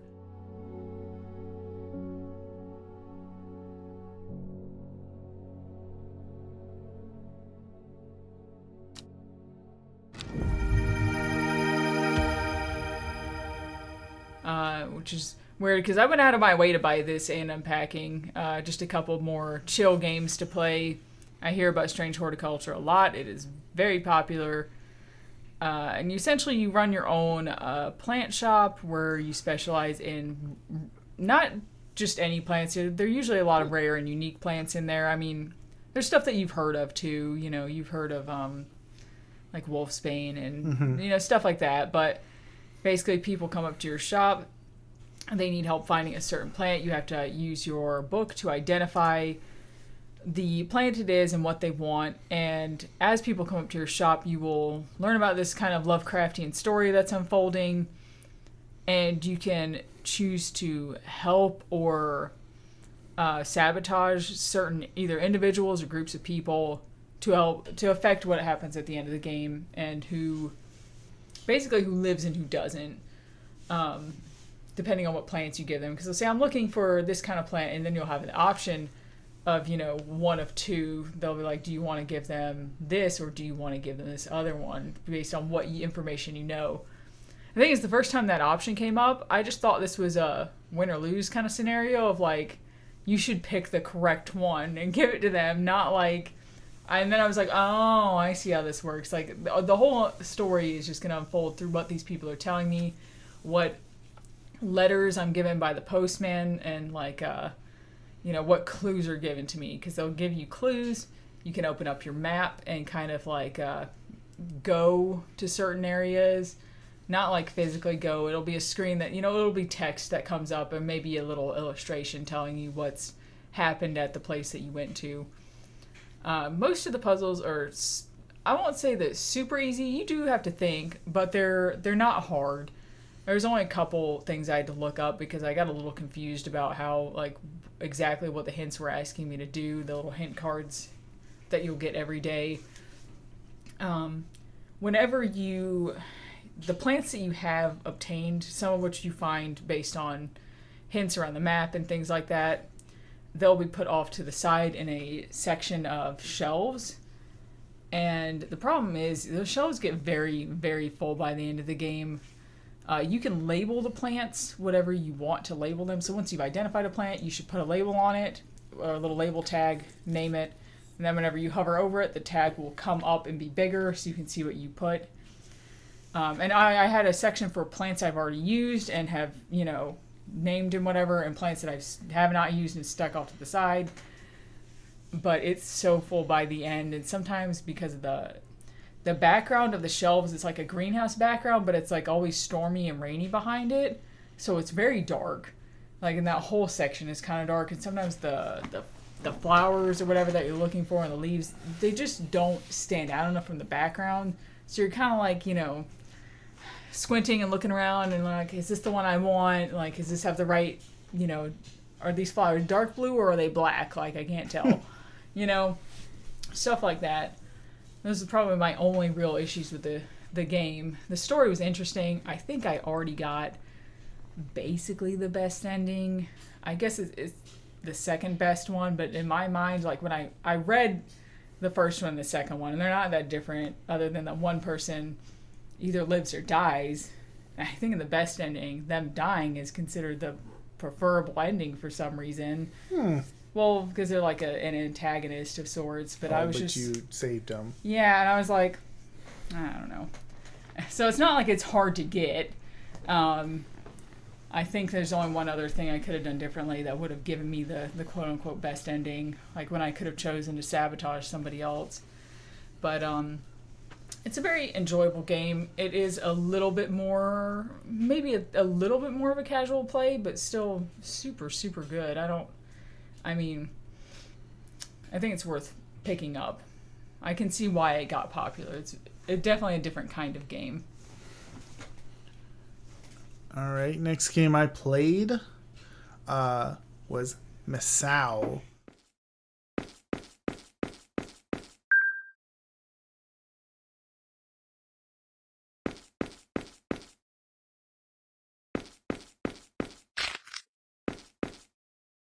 Which is actually a wolf RPG. A classic, absolute classic of the time. The Wolf RPG Maker era. Right. And I bought this, I think actually, the similar time as Tormented Souls and K of the Kangaroo. Mm-hmm. Wait, you bought this? Yes. Is this... But you can... It's free. I don't know. It was on Steam. I don't know. Okay, whatever. I don't know. But anyway... plays everything else on Game Pass, buys other free games. Well, if they're like free, like download from random Wikipedia No, they're page. literally just free. They were released free by the developers. They just re-released them on Steam in case people wanted to, I guess, support them in any way. I don't know. Well, I don't know. Either way, I think I bought it a long time ago. And but what actually put me off from playing it was actually the Strange Man series that I played previously. Yeah. Like I actually... These are not made by the same people. They're not. Okay, but okay. Just the fact that it was like similar like stylings and from Masao came out well after those games, but something about that was just like I don't know. Strange Man wasn't feeling it. Mm-hmm. So when I went into this game, I was kind of hoping I was hoping it was a little more straightforward and not as ridiculously like go to this random place and then when you come back something different will be happening. So yes, in a lot of ways, yes, Masao is a much simpler game, and I didn't Masao is... You played Masao, right? Yeah, a long time ago. Masao is weird because it's almost like has no idea what tone it wants to have. Mm-hmm. Because on one hand, it wants to be funny. Yeah. And on the other hand, it wants to be extremely serious. Yeah. Like the game's, I guess, gimmick is death, right? Mm-hmm. You can die basically in every room like 5 different ways. Kind of reminds me of Yomawari in a way, in its own way. How Yomawari, you just die constantly. Kind of, right? But like this is like you walk into a room, there's a desk. Well, you have to investigate it because you don't know what it does yet, right? You investigate it, you die. Like a piano falls from the ceiling, you die. Yeah, very Yomawari in that regard. Walk into a room, something falls, just kills you instantly. You walk out a door, there's no floor, you're dead. Fuck, Yeah, and in that way, it's trying to be very funny. And there's actually a little bit of like enjoyment in finding all the gags and like silly stuff that's going on. So that was good. And the world is like not too big, right? You can travel from basically one end of the game to the other pretty quickly. So re-exploring rooms is not too complicated. So if you're missing something, there are alternate endings, I believe. So you do have to be careful you're not screwing yourself out of some good ending or whatever. At the end, it gets very serious and extremely dark. Yeah. Almost like it took a weird turn. Like before that, it was like an elementary school kid making the game. They thought it was funny. The character's dying. And then they went to middle school and got into their emo phase. And they just decided, I don't know, what if someone was sexually assaulted, you know? Like, and they for real do that. And then they try to do the thing where they make you feel bad for the villain. But since I just told you what they did, I don't know. It seems irredeemable to me. Yeah. But they try really hard. So in that way, it was like, ooh, I don't know, like the flavors all over the place. And a lot of the RPG Maker, Wolf RPG, like era games are kind of like this, right? Because a lot of it is younger people or teenagers like making games, right? So I have to respect it for that. I'll say I like this game better than all the Strange Man games. No problem saying that at all. And I enjoyed the gags and stuff. It loses itself a little bit towards the end. There's also like a little... I don't know if it's DLC, but there's like a side story thing you can play afterwards that goes more into why this character who was a villain is redeemable. I think that's probably a new thing for the paid one, is what it is. They have little side content. Yeah, that part wasn't very good Because either. I didn't... because it goes into why we think so-and-so could be a good guy and you save some Even people. though he, rapes children or whatever. Right, exactly. Right. So I don't know about all that. But, so I'm happy I played it. The next one up, I think I had to play Mad Father, I think I own, and maybe a couple other ones. Yeah. But I went through one of those times too when I just played a lot of RPG Maker games within a short span of time. I feel like I can't play too many of them at once, but I would like to get through the rest of them that I own. Yeah. All right. I played one of the other games that I bought during a little sale was The Last Campfire. The caged flame stoked new hope in Ember.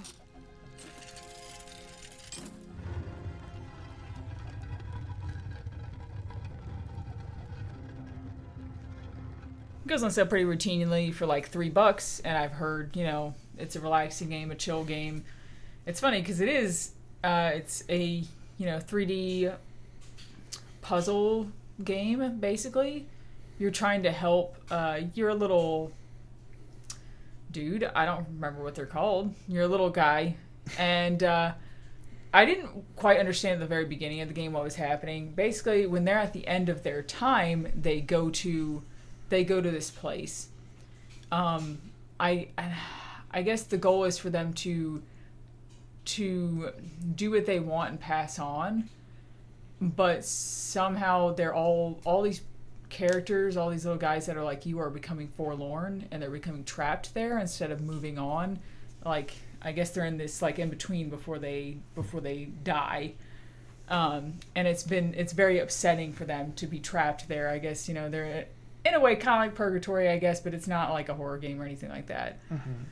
So you're going around and you're trying to help the forlorn, which really just consists of you lighting a fire for them. And there's usually a puzzle. Like you touch them, you go into a puzzle, you finish the puzzle, you light the fire at the end, and then they are, back to their senses again and like going on with finishing their journey in life.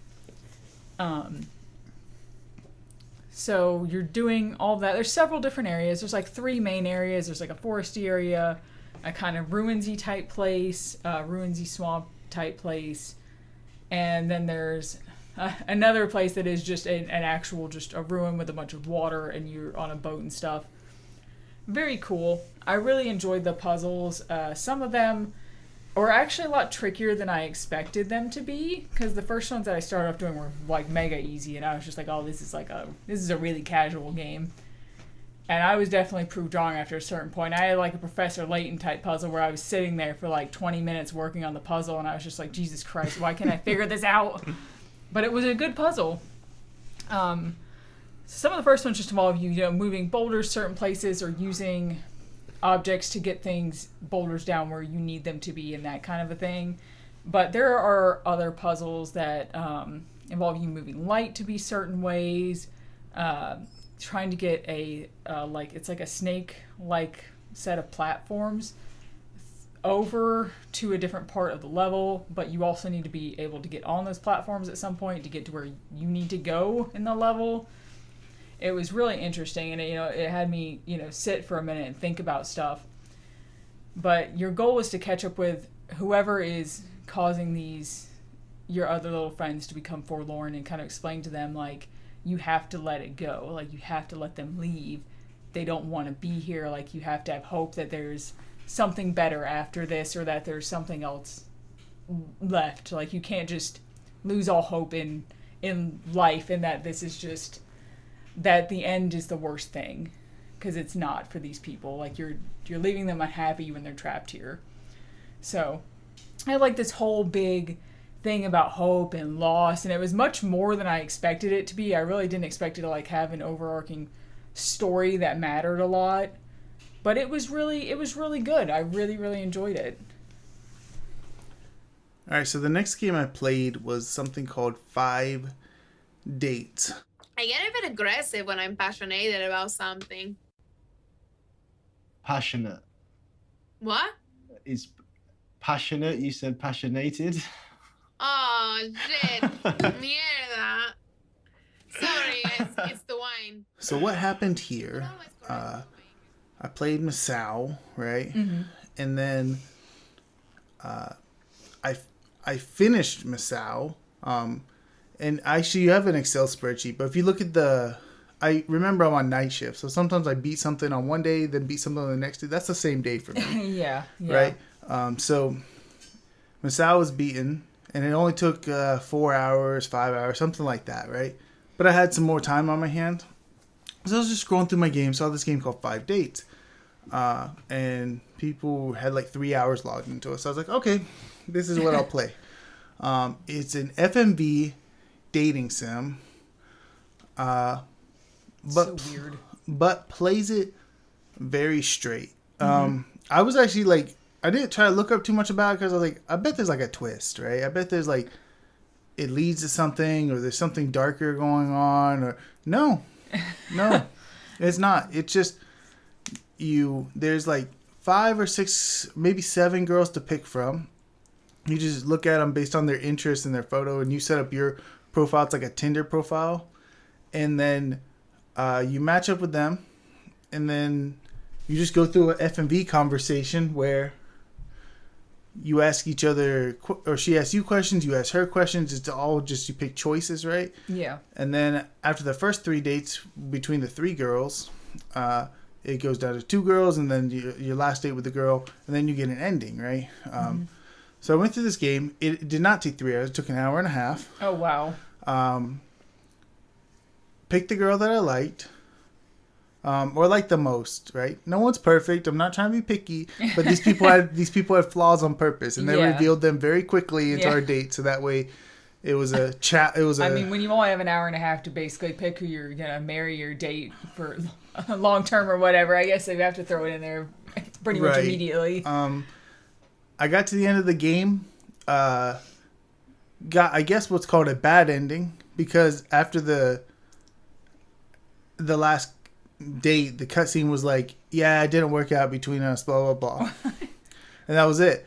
And I put down the game as beat, and I was like, okay, so I beat it, but that really didn't feel right. Yeah. That didn't feel right. So I looked up a guide, aka the manipulation guide to women, I guess, and found out all the right answers to give them. Picked the different girls this time, so that way it would at least be something different. And ended up with some girl who's into yoga and likes to read tarot cards for half her date.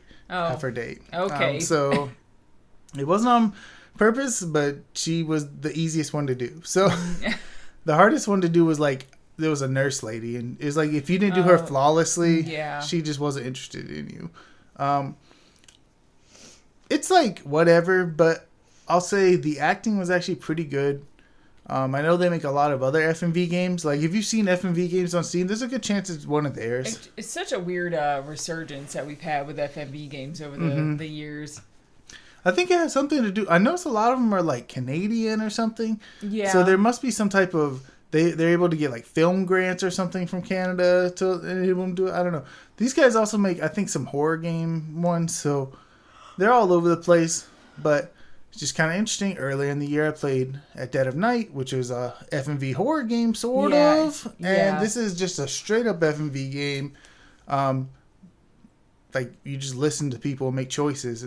Totally different type of game. But it's okay. If you have 90 minutes to spare, I don't know, maybe do something else. All right, because I wanted to get through some more of my point and clicks that I've had. I decided to finally... go ahead and play the game that I've had sitting on my backlog, probably the longest now. I've had for 9 years without playing, and that's Tales of Monkey Island. Maybe I can move the door by pushing on this giant crystal nose. Nope.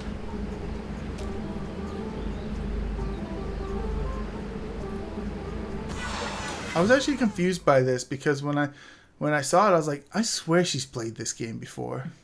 But this is the Telltale one, right? The 3D one?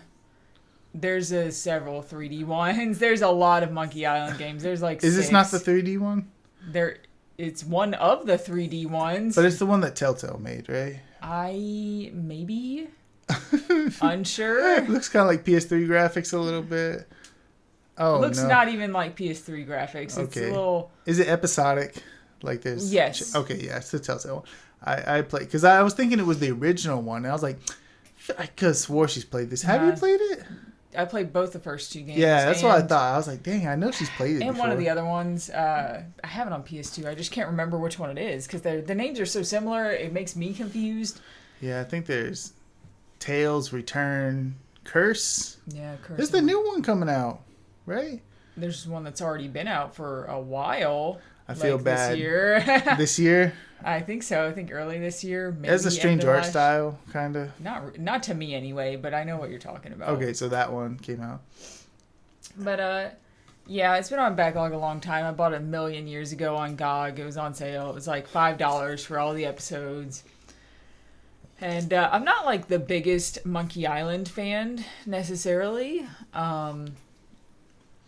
Like I liked the first 2 games, but it's not one of my favorite adventure game series or anything. They always have annoying shit in the Monkey Island games, like the insult sword fighting and stuff. And it's like, it's only funny, I feel like, to the people who made the game, and anybody who is playing it, it's just not. It's just annoying. This game. Oh yeah, I remember that from the first. I think we looked up a guide or something. Yeah, and it was even worse in whatever the one I have on the PlayStation 2 is. It was worse in that game. The mini games that were like that either involve lots of backtracking or just lots of luck. Mm. And this game did really well, kind of up until the last chapter. But it's probably my favorite Monkey Island game that I've played. Mm. I still gave it a 4. I'll say that, but I gave the other ones a 4 too, the first 2 games, I think. But it plays a lot more smoothly for most of the game.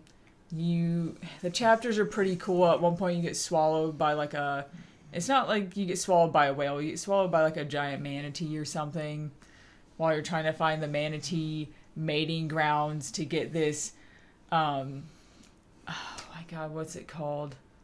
La Esponja Grande, which is a sea sponge that's supposed to get rid of the pox of LeChuck that you have inadvertently spread all over the world while you were trying to defeat LeChuck at the beginning of the game. It's goofy. It's Monkey Island. The story's fucking stupid. I mean, you're trying to get a literal, like a sea sponge, like a pumice stone thing that you're supposed to rub on you and it gets rid of the pox. Like, it's super goofy.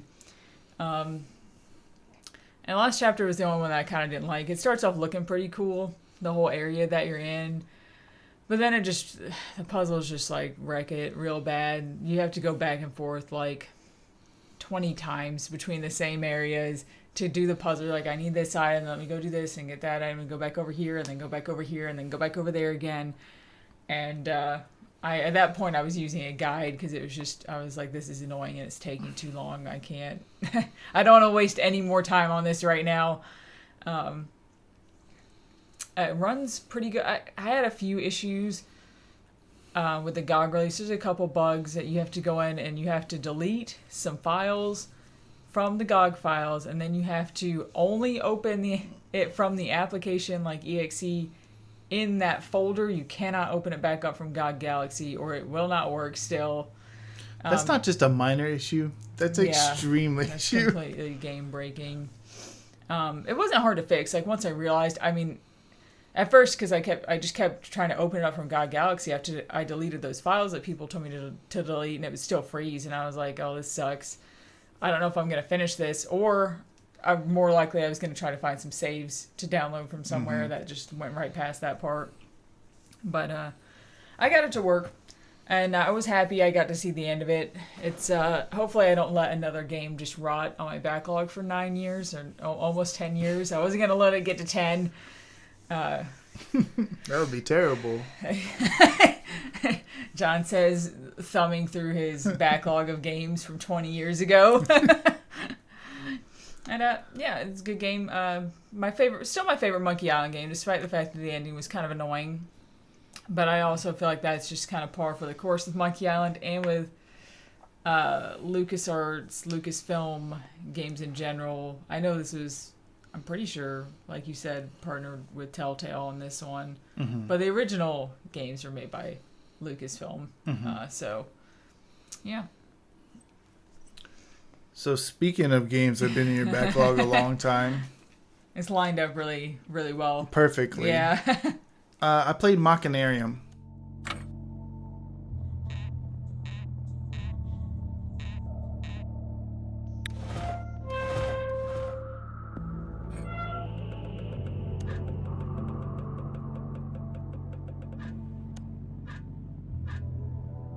Machinarium is basically like one of the first 10 Steam games I ever bought. Yeah, same actually. I think it was one of the first Steam games I ever bought. Like, maybe the first one in general. I actually was very like, I'm never going to buy a game on Steam because there's Steam DRM. Oh, yeah. I want to buy GOG games. I remember those days. And I actually went through, I can see what happened, right? System Shock 2 at some point in history, and it's hard to believe now, but was a lost game, right? Yeah. Who owns the right to it? Who knows? At some point, someone got the rights to it, released System Shock 2 on Steam, and only Steam. And I was like, shit, I have to get this game. Guys, I've never played System Shock 2, but I had to get that game. I played a lot of System Shock 1, but not System Shock 2. And then once that barrier was broke down, I was like, shit, what am I going to do? Let's see what Humble Bundle's out. This was at the time when Humble Bundles only came out like once or twice a year. So it was special. Yeah. It wasn't like every other week you got some bundle there. And it had every indie game that you can think of at the time that would be there, right? Your Limbo was there, your Fez, Mark of the Ninja, Machinarium, right? These were all here, right? Braid. Braid was not in there somehow. Really? I don't know why, but Braid was not in there. I still don't even own Braid. But anyway, Machinarium. And I actually did play Machinarium a lot. Well, not a lot. It's a short game. So played it for like 2 hours and got stuck on a puzzle. So what Machinarium is, it's a point-and-click adventure. Very much like in the vein of older ones, but simpler than that, right? But still, it's the type of point-and-click that is more puzzle-focused than more clicking the right item to the right thing, right? So you'll come up to like basically what's a puzzle box, and it's like, I don't know, just figure it out, you know? Here's some levers, here's some rods, just see what happens, you know? And there's no dialogue in the game, so you really just have to like figure it out. Sometimes they'll give you like little think bubbles to give you hints. And there is a hint system, although it's not like perfect where it's like wherever I'm at, they're going to give me a hint. Whatever screen I'm on, they'll give me a hint. Mm-hmm. And if that's something I've already figured out, well, too bad, you know? So there were a lot of times I got stuck in this game. And to be honest, the puzzle thing in point and click is not my favorite type of point and click. I do like the find an item, use an item. Yeah. So when they give me like, here's a triangle box with a bunch of levers and just figure out what to do with it, like, it frustrates me a little bit. It's funny because you say that, and as you're describing this, I just think of the Room games, that's like the entirety of the game. I will say though, the Room games are easy, way more easy. Yes, way more digestible. And maybe this one's easy too, and maybe I'm just dumb. So, but like, I got to the puzzle I remember being stuck on and just being like, oh yeah, this is the one. And ended up figuring it out on my own. But there were a couple that were like that were just challenging. Like just beating your head back and forth. Like, what am I supposed to do? There was one involving, you've played this before, long time ago. Yeah, like 10 years ago. Very end of the game, there's like this thing, it's kind of got like balls in it that you have to rotate around and get them in a specific orientation. Oh my god, it was so hard. And like the guide was hard. And I used I didn't use the built-in guide because the way the hint system works is every time you want to open the hint system, you have to play a little mini game. Where you like, it's kind of like they make you work for it. Yeah, it's like a side-scrolling shooter. And you play it once, you're like, okay, cool. Here's the answers to the puzzle, right? Close it out, what did it say again? Open it up. You gotta do that side scrolling thing again. You better take a picture with your phone, bitch. Or just open up the Steam guide that has all the pictures available. But the vibe is cool. The world is neat. The art style is pretty incredible. I think it was still a good time. And plus, now it's finally over. I've actually had it 10 years, basically, now. So it's good for it to finally be over. Yeah. Always feels good to get those ones out of the way. I decided to play a little short game next. I ended up kind of impulse buying it because I didn't realize that more Midnight Scenes games had come out.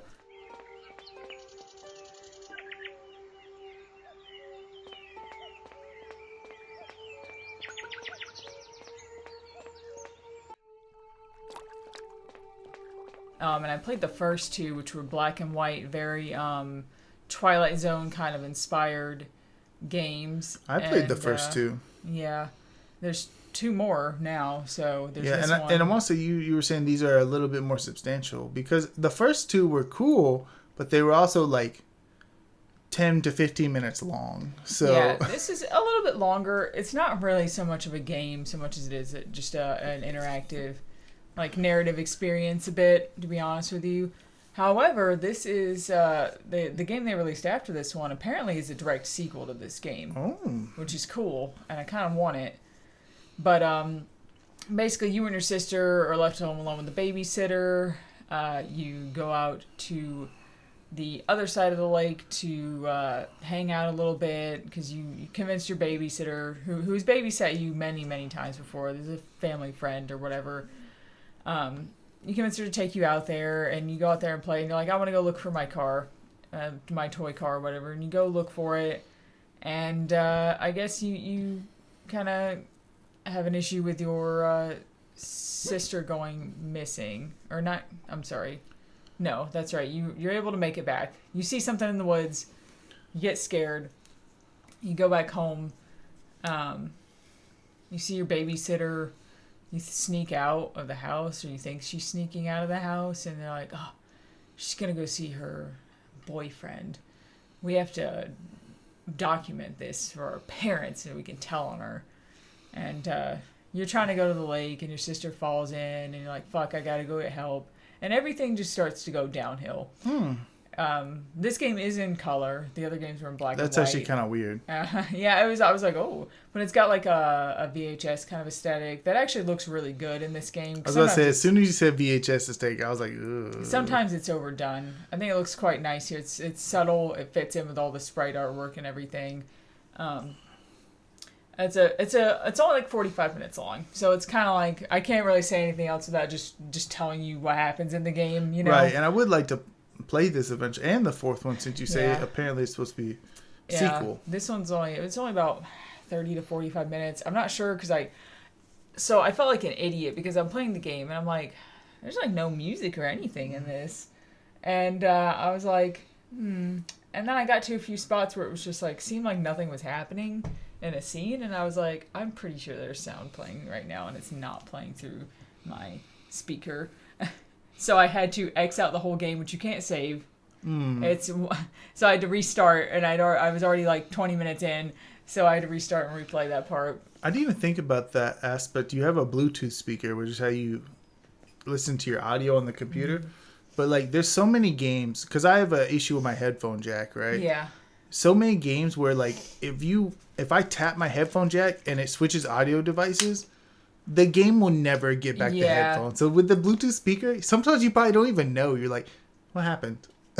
Yeah. This game, I was like, is there really just no sound yet? Because I was like, is it just silent for right now? Because there's no voice acting or anything. I know that. And I was like, maybe they really didn't put music in. You know, what stylistic choice. Yeah. But then once I got to the point where there was just a scene where it would not let me do anything, there was no movement, and it was just like panned out on something, I was like, I feel like maybe there's sounds going on right now. So it turns out somebody was screaming. So it was important. But yeah, it's a great game. Especially seems like a good for the spooky season kind of game. So which is why you played it in May. Exactly. I say that, but and we haven't gotten into all of them yet. But actually, so I played basically 31 games this year. 11 of them are horror games or horror adjacent. Yeah. And a lot of them are just in the past 30 days. Right. I already see like 3 here. Right. Yeah, basically since like White Day. I guess like RE4 or Starship Damray and stuff like that. However, once Machinarium ended, right, the very next week, this was the end of my weekend, and my next weekend started, and then Zelda, or The Legend of Zelda Tears of the Kingdom showed up.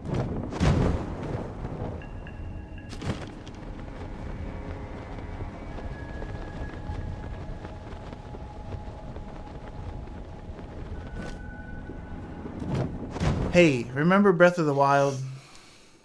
That's what a lot of Legend of Zelda Tears of the Kingdom is. Yeah.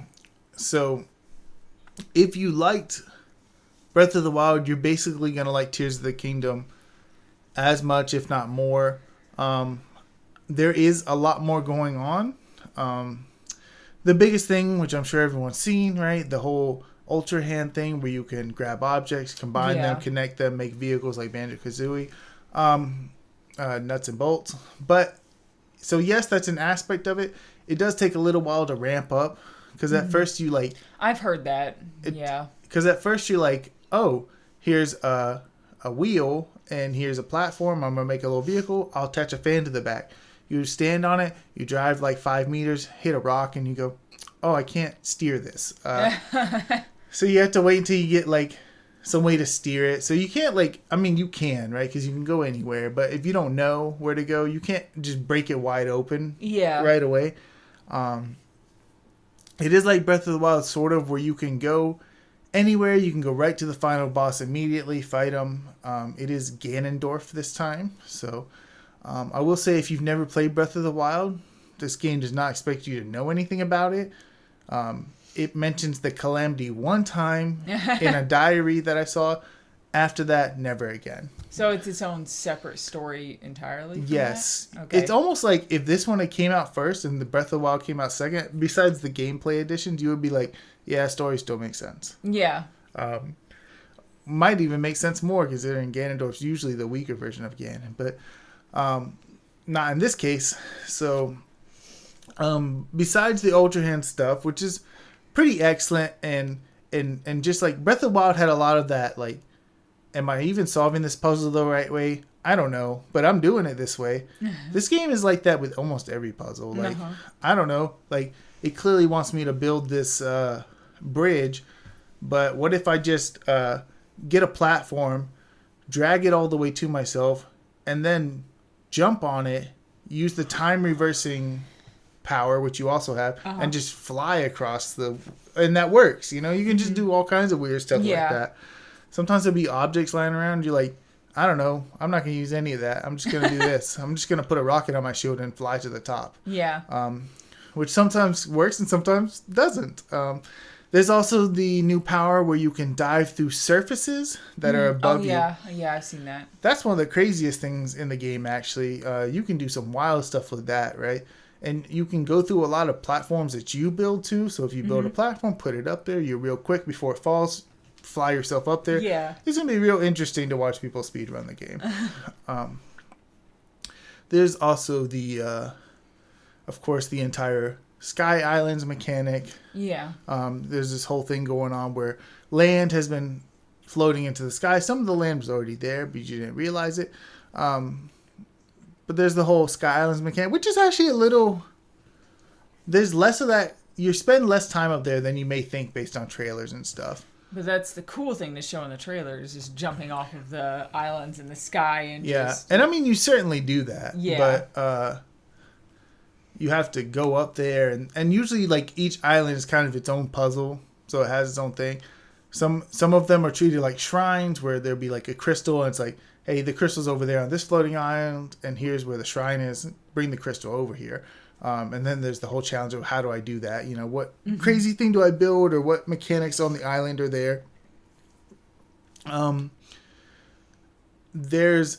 really, more substantially, there's a whole underground section which is the same exact size as the overworld. It's the exact same size.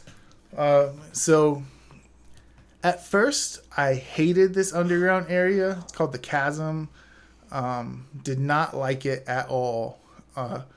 But the more I played it, when I sort of got through a couple dungeons and got a couple movement abilities and learned how to build things properly, like got a bunch of steering wheels and things like that to help me, I actually ended up liking it quite a bit because there's a lot of really cool things to find in there. And it's pitch black, so you have to like throw these light flowers. So it can be a little tedious, but there's just cool stuff to find down there. Like, and I knew it was going to be cool when I found like the Trousers of Wind or something, which is just a Wind Waker outfit. Yeah. And I was like, oh, there's real cool stuff down here. Yeah. Like, and I didn't even explore it all, but I did explore a lot, and I did explore enough to finish the storyline that was down there, even though it was totally unnecessary for me. There's like a story, like once you finish all the temples, which temples are back. Nice. In name, right? They call them temples, but they're very similar to the way they were in Breath of the Wild, right? Oh, okay. So it's a building, a structure, and there's the equivalent of 5 switches you have to press in the area and go about it kind of however you want. They're more temple-y than the Divine Beasts were, but once you finish that, they're like, oh, well, where is Ganondorf? Like, we have the power to defeat him potentially now, but where is he? And it's like, well, I know he's down in the crater right below Hyrule Castle because I walked down there one time and it was. It started being like, hey, are you sure? You know? You're like, whoa, wait a minute, what's going on? You know, the names of the areas were very much like the really super depths. And I was like, oh, okay, this is where he's at. So, but anyway, to find out where he is, you got to do the depths, the chasms quest, where you run into the ninja guy, who's very funny. I forget his name. Anyway, you run into him again. The Yiga clan. You run into him again down there, and he knows where he's at. So he kind of spills the beans. So I did all that too. Just fantastic, right? I mean, I don't know what to say. It's Legend of Zelda Tears of the Kingdom. It did everything right. Did everything it was supposed to do. Secrets like crazy everywhere you go. All kinds of cool stuff to find. I spent a lot of time in the game. And finally, it was just like, I don't know. It's been like 80 hours. It's probably time to put it down. I didn't even do close to all the stuff. Yeah. I didn't even unlock the entire underground map. It was just too much. But I had a great time. It's definitely going to win a bunch of Game of the Years this year. It's not surprising. Yeah, I think, isn't it like the best-selling Zelda game of all time now? I don't say it is. I don't know because they use different metrics when they talk about that kind of stuff. They're always like, true. They're always like fastest selling, and it's like, okay, does that mean best selling or no? It doesn't. It just means like this week it sold the fastest, and like, yeah, well, if Breath of the Wild released on Friday and this one released on a Monday, like, does that even count? Yeah, you know, stuff like that. Breath of the Wild is like 30 million or something like that, so it'll be tough to catch that, but it's possible. But if you're on the edge, right, and you're like, it looks more like Breath of the Wild, more Breath of the Wild stuff, it is still worth playing, right? Yeah. Do not play them back to back. That would probably result in a lot of burnout. But where it stands, it's a great game. Probably, maybe better than the first game. The only thing that's lost, Michelle, is when you play Breath of the Wild for the first time, you don't know where anything is, right? Yeah. At all. And in this game, there's a lot of new stuff to find, but in Breath of the Wild, it's like, hey, Kakariko Village is over there, and you have no idea where you're going. You're just hoping to stumble into it. This one, I know where Kakariko Village is. Right? Yeah. I can go there at any time. So some of that mystery is lost just on the main places. But they have enhanced it by adding new things along the way. Yeah. A lot of caves, which always hide cool stuff. But I looked it up. I don't think it's going to be hard for it to beat out the sales of Breath of the Wild. In the first 3 days, it sold over 10 million copies worldwide. So I was like, I didn't get the total numbers for in general, but Google's like, yes. Yes. All right, well, we'll see what happens. But yeah, Tears of the Kingdom, excellent. Right. Played another little adventure game, about 5 hours long, called Apocalypsis Wormwood Edition.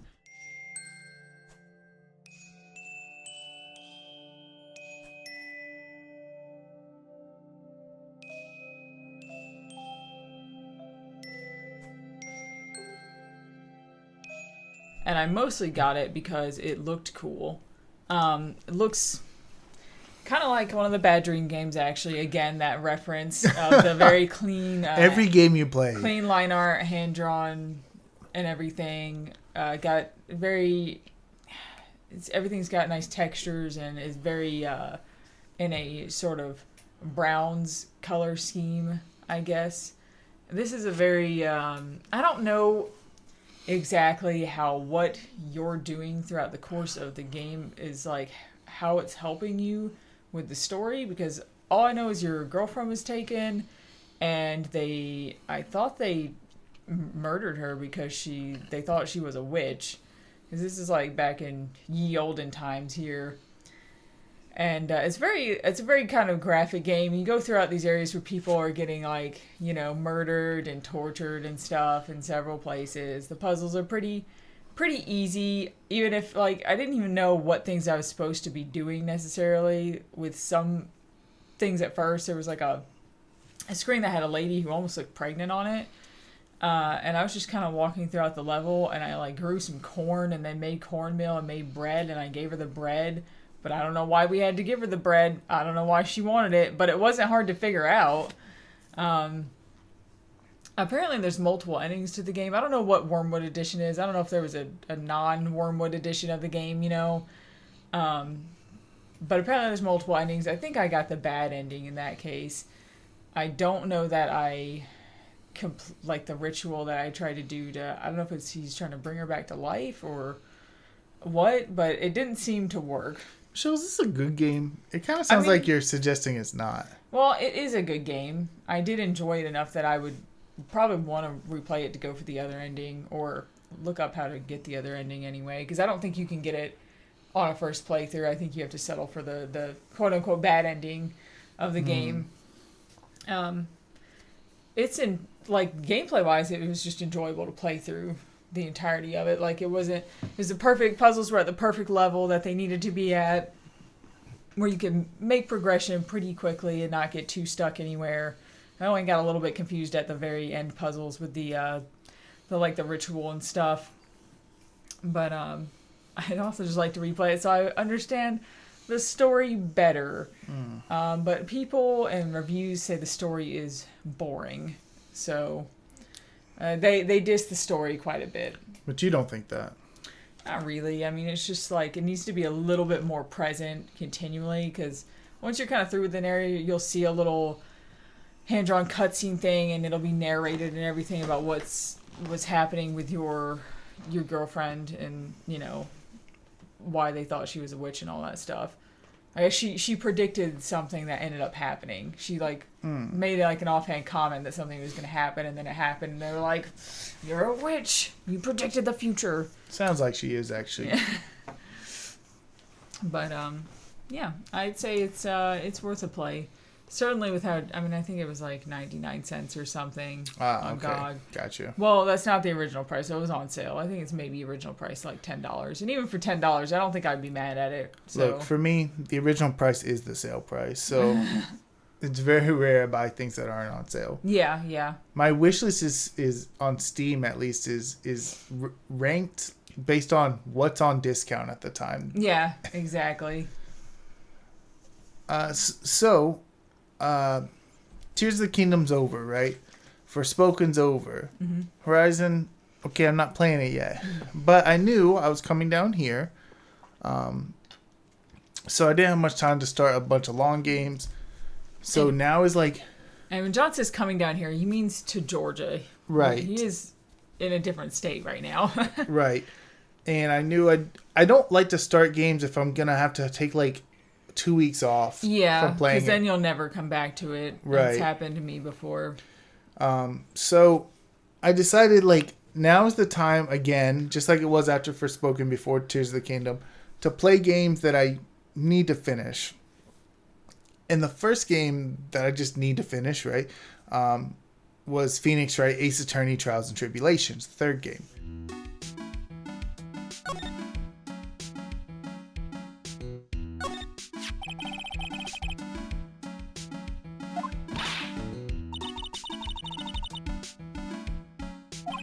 Basically because I had finished the other two, and I finished the other two games you bought me, I was like, well, let me just finish this up so that way we can talk about it, right? This is probably my favorite Ace Attorney right now.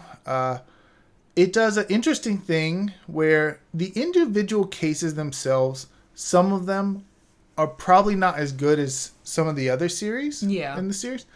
But basically 3 of the cases out of the 5 are all part of the same case.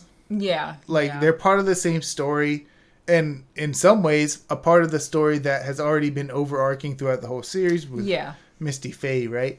The last trial in particular was ridiculously crazy. Very long again, although it's not the longest one by far, but still very long. It is still Ace Attorney, right? Yeah. Exactly the same as the previous 2 games. But just, I liked that case, that story that bled through multiple cases, you know? Yeah. It was fascinating. It makes them worth playing back to back because the cases do intertwine to make the overarching story, which they don't, it's like they don't have to, but they do that anyway. So if you have too long in between them, you kind of forget what was happening before, and you miss kind of the characters and references because they have recurring characters throughout all of the games. And that's actually something I didn't expect either. I expected like new characters every time you run into, but like you'll run into the same people constantly. And you even through the Apollo Justice series and Ace Attorney Investigations, you will see recurring characters. The only ones I think that don't have recurring characters are the Great Ace Attorney Chronicles spin-off games. They don't. Not from the original series anyway. Because it wouldn't make sense. Yeah. Yeah. But yeah, Phoenix Wright Ace Attorney Trials and Tribulations. Favorite one in the series so far. My favorite case is probably still from 2, the last case in 2, but the last one of this one comes pretty close. So yeah.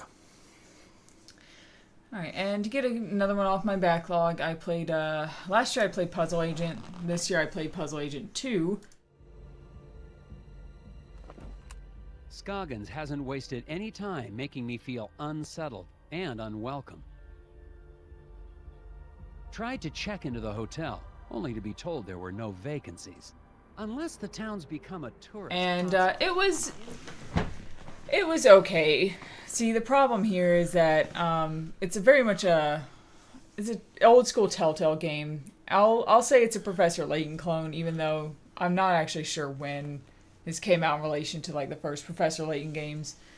But I happened to have already played several hours of Azure Legacy at the time, like right alongside when I played this. And it really made it feel like a way worse game. I didn't like it as much as the first game. You know, they have that whole like X-Files, like goofy-ass story going on with like the gnome people hiding in the woods and stuff, the hidden people, and government like conspiracies and cover-ups and all that stuff. And the puzzles, they're similar to Professor Layton style puzzles where you can pay for hints. Except you do it with like gum. You collect this special gum. I guess he thinks better when he's chewing gum. So you literally collect wadded up gum off of stuff in the environment. Which is weird because it also just respawns all the time. I don't know that it did that in the first game. Kind of makes the hint system seem just completely pointless then. Because with Professor Layton, the hint coins that you have and you find, hint coins don't respawn. So they're valuable. Yeah. Even though they give you a lot, they're still valuable. The puzzles in this one also kind of repeated a lot. Like the same exact puzzle types repeated a lot. And it's not like they were really usually harder. Because sometimes, you know, Professor Layton will do that. But it's like each other puzzle is worth more pickerats and stuff in Professor Layton. And they're harder as you go along. And that was not the case. It was just, they just reused like the same puzzle design. They're like, oh, you've got to cover the windows of this room and make a path so that you can get through to the other side. And I'm like, okay, this is the easiest sliding block puzzle I've ever seen in my life, and it's not good, especially not next to Professor Layton. So, I mean, it's like if you already have it, it's worth seeing, but I wouldn't go out of my way to get the Puzzle Agent games, you know, even though I did go out of my way to buy them at one point last year. So, story got kind of wild with this one too, like more wild than the last game got, and it was a little too much for me. All right, next game I played. This is a game my son had played and was trying to get me to play it for a long time. It is Lake Haven Chrysalis.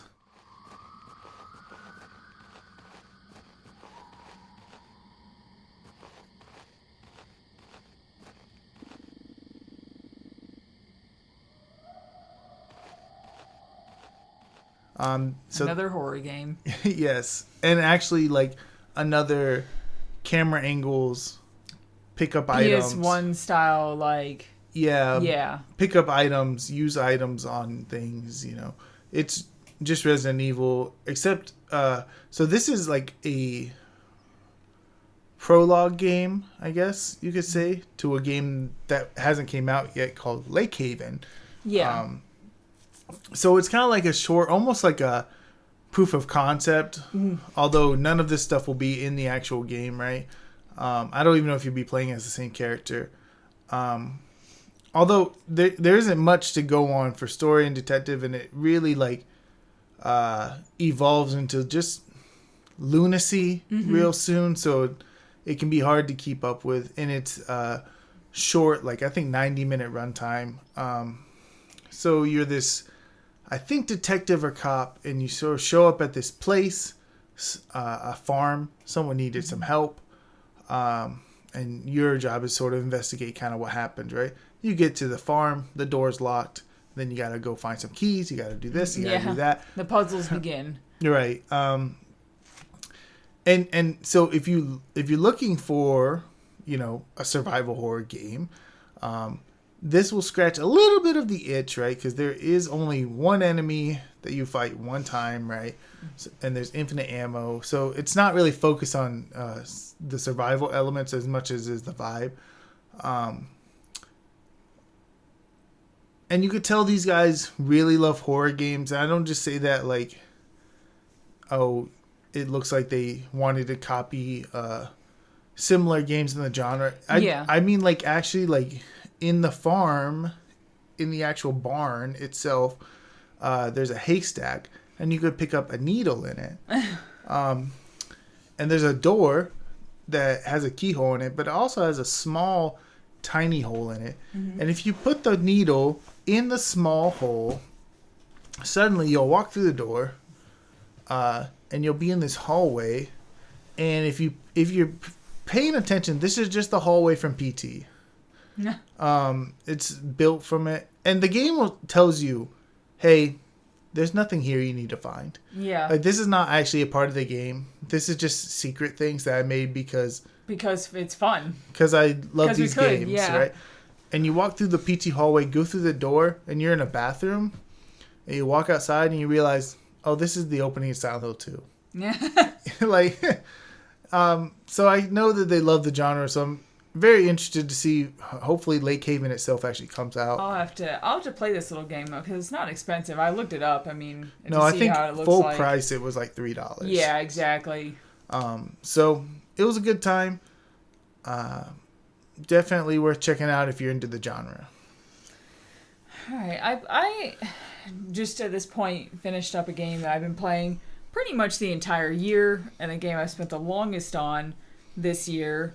When the eShop was going to close, I was trying to look up and see what other games I might want that I would definitely miss out on if I did not buy them on the eShop.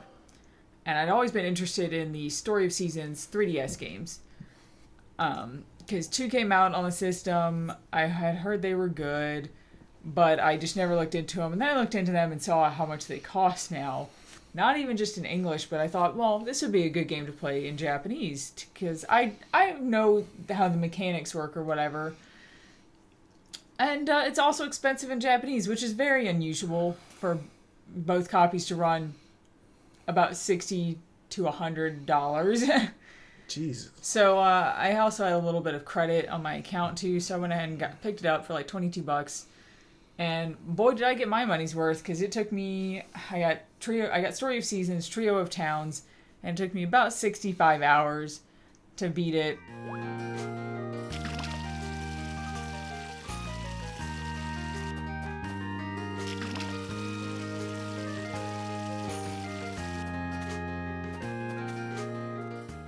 It's pretty much your standard, the peak, I think, of the basically regular Harvest Moon games, pretty much.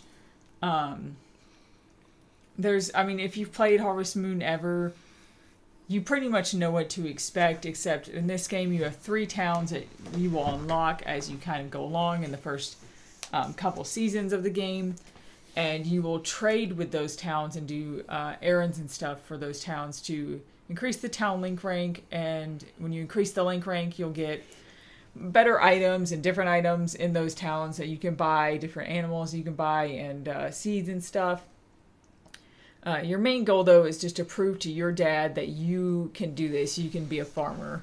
As you guys have this kind of big fight and this falling out, and you go to be on this farm that your uncle was kind of just generally keeping up maintenance with a little bit.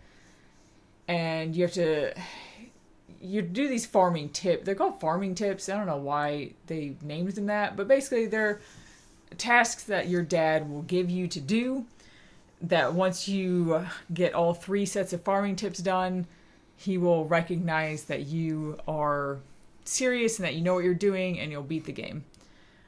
It is... And I feel like things I'm going to say are going to sound like they're disadvantages in a way, because they could be, I guess, to some people.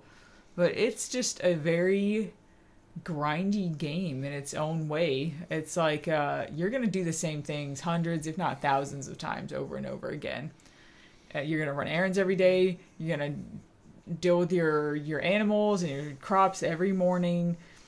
And you're going to run around between the towns trying to do anything you need to do. Maybe try and see if you can trigger some like events, because there's a lot of events in the game that you can trigger with other characters. And I do actually like the characters in this game. I know who everybody is. I know where they're at. Half the time I know there's some of their schedule of where they're going to be at, because I've just had to pay attention as I've done my errands and stuff for the day. It was very, very addictive, I'd say, for the first 25 to 30 hours.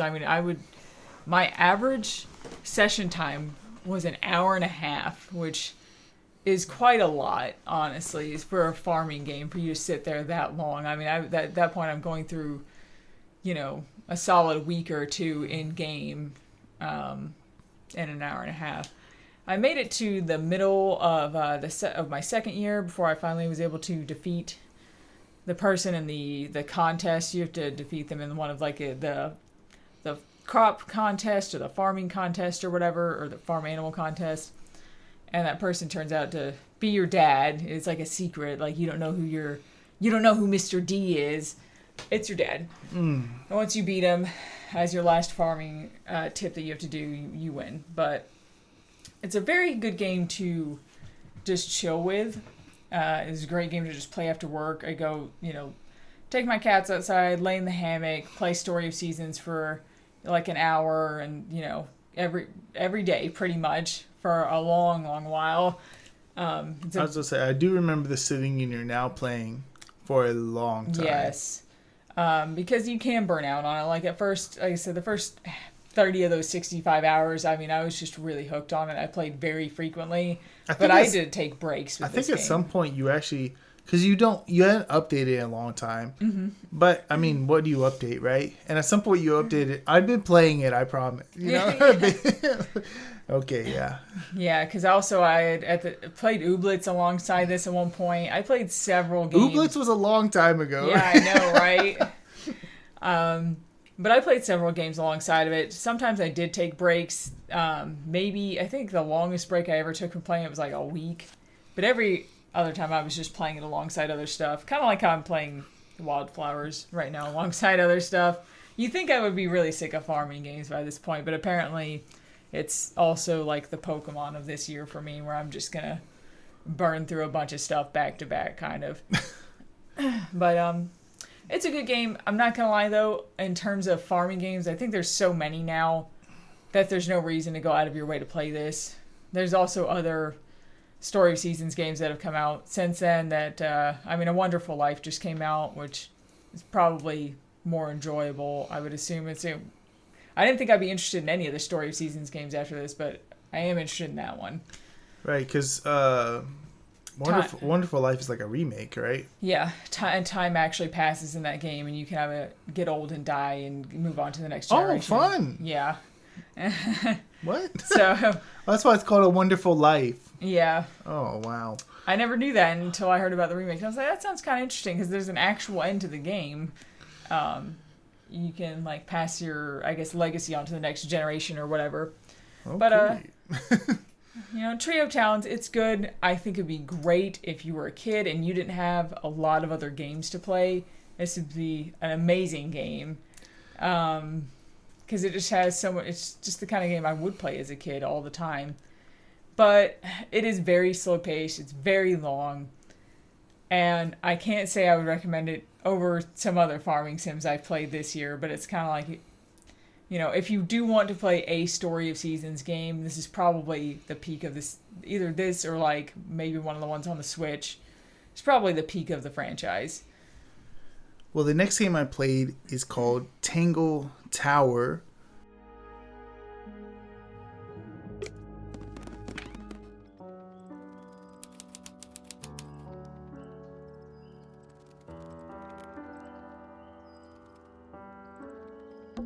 Sheet music.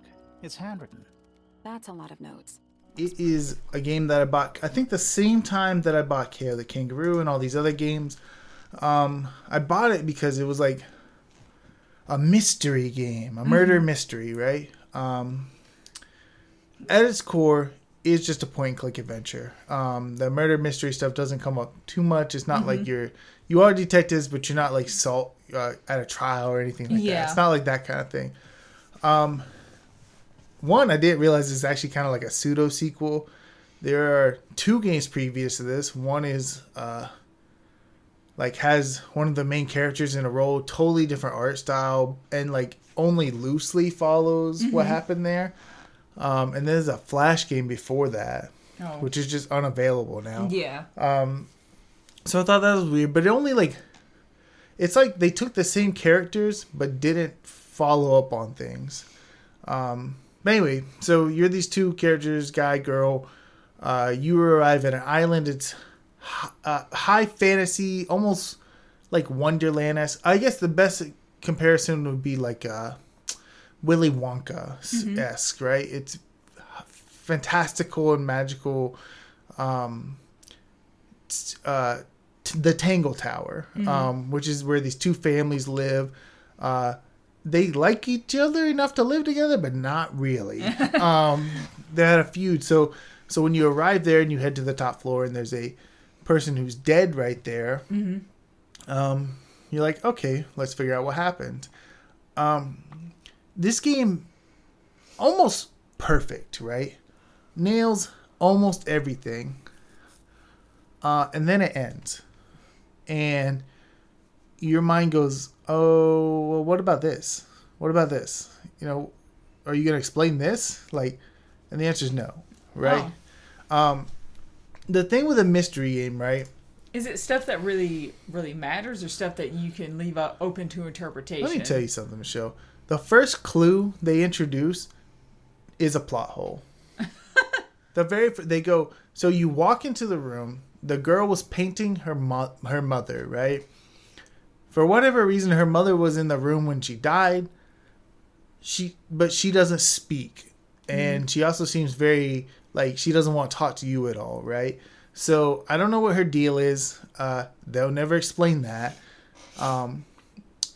But on the painting, she's painting her mom with what looks like a knife in her hand with blood on it, right? Mm-hmm. Ends up, I think, technically being something else. But the blood on the painting is actual blood. And you go, oh, what does this mean? Means nothing.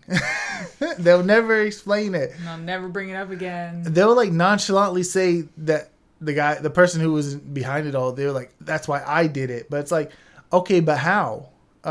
Just by going through like our timeline of events, that's impossible. That's not a thing that could have happened. Yeah. You could have never entered that room that way. Yeah. So it was just like, damn it, man, because it was so perfect to them. The voice acting is like really good. Yeah. The art direction is really good. The clues you're finding is very interesting. And as you're going through it, you're like getting more and more engaged. Like, what does this mean? What does this mean? But there's like so many things that are just off. Because it feels like there was like kind of a natural way it was going. And they did a switcheroo on you. And hey, it's this person actually. And it didn't really make sense. Right. They didn't think about how that was all going to match up. They wanted to subvert your expectations and they just failed.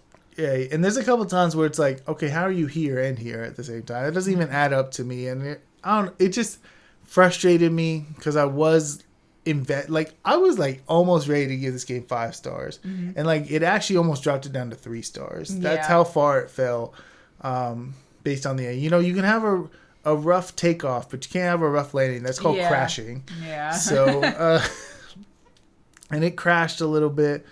I'm interested in going back and playing the game that came before it, although here it's not quite as good, or even like the same type of characters, even though it is by the same name. But I don't know. Tango Tower is still worth playing, but just be ready to be a little disappointed at the end. Yeah. Next, I played a pretty interesting game that I bought a year or two ago after watching a Nitrorad video about it. Or not, maybe not even about it. He might have just mentioned it. And that's Hypnospace Outlaw. The future is you. Your passion. Your imagination. Your hard work. And now, with the... He made a video about it. So, funny enough, you mentioned Hypnospace Outlaw. He just made a second video. I watched that just the other day, yeah. Okay, about the spin-off game almost. The spin-off Doom game, yeah. But this is a very, very unique game where you play as a hypnospace enforcer. And you're basically like, I guess, kind of like a moderator for what's called hypnospace. It's like a version of the internet, but people use these headsets and they do it in their sleep, which is interesting.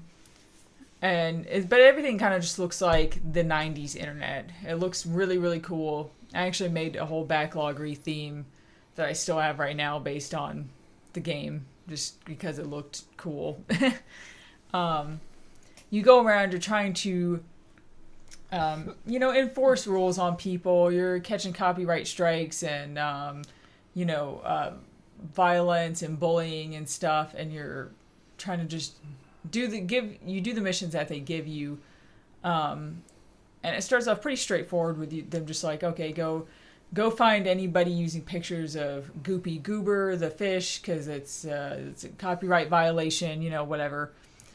And then it turns into there being problems with hypnospace. There's glitches, there's bugs, and it becomes a few major problems that I don't know that I want to spoil right now. There become some major problems, and then you end up doing like a time skip to over a decade later, and where you're back in this place and they're trying to figure out what caused these issues with hypnospace. Like they want to know what happened. And it's a very good game. It gets kind of obscure in that second half, though. The types of things that you have to know that you need to look up and dive into, because there's hidden web pages and all kinds of stuff within hypnospace that aren't always the easiest to find. if anything, I'd say I'm not sure how I would do some of that without a guide in the second half. Like, I feel like it would just take me too long to figure it out, like an unreasonable amount of time to figure out.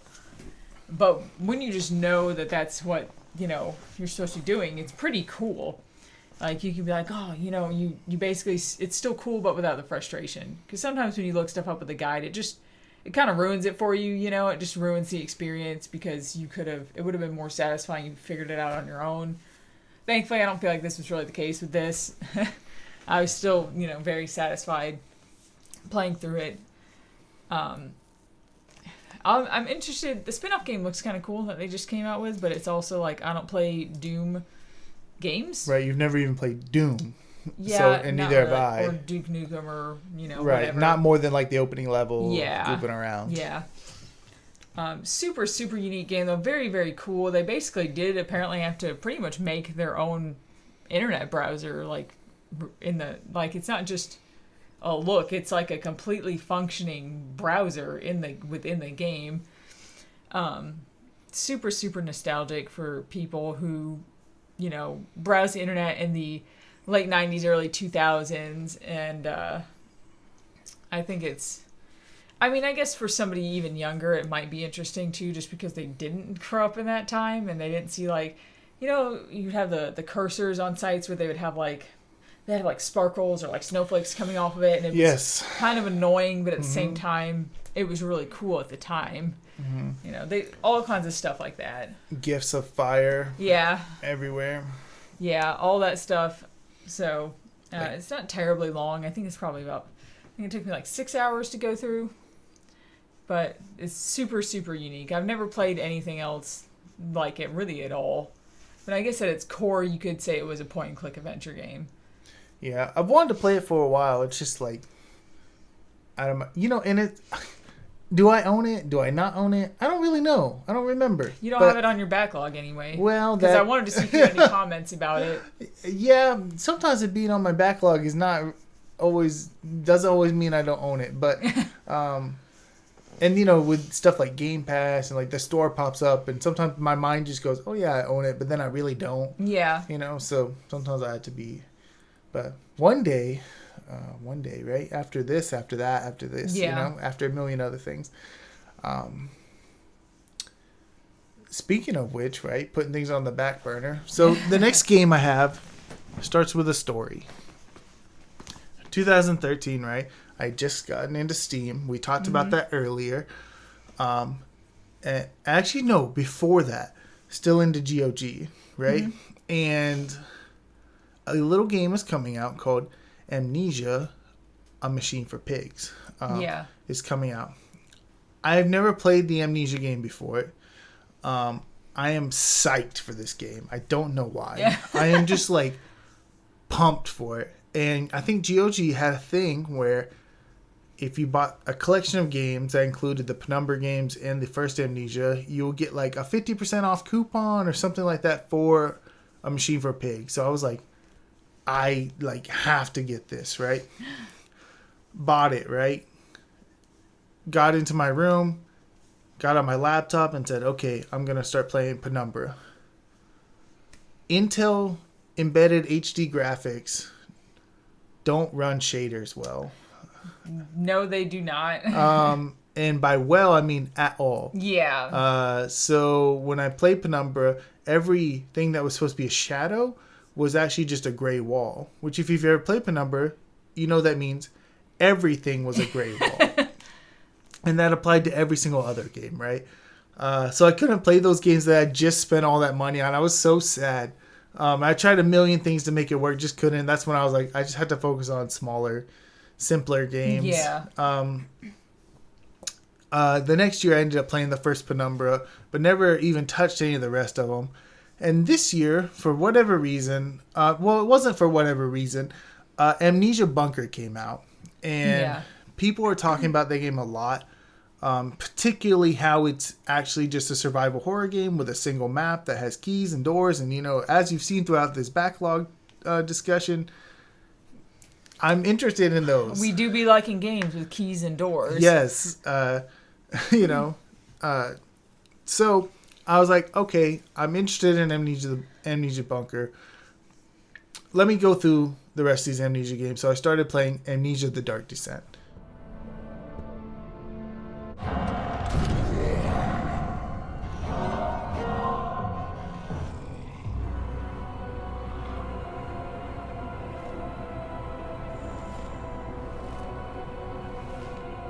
Amnesia: The Dark Descent is like the most overexposed game probably in the history of gaming, right?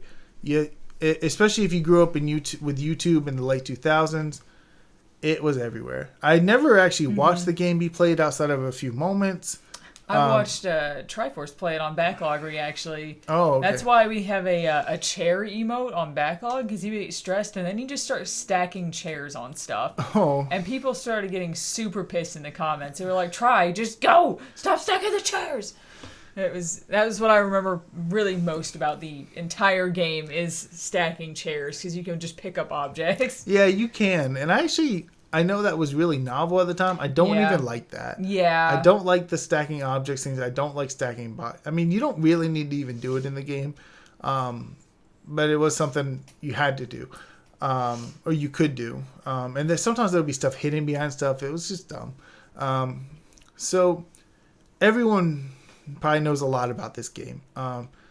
It's a horror game. You enter kind of like a castle type thing, and you go into like a hub area, and there'll be like a couple offshoots, right? And you can kind of go to whichever way you want. Some of those doors will be locked, some of them won't. Find a couple key items, bring them back to a central location, use those key items so that way you can progress to the next part of the little castle. The story is very interesting. I'm not gonna lie, I didn't like grasp it all the first time I played through. It was like a lot to comprehend, but I got enough of it so when I looked at the wiki, I was like, oh yeah. So I was on the right path. I just need it explained in simpler terms for me. Yeah. There's one thing I'll say, and I know this is like the defining feature of the game, but I don't like it. I do not like the lantern oil system. When I'm playing a horror game and I'm exploring, I want to be able to explore, you know? Yeah. I want to just be able to freely explore based on like, I guess my management of resources, but the lantern is not a resource I can manage. It's just it's just a timer at all times, right? Because the game is dark. So if you're looking through dark areas, right, you need the lantern on, or you need to light some candles. And I don't know. Anytime I have the lantern on, I feel like I have to rush through an area. Yeah. And this game has a bunch of drawers you can open. I guess that's the idea of the tension, is that you do have to rush around. Yeah, but not so much because the monster is going to get me, but because if you're in the dark too long, you get all blurry-eyed and start like tripping all over yourself. So it actually becomes an inconvenience to play. So I'm not huge on that. Also, I see the Amnesia games, which I like it sometimes and sometimes I don't like it. The horror of Africa, right? Which is something The Room kind of focuses on a little bit too, right? I went to the desert and I found box or thing or whatever in Africa, and now demons are after me or whatever, right? That type of horror is like, can be okay, but it's like sometimes it's like, shut up, you know? Yeah. I was also a little disappointed the Amnesia monster himself, the one I've seen a million times, is not really like scary. Yes, but also doesn't really have anything to do with the story. That monster does not necessarily exist because of any like magical reason to do with this artifact they find in Africa, right? It's literally just like the guy who owns the mansion was just a terrible person and like took these, it's implied that he kind of took these soldiers and turned them into this way. Yeah. Right? Through like heavy manipulation and torture and doing some weirdo science experiments, right? But nothing to do necessarily with it's just sort of to protect the artifact, right? And I think the idea of an artifact is the only thing that connects the Amnesia games. That there's an artifact, this orb in every game that has some mystical powers. It was good. maybe overrated now. Of compared course, to, right? Yeah. Very of its time, right? And overexposed, so some of it's lost, right? The amnesia monster himself is not scary because I already get Already it. seen him, and Right. yeah. Every thumbnail, and we've played a million games with similar mechanics like that.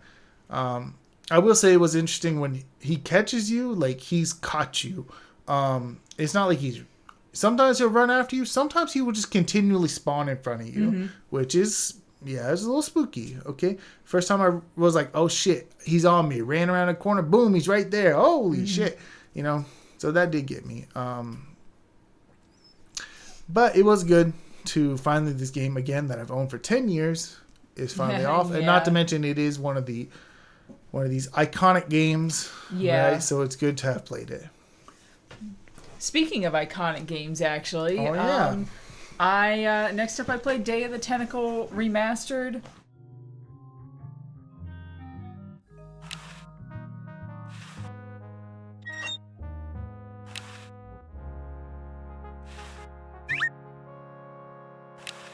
Except I did play it with the original look of the game. I didn't play it with the remastered graphics. This is one of those Lucasfilm games that I just never got to play, and that I've been meaning to play for a very long time now. It's a very, very well-known game. It was the sequel, kind of a sequel to Maniac Mansion when that came out. And it follows the same tentacle from Maniac Mansion, and he's like basically getting into this sludge that has made him grow arms. So now that he has arms, he can take over the world. He doesn't even have hands, but he has arms, and that's enough. So you follow 3 kind of unlikely characters. You follow this, like, you could play as either the fat stoner dude, the skinny nerdy guy, or just the blonde-headed crazy girl who's kind of neurotic. And you get with a scientist, and everybody gets... You try to use a time machine to go back in time to prevent him from drinking the sludge water or whatever and growing arms to save the world. But everybody gets thrown into a different timeline. Somebody ends up in the past, somebody's in the present, somebody's in the future. So you have to switch between characters and also swap items between characters using the little time machine things that you came to each era in. And, solve puzzles so you can eventually all get back to the present time, because everybody going to different timelines was actually a complete accident, because apparently they'd never been tested on humans before, and you guys just willy-nilly jumped in there without asking about the specifics from the scientist guy. Very cool concept for a point and click. It's got a very, very 90s, very angular, colorful art style to it. Authentic, because it came out in the 90s. Yeah, that's true, yeah.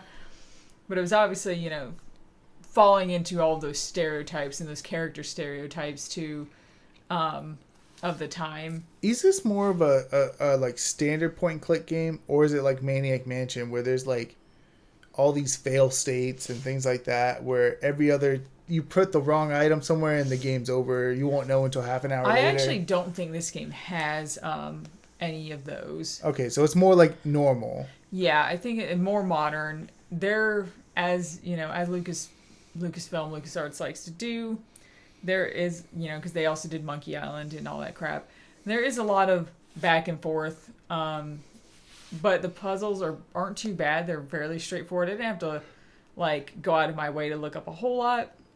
Because I like Maniac Mansion, but it really is a thing, It's interesting because I haven't even actually played Maniac Mansion, but I know I watched the documentary on Icons on G4 back in the day, because they definitely and I remembered a lot about LucasArts from that, because they did this whole LucasArts special and everything. So I already knew references from Maniac Mansion in this game and other fun quirks about this game, because I've just seen so much of it from documentaries and old school game reviews and all that kind of stuff from 10 years ago. I think if you ever play Maniac Mansion, you play it once on your own just to see how it goes, and then you use a guide. Yeah, like that's kind of how I feel about all old school Sierra games too. Yeah, I really enjoyed it. I'm not gonna put it in my like favorites of all time, but I definitely can see myself playing it again. You know, another 10 years from now, just once I've forgotten enough of it. Sure. But I really enjoyed it. It was good. All right, next game I played, Transistor. This is new. It's calling him up.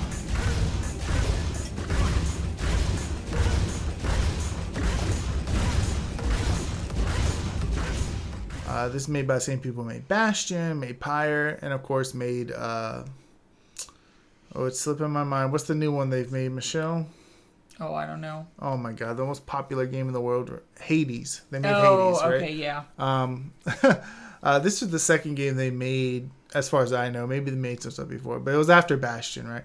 I played Bastion, I guess 8 years ago now.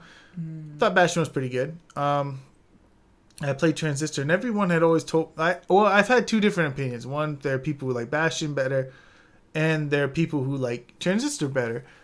Transistor does have a better battle system. Bastion's just like you run up to enemies, you smash them.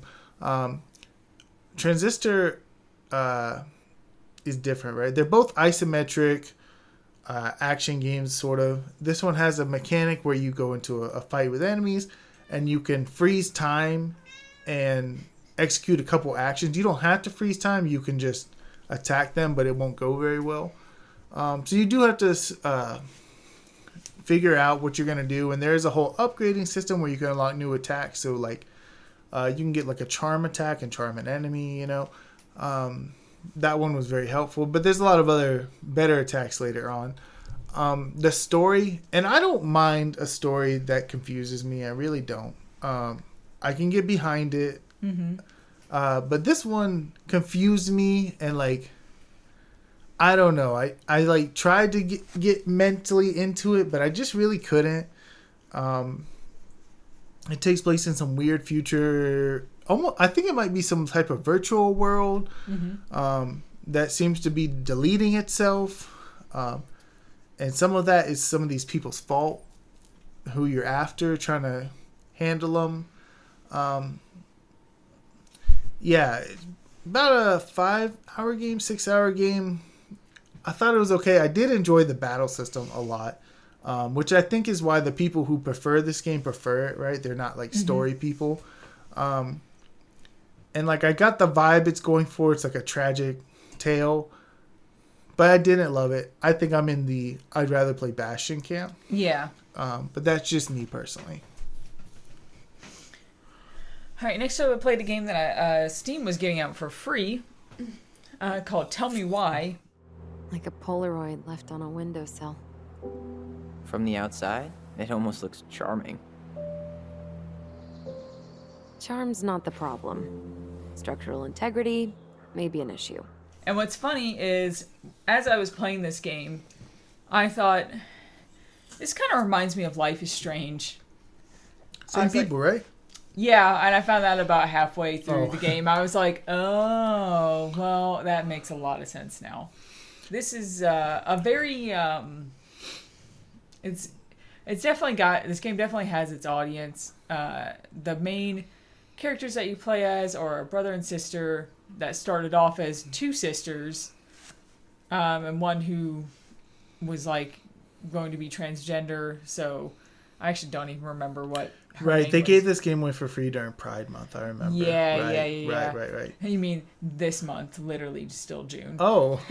June is Pride Month. Oh, I see. Maybe it wasn't this month. Did you get it this month? Yeah, I think so, Okay. because I beat it on the 11th apparently, so all right. I'm pretty sure.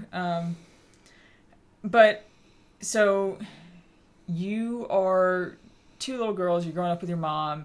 You're kind of I say you plays both characters later on, but Tyler is kind of the main focus. He's the one who transitioned or whatever. The story starts off with your mom she's murdered by one of you because they came after Tyler once again, whose name I can't remember, when he was a girl. came after him with a shotgun because he had cut his hair off. Which sounds, at first I really thought that they were going to go extremely heavy with all of this theming. But they really don't.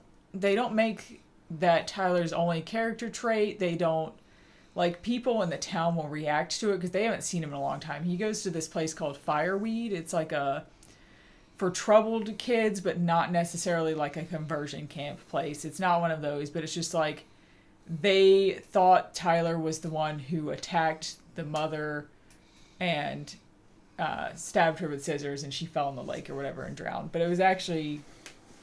It's not really a plot twist that much. It was actually your sister that did that.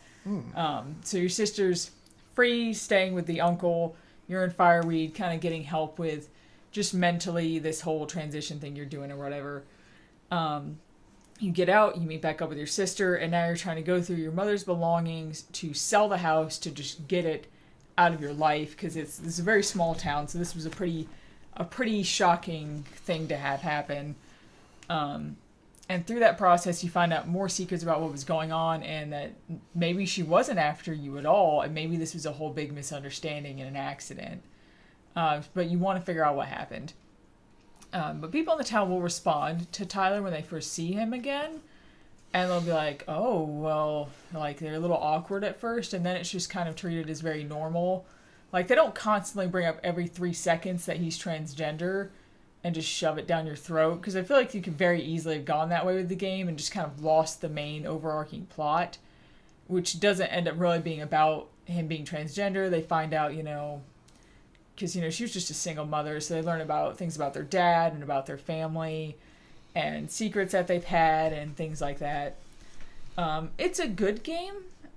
It's not Life is Strange. It's not as good as either of those games. It's got interesting characters, and the story starts off really strong in the first chapter, but the second chapter, the pacing gets really bad. There's just a lot of conversations where you just don't really learn anything. There's some good things, you get a romantic interest with Tyler, which is actually a pretty cool section, and made that character who was already kind of a part of the game just a better part of the game. He wasn't just some side character. He actually interacted with the main characters quite a lot.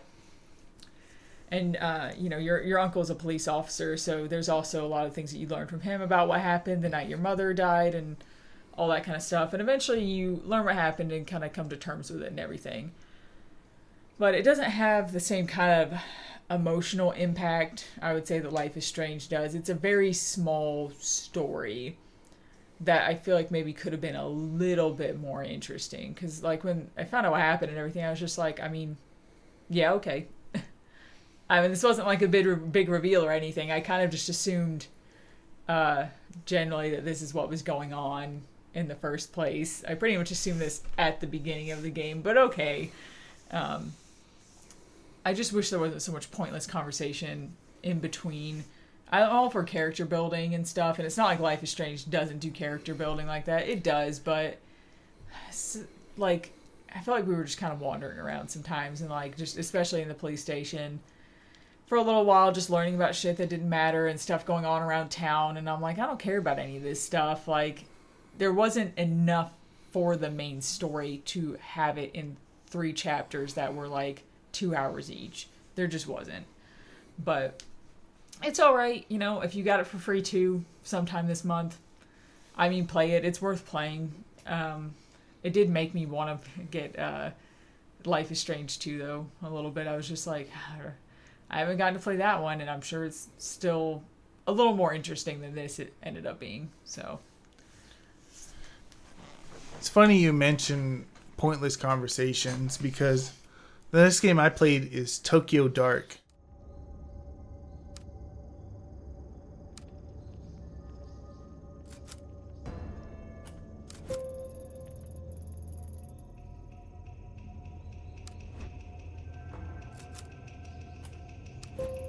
Which I bought last year, same time as Tangle Tower, etc., etc. And it's a visual novel, right? It's a point and click. Oh, okay. I actually wanted it a long time now. It's been on my wish list. It was on my wish list probably longer than any game. Mm-hmm. And I think I had it on there because at the time I was playing 999, and just something about the vibe of it was like, oh yeah, this is like a more indie version of those kind of games. Maybe it's really not. It is a point and click adventure. Funnily enough, published by Square Enix. Didn't see that one coming. I guess at the time they were publishing a bunch of indie titles. This is also a Kickstarter game. I didn't know that either. That does make it seem even more weird. Right. So that's all interesting. But basically you play as this lady. She is a detective, and it's not revealed right away, but something went wrong. And she's going back to investigate kind of an older crime scene to see what's going on, and through some point and click puzzle magic, very light stuff. You run into the sewers and you find this girl with your I think he's your boyfriend or your husband or something, and she's holding him hostage, threatening to kill him, right? And this little girl is dressed in goth Lolita outfit. Sounds like Japan, yeah. Yeah, just trying to be spooky, but in that way that's not scary at all. Yeah. I don't know. I liked a lot of the game. Don't get me wrong. It had some good theming, had some good story. Its tone was consistent throughout.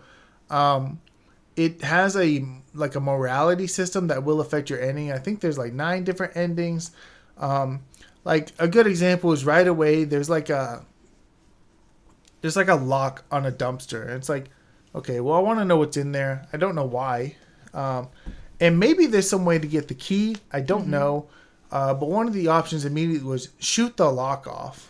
And I did that and lost a bunch of professionalism in my sets. There's a couple different stats that determine your ending, and you can see them at all times. I lost 20 professionalism just by shooting this lock off. And there was something important in there to get, but it's funny, throughout the whole rest of the game, they will bring up that, oh yeah, I remember I heard someone shut the lock off or something. Way later in the game, people are still... Oh, shit, that's so unprofessional, Yeah, and I'm always like, who would do that? Yeah. But I mentioned talking, right? These characters never shut the fuck up. I don't mind if it's the main characters talking. Sometimes you'll talk to random people. They'll tell you about their whole life story, their whole day. It has nothing to do with what's going on.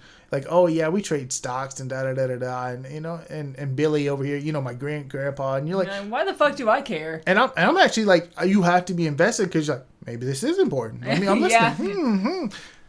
Matters not at all, right? They're just so wordy, right? And I guess it's because they are trying to be almost like a visual novel, right? Yeah. They're trying to have a lot to say. Kind of reminds me of Hotel Dusk in a way. People do tell you a lot of information you don't need to know in that game, and it's just all for the vibes, it's not really for anything with the main story. So yeah, but these characters are just telling you nothing, right? Yeah. They're not even vibes, they're just telling you nothing, just to flesh out their dialogue a little bit more, and that aspect of it ruined a lot of things for me. I didn't hate the ending I got. I thought it was interesting when you beat the game. There's no saving allowed in the game. It auto saves everything. Every choice you made is your choice. When you beat the game, play on New Game Plus, you can put save points. So if you wanted to get a particular ending, you put strategic save points. That's an interesting thing to do. I kind of don't mind that concept. Yeah, but I wasn't gonna play through it again. There was no true ending. So I mean, there's an ending that people believe happened, but it's not the true ending. So I was just like, I think I'm done, just because I didn't particularly love the game anyway. Yeah. And I couldn't deal with, and some of the characters talk weird too. There's a girl you talk to multiple times, and she works at a cat maid cafe in Japan, and she talks in uwu speak. Oh, and God. It's just hard to read. Yeah, I can't even deal with it.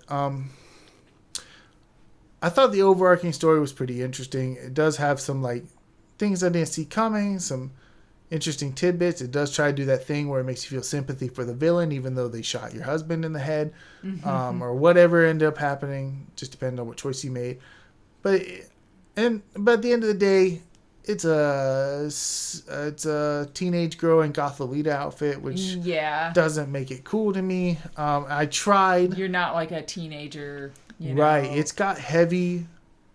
That's what it is. It has heavy RPG Maker vibes. Yeah. Where it wants to be bigger. Because it's like sometimes if something's obviously aimed at a teen level or a teenage story, you can still get into it, but there's a certain point where you're like, I have to be at that point in my life to enjoy that game, you know? Yeah. So in a lot of ways, having a game this long on my wish list and then finally playing it is sad, right? Yeah. Because ultimately it wasn't that great. But at least I know. Yeah. And it's out of the way. And I you don't have to think about it. It's not living in there. Am I going to buy it now? Or when am I going to buy it? You know, and now it's like, it's done, right? Yeah. So I guess for that aspect, it's good. It's not bad either. It's like a 3-star, so. Yeah. Along with Day of the Tentacle, last year I also got Full Throttle Remastered.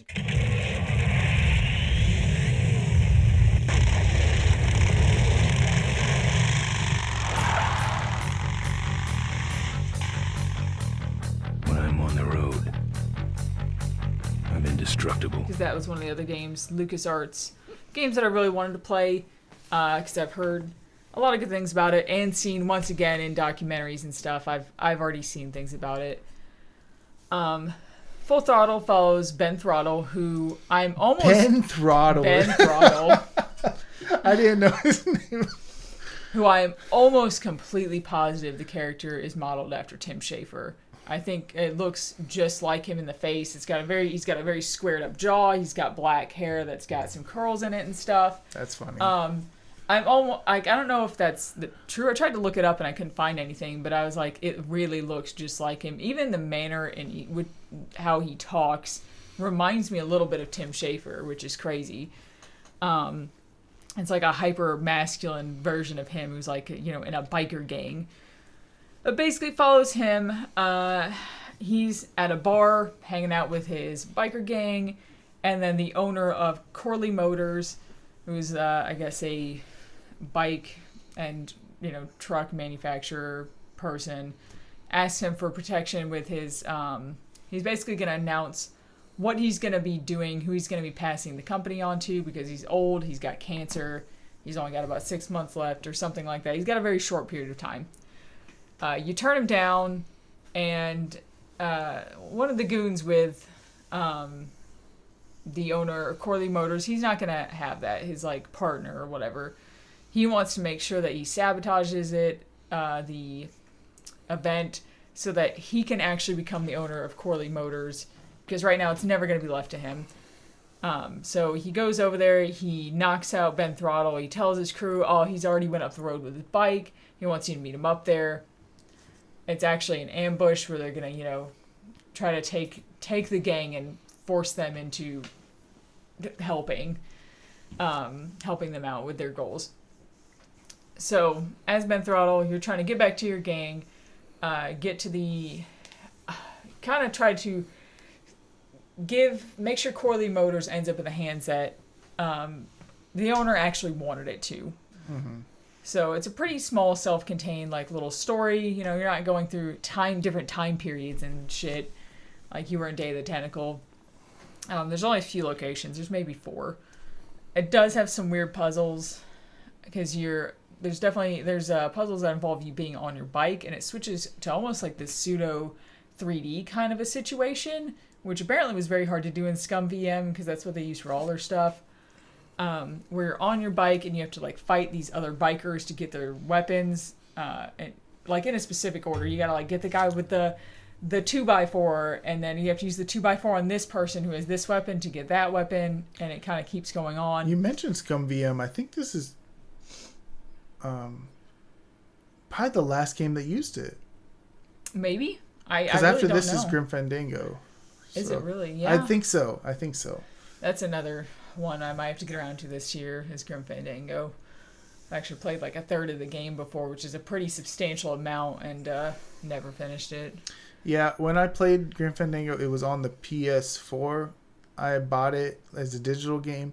That's not the way to play a point-and-click adventure. Yeah, You play it with a mouse, you know? Yeah. But it was a good game, it has a good story. It's just not quite as expansive feeling, even though Day of the Tentacle and Full Throttle took me about the same amount of time, actually. They only took me about 5 hours a piece, which is very short.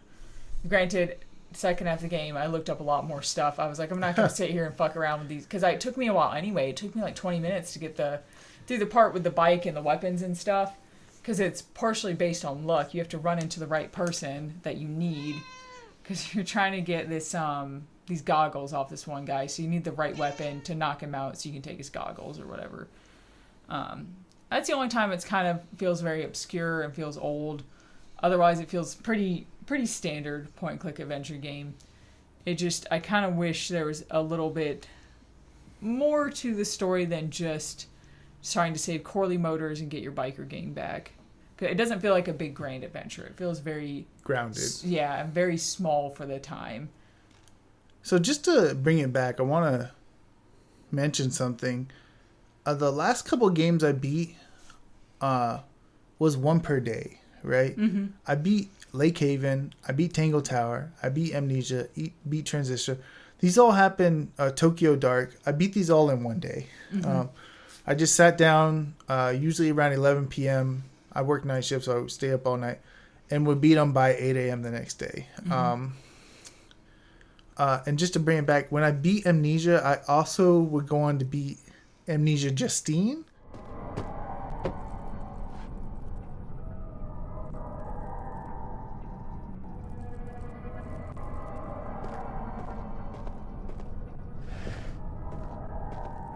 Which is a DLC for Amnesia, which is almost like its own game, because it's not really, it doesn't have anything to do with the Dark Descent.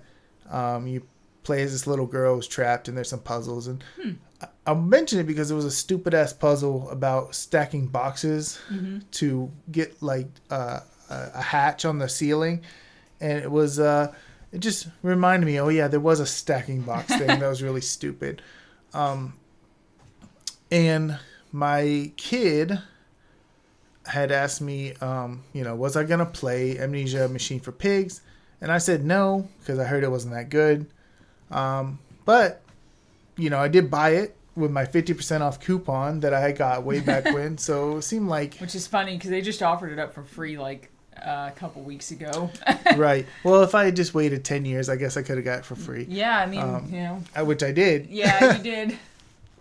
So the next game I play is Amnesia Machine for Pigs.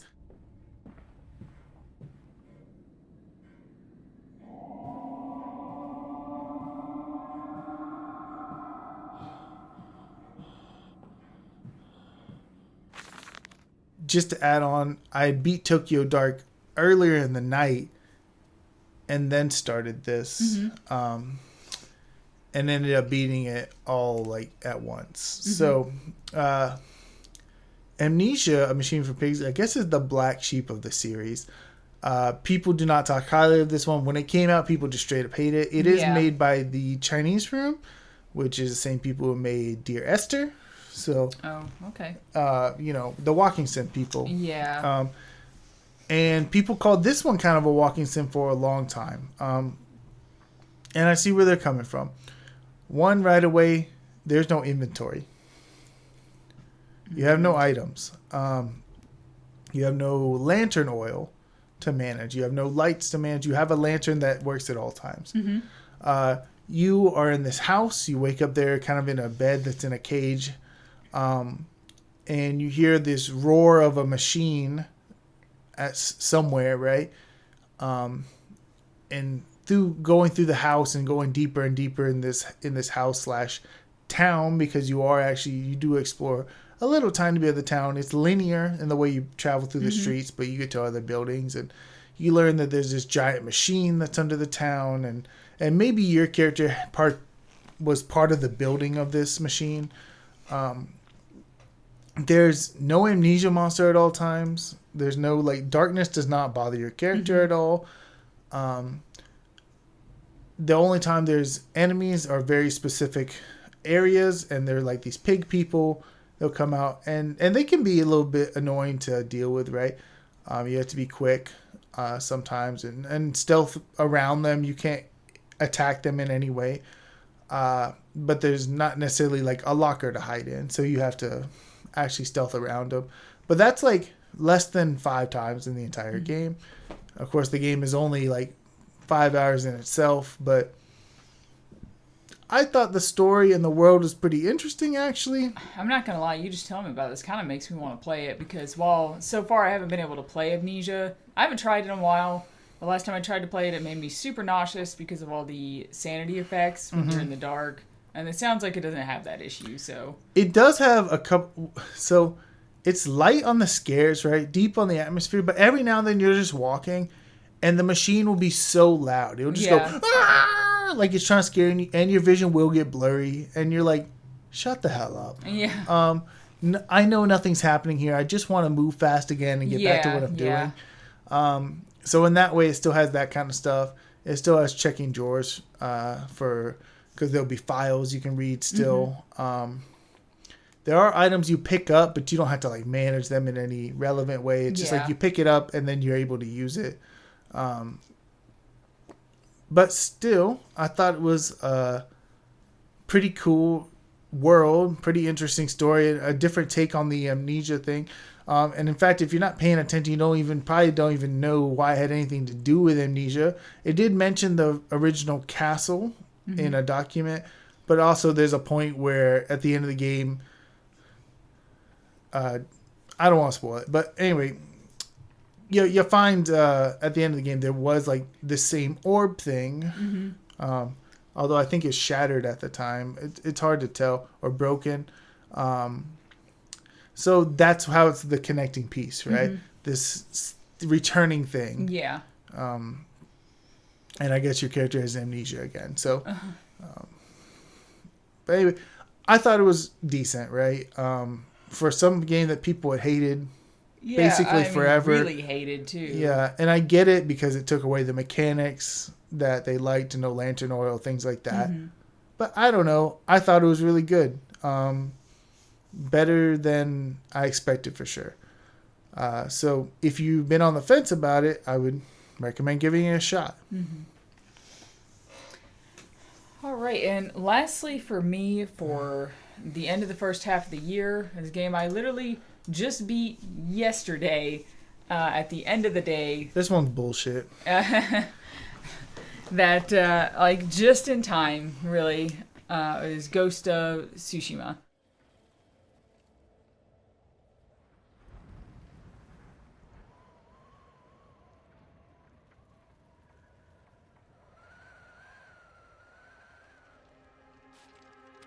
Which I played the majority of while John was down here. Like, I think I played maybe 5 hours, and I played the other 25 hours in the past, like, 4 days, basically.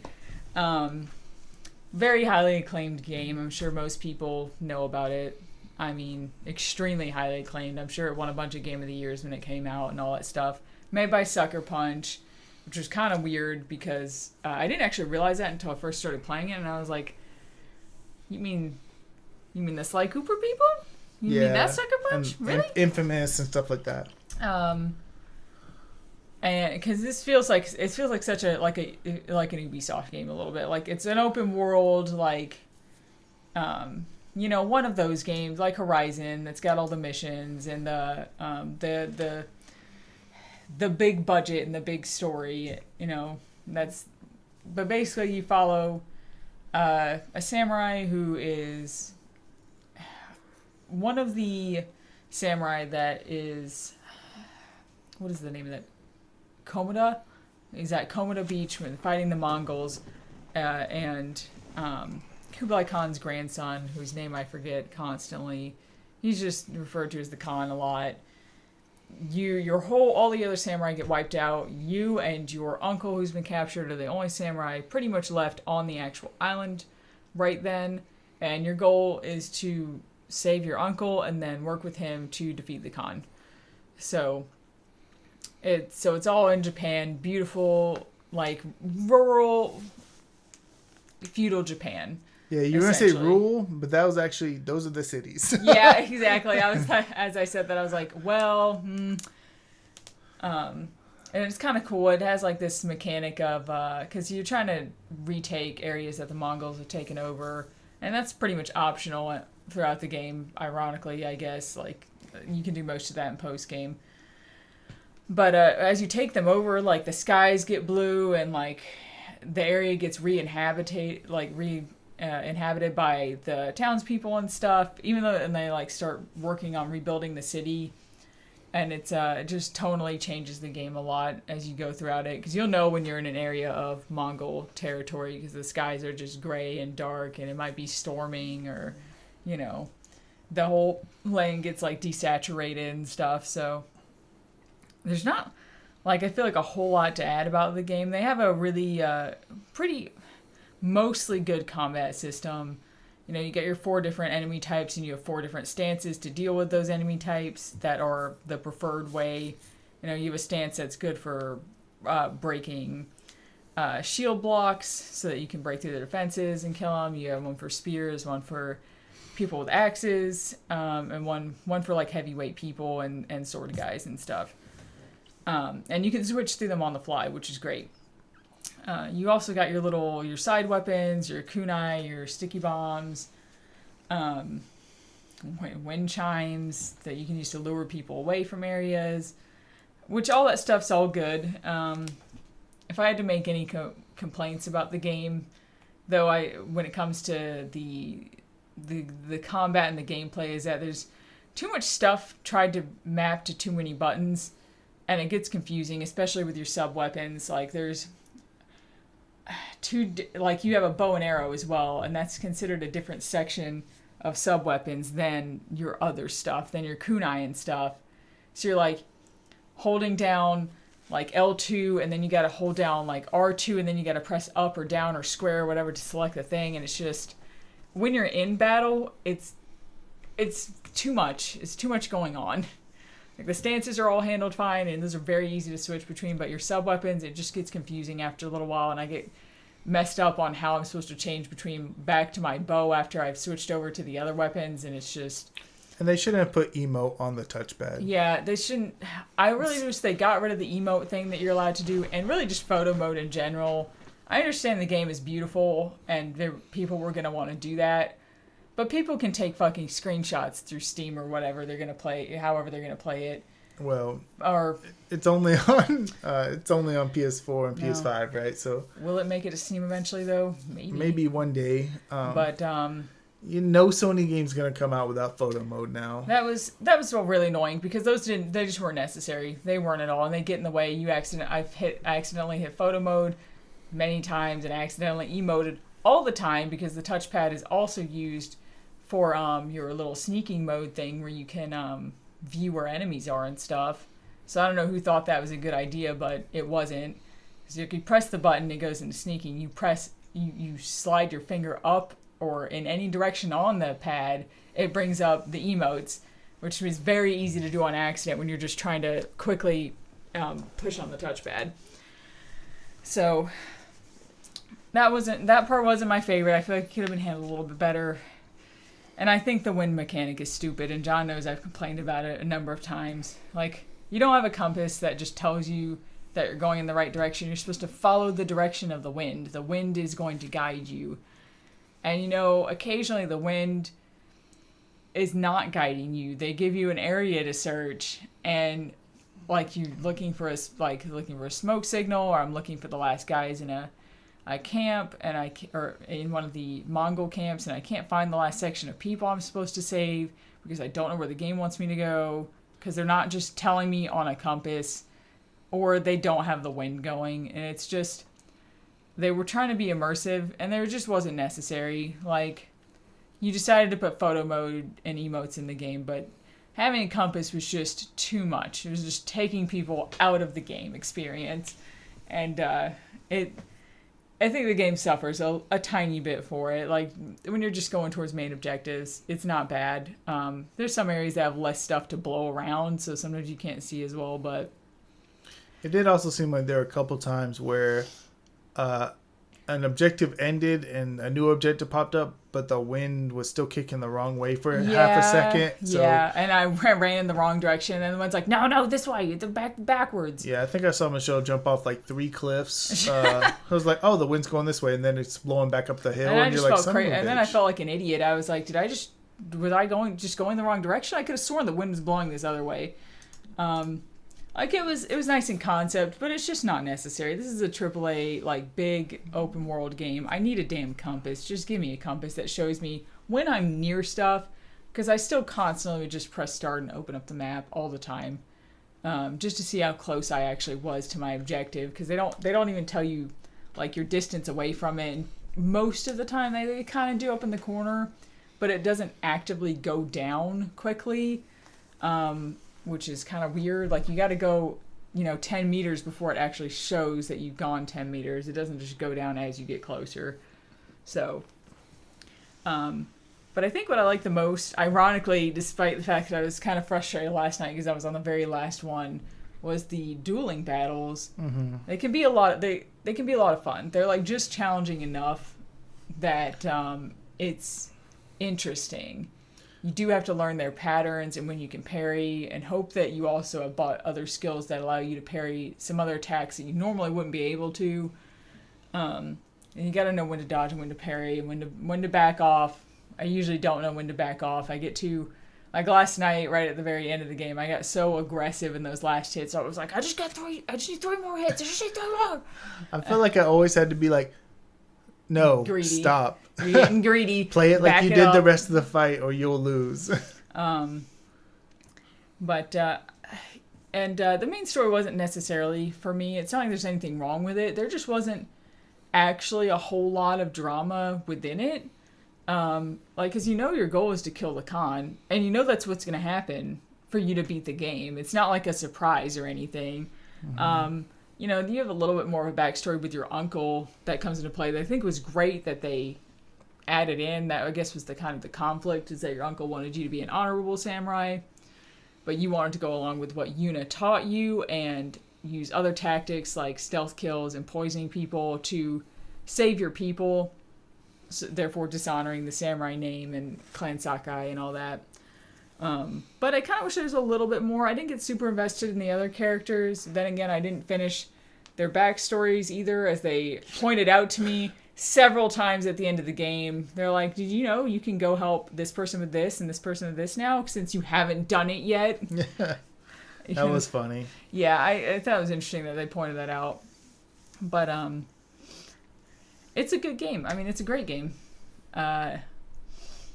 And I'm really glad I finally played it. I think my husband bought it at launch, and we've just had it ever since.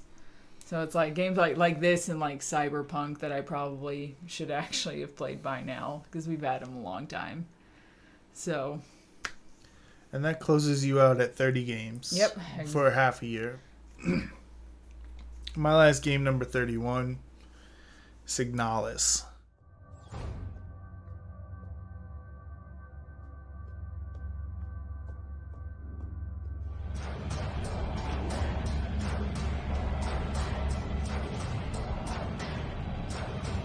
So we're both ending on high notes here. I finished Tokyo Dark and then played Amnesia Machine for Pigs, and then still had a couple hours left in my night because Machine for Pigs was fairly short, and decided, even though this is very foolish, because I had that rest of that night, which was like 4 more hours, and then I had the next night, and that was it. So if I didn't finish this game, I screwed myself, Yeah.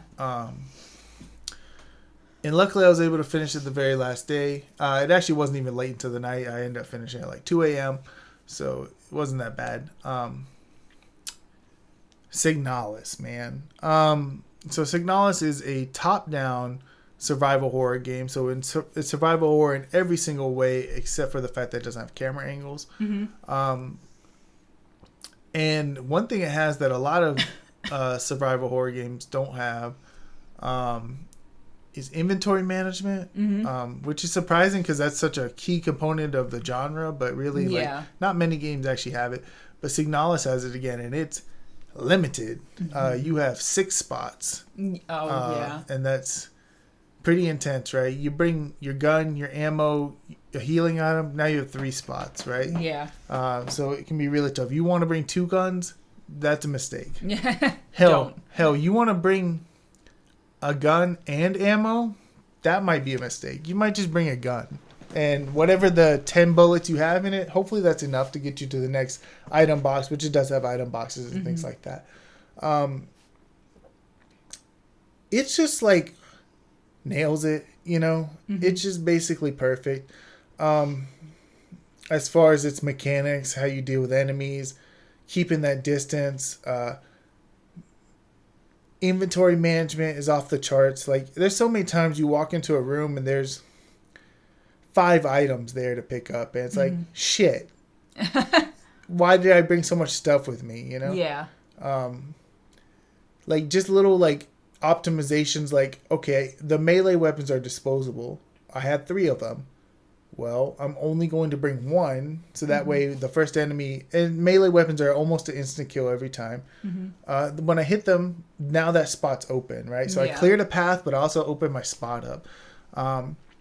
Enemies get back up, kind of like Crimson Head, sort of. But they're not stronger, they're just back up. And they will always get back up unless you burn them, and there's a couple different ways to burn them. There's a cool weapon later on called a flare gun that will instantly burn them, but it's hard to get ammo for, and also not good for dealing with every type of enemy. There's bosses, so that's all cool. And obviously the style is out of control. I don't even know how to explain it. Some people say Evangelion, kind of. I guess I can see that. And the game is full of references to other things, right? So when you're playing through the game, the more you know about horror and I guess anime, the more you're going to see those references. The story is hard to explain without going into deep spoilers, and it is the type of game, again, where I didn't understand it all as I played it. Yeah, I think that's most people's experience. But I very much wanted to understand it. And I've watched basically 1,000 videos on it now. It has what's called an unreliable narrator. So usually when you're hearing something in the game, you want it to be the truth. This game doesn't tell you a lot of the truths and doesn't tell you that they're lies later. You know, it just tells you things and you have to go, you know, like, what's really going on here? What does this mean? Interpret it yourself. Right. And there's a lot of that going on. Things go poorly the whole time. But basically, it's a fantastic game. And I actually played it because I have Humble Choice. So I get free quote unquote games every month, right? And they also have this thing called the Trove, I guess, where you can just download mostly their games that they publish. And Signalis was on there forever, so that's how I actually played it, through that. But I think it's on Game Pass now and things like that. But just a premium experience, and even though it did reference a lot of other horror games at times and things like that, including, like, there's a scene that I didn't know because I've never watched Evangelion, but it's just like basically ripped from Evangelion, like the same exact thing. Even though it does that, it has so much of its own vibe, right? This is not like earlier I talked about Tormented Souls. Tormented Souls kind of feels like a Resident Evil game, sort of, or like a Silent Hill. This game does not feel like those games, outside of being mechanically similar to them, right? But the vibe is totally different. So it's like playing a new survival horror game. It's not trying to be nostalgic, but it is somehow at the same time. And I really loved it. And that's it, right? Yep. That's 31 for me, 30 for you.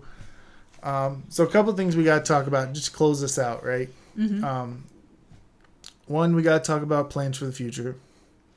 2, what games do we intend on buying each other? The Steam sale is actually 2 or 3 days away from now, so we won't actually buy them until then. But what games we're going to buy each other to play for the next podcast. And we need to talk about our revolving top 5, which are top 5 games that we think currently but could change in the future when we do the top 10 at the end of the year. And also for me, I'd like to rank the Pokemon games that I've played this year, which we'll do before the top 5. Future plans for the rest of this year. What do you got, Michelle? I definitely plan to finish all the Professor Layton games. I own all of them now because I bought the Cottrell's Mystery Journey one on the Switch because it went on sale. And that game's just getting nothing but expensive, so I finally figured it was time at 40% off. That was probably the best I was going to get. So I'm probably going to burn, because I'm playing Azure Legacy right now, and I'm probably going to burn through that, the crossover game with Phoenix Wright, and then Cottrell's Mystery Journey. So I definitely have plans for that, and I know what I'm going to play after those games, or at least after those 3DS games. I'll finish up Yokai Watch 3. That's been sitting around forever, and Ever Oasis, which I've been playing for a while because I had to take a break from it. So, but I'm like 2/3 of the way through the game. It'd be nice to finish up some other games that I let sit around, like Final Fantasy VII, Book of Unwritten Tales 2. But I don't want to like make any too hardcore plans there with that. It's like definitely a goal, but I feel like the first 6 months of the year went by pretty freaking fast for me with games. And like the last 10 or so, or more than 10, I think, games that we played in this 6 months were played in June. It was definitely quite a lot. It was definitely a lot in June. Literally a third of the games that we played for some reason were in June, out of the first half of the year. So something close to that. I don't know. I'd still like to play a visual novel in Japanese. I did start one. It was not the 9-9 game that I originally had bought. It was Hanahira, which I bought a long time ago. Because I looked it up and how long to beat, and it said it was 2.5 hours, and I was like, well, that seems really doable. But the character's kind of fucking irritating already, so I don't know. We'll see. But, you know. That's your plans, huh? Yeah, so far. For me, I made a promise. I'm going to play Tales of Berseria when I get back. It's already installed on my computer. Mm-hmm. I actually, when Tales of Graces came out, me and a group of friends, really got into Tales series. Every Tales of game that came out, we played it. And when Berseria came out, I didn't buy it day one. And when I didn't buy it day one, it meant I didn't buy it for many years. I ended up getting it on Humble Bundle a couple years ago. And I did play through 10 hours of it. But then I moved, and it fluctuated everything. So I'm going to play Tales of Berseria first. That's immediately what's being played. I'm back on long games as soon as I get home. I am going to try to play the next 2 Yakuza games at least. More long games. At least one of them. Lost Judgment's next. And then Ishin, Like a Dragon's going to get played for sure. And at some point, Horizon Forbidden West will be played. So those are kind of 4 big games that I would like to finish. And of course, the end of the year is looking a little rough, potentially, depending on what gets delayed or whatever, because there's talks of Silent Hill 2 remake coming out.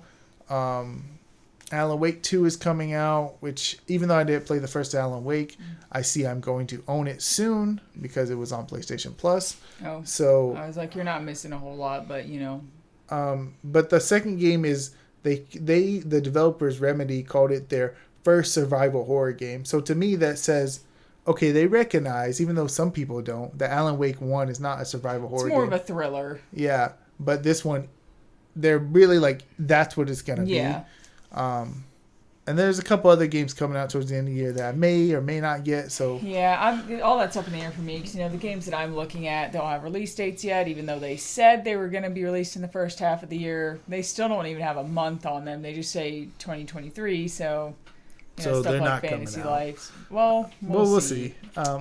But yeah, so those are my major plans, and hopefully they don't fall all to pieces by the end of the year. That's why I don't like talking about plans anymore. After last year when you're pointing and you just like poked a bunch of holes in it and you're like, you didn't do any of this stuff you said you were going to do. I was like, fuck, no, I didn't. Well, it is just funny how we think about things and then like they just...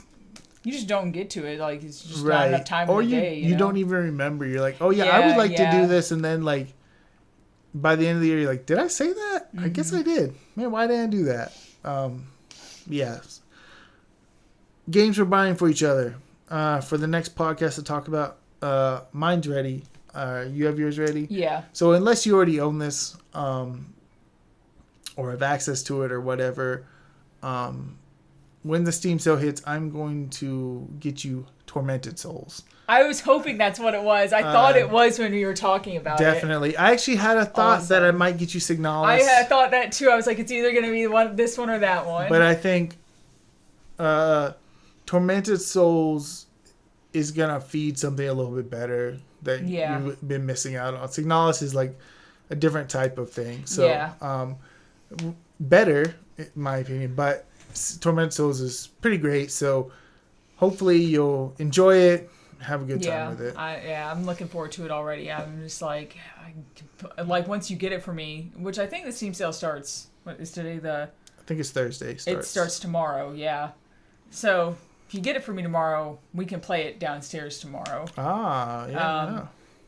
I'm gonna get you, and you may have guessed this already because we talked about it earlier. Yeah.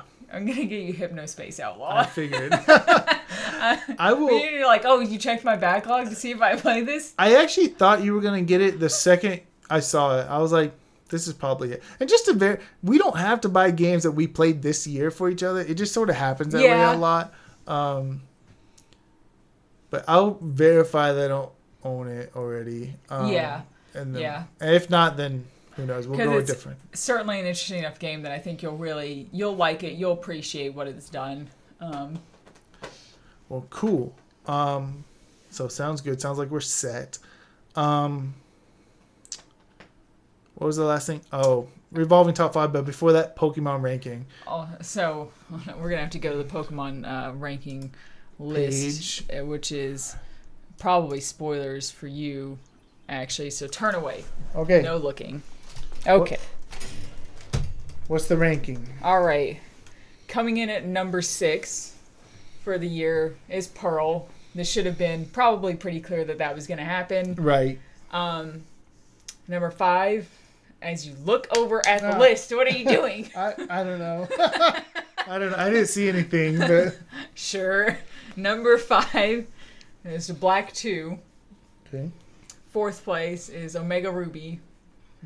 And this is where my ranking of Omega Ruby got fucked up because I made this list and then put Scarlet at number 3. And I was like, either I'm going to increase the ranking on Scarlet or I'm going to lower Omega Ruby. And I'm certainly not increasing the rank on Scarlet. So,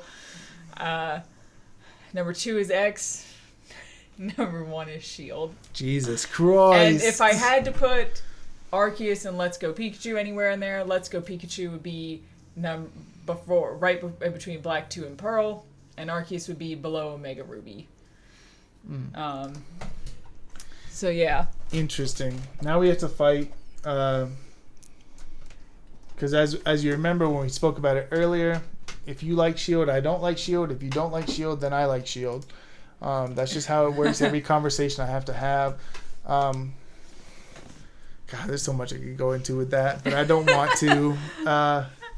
Yeah. Because I really don't understand how people like Sword and Shield at all, outside of competitive play. Yeah. But that's okay. But now, time for the actual revolving top 5. May change later in the year. Just depends on how we're feeling. Do you have yours ready? Yeah. Start with 5. Or honorable mentions, I guess, but not really necessary. Not really necessary yet. We'll do that at the end of the year. Number 5 is The Last Campfire. You want to go through all of them? No, go ahead. Yeah, okay. Number 4 is Toem. You're going to get mad. Number 3 is Pokemon X. I'm mad. Number 2 is Ooblets. Wow. And number 1 is Shield.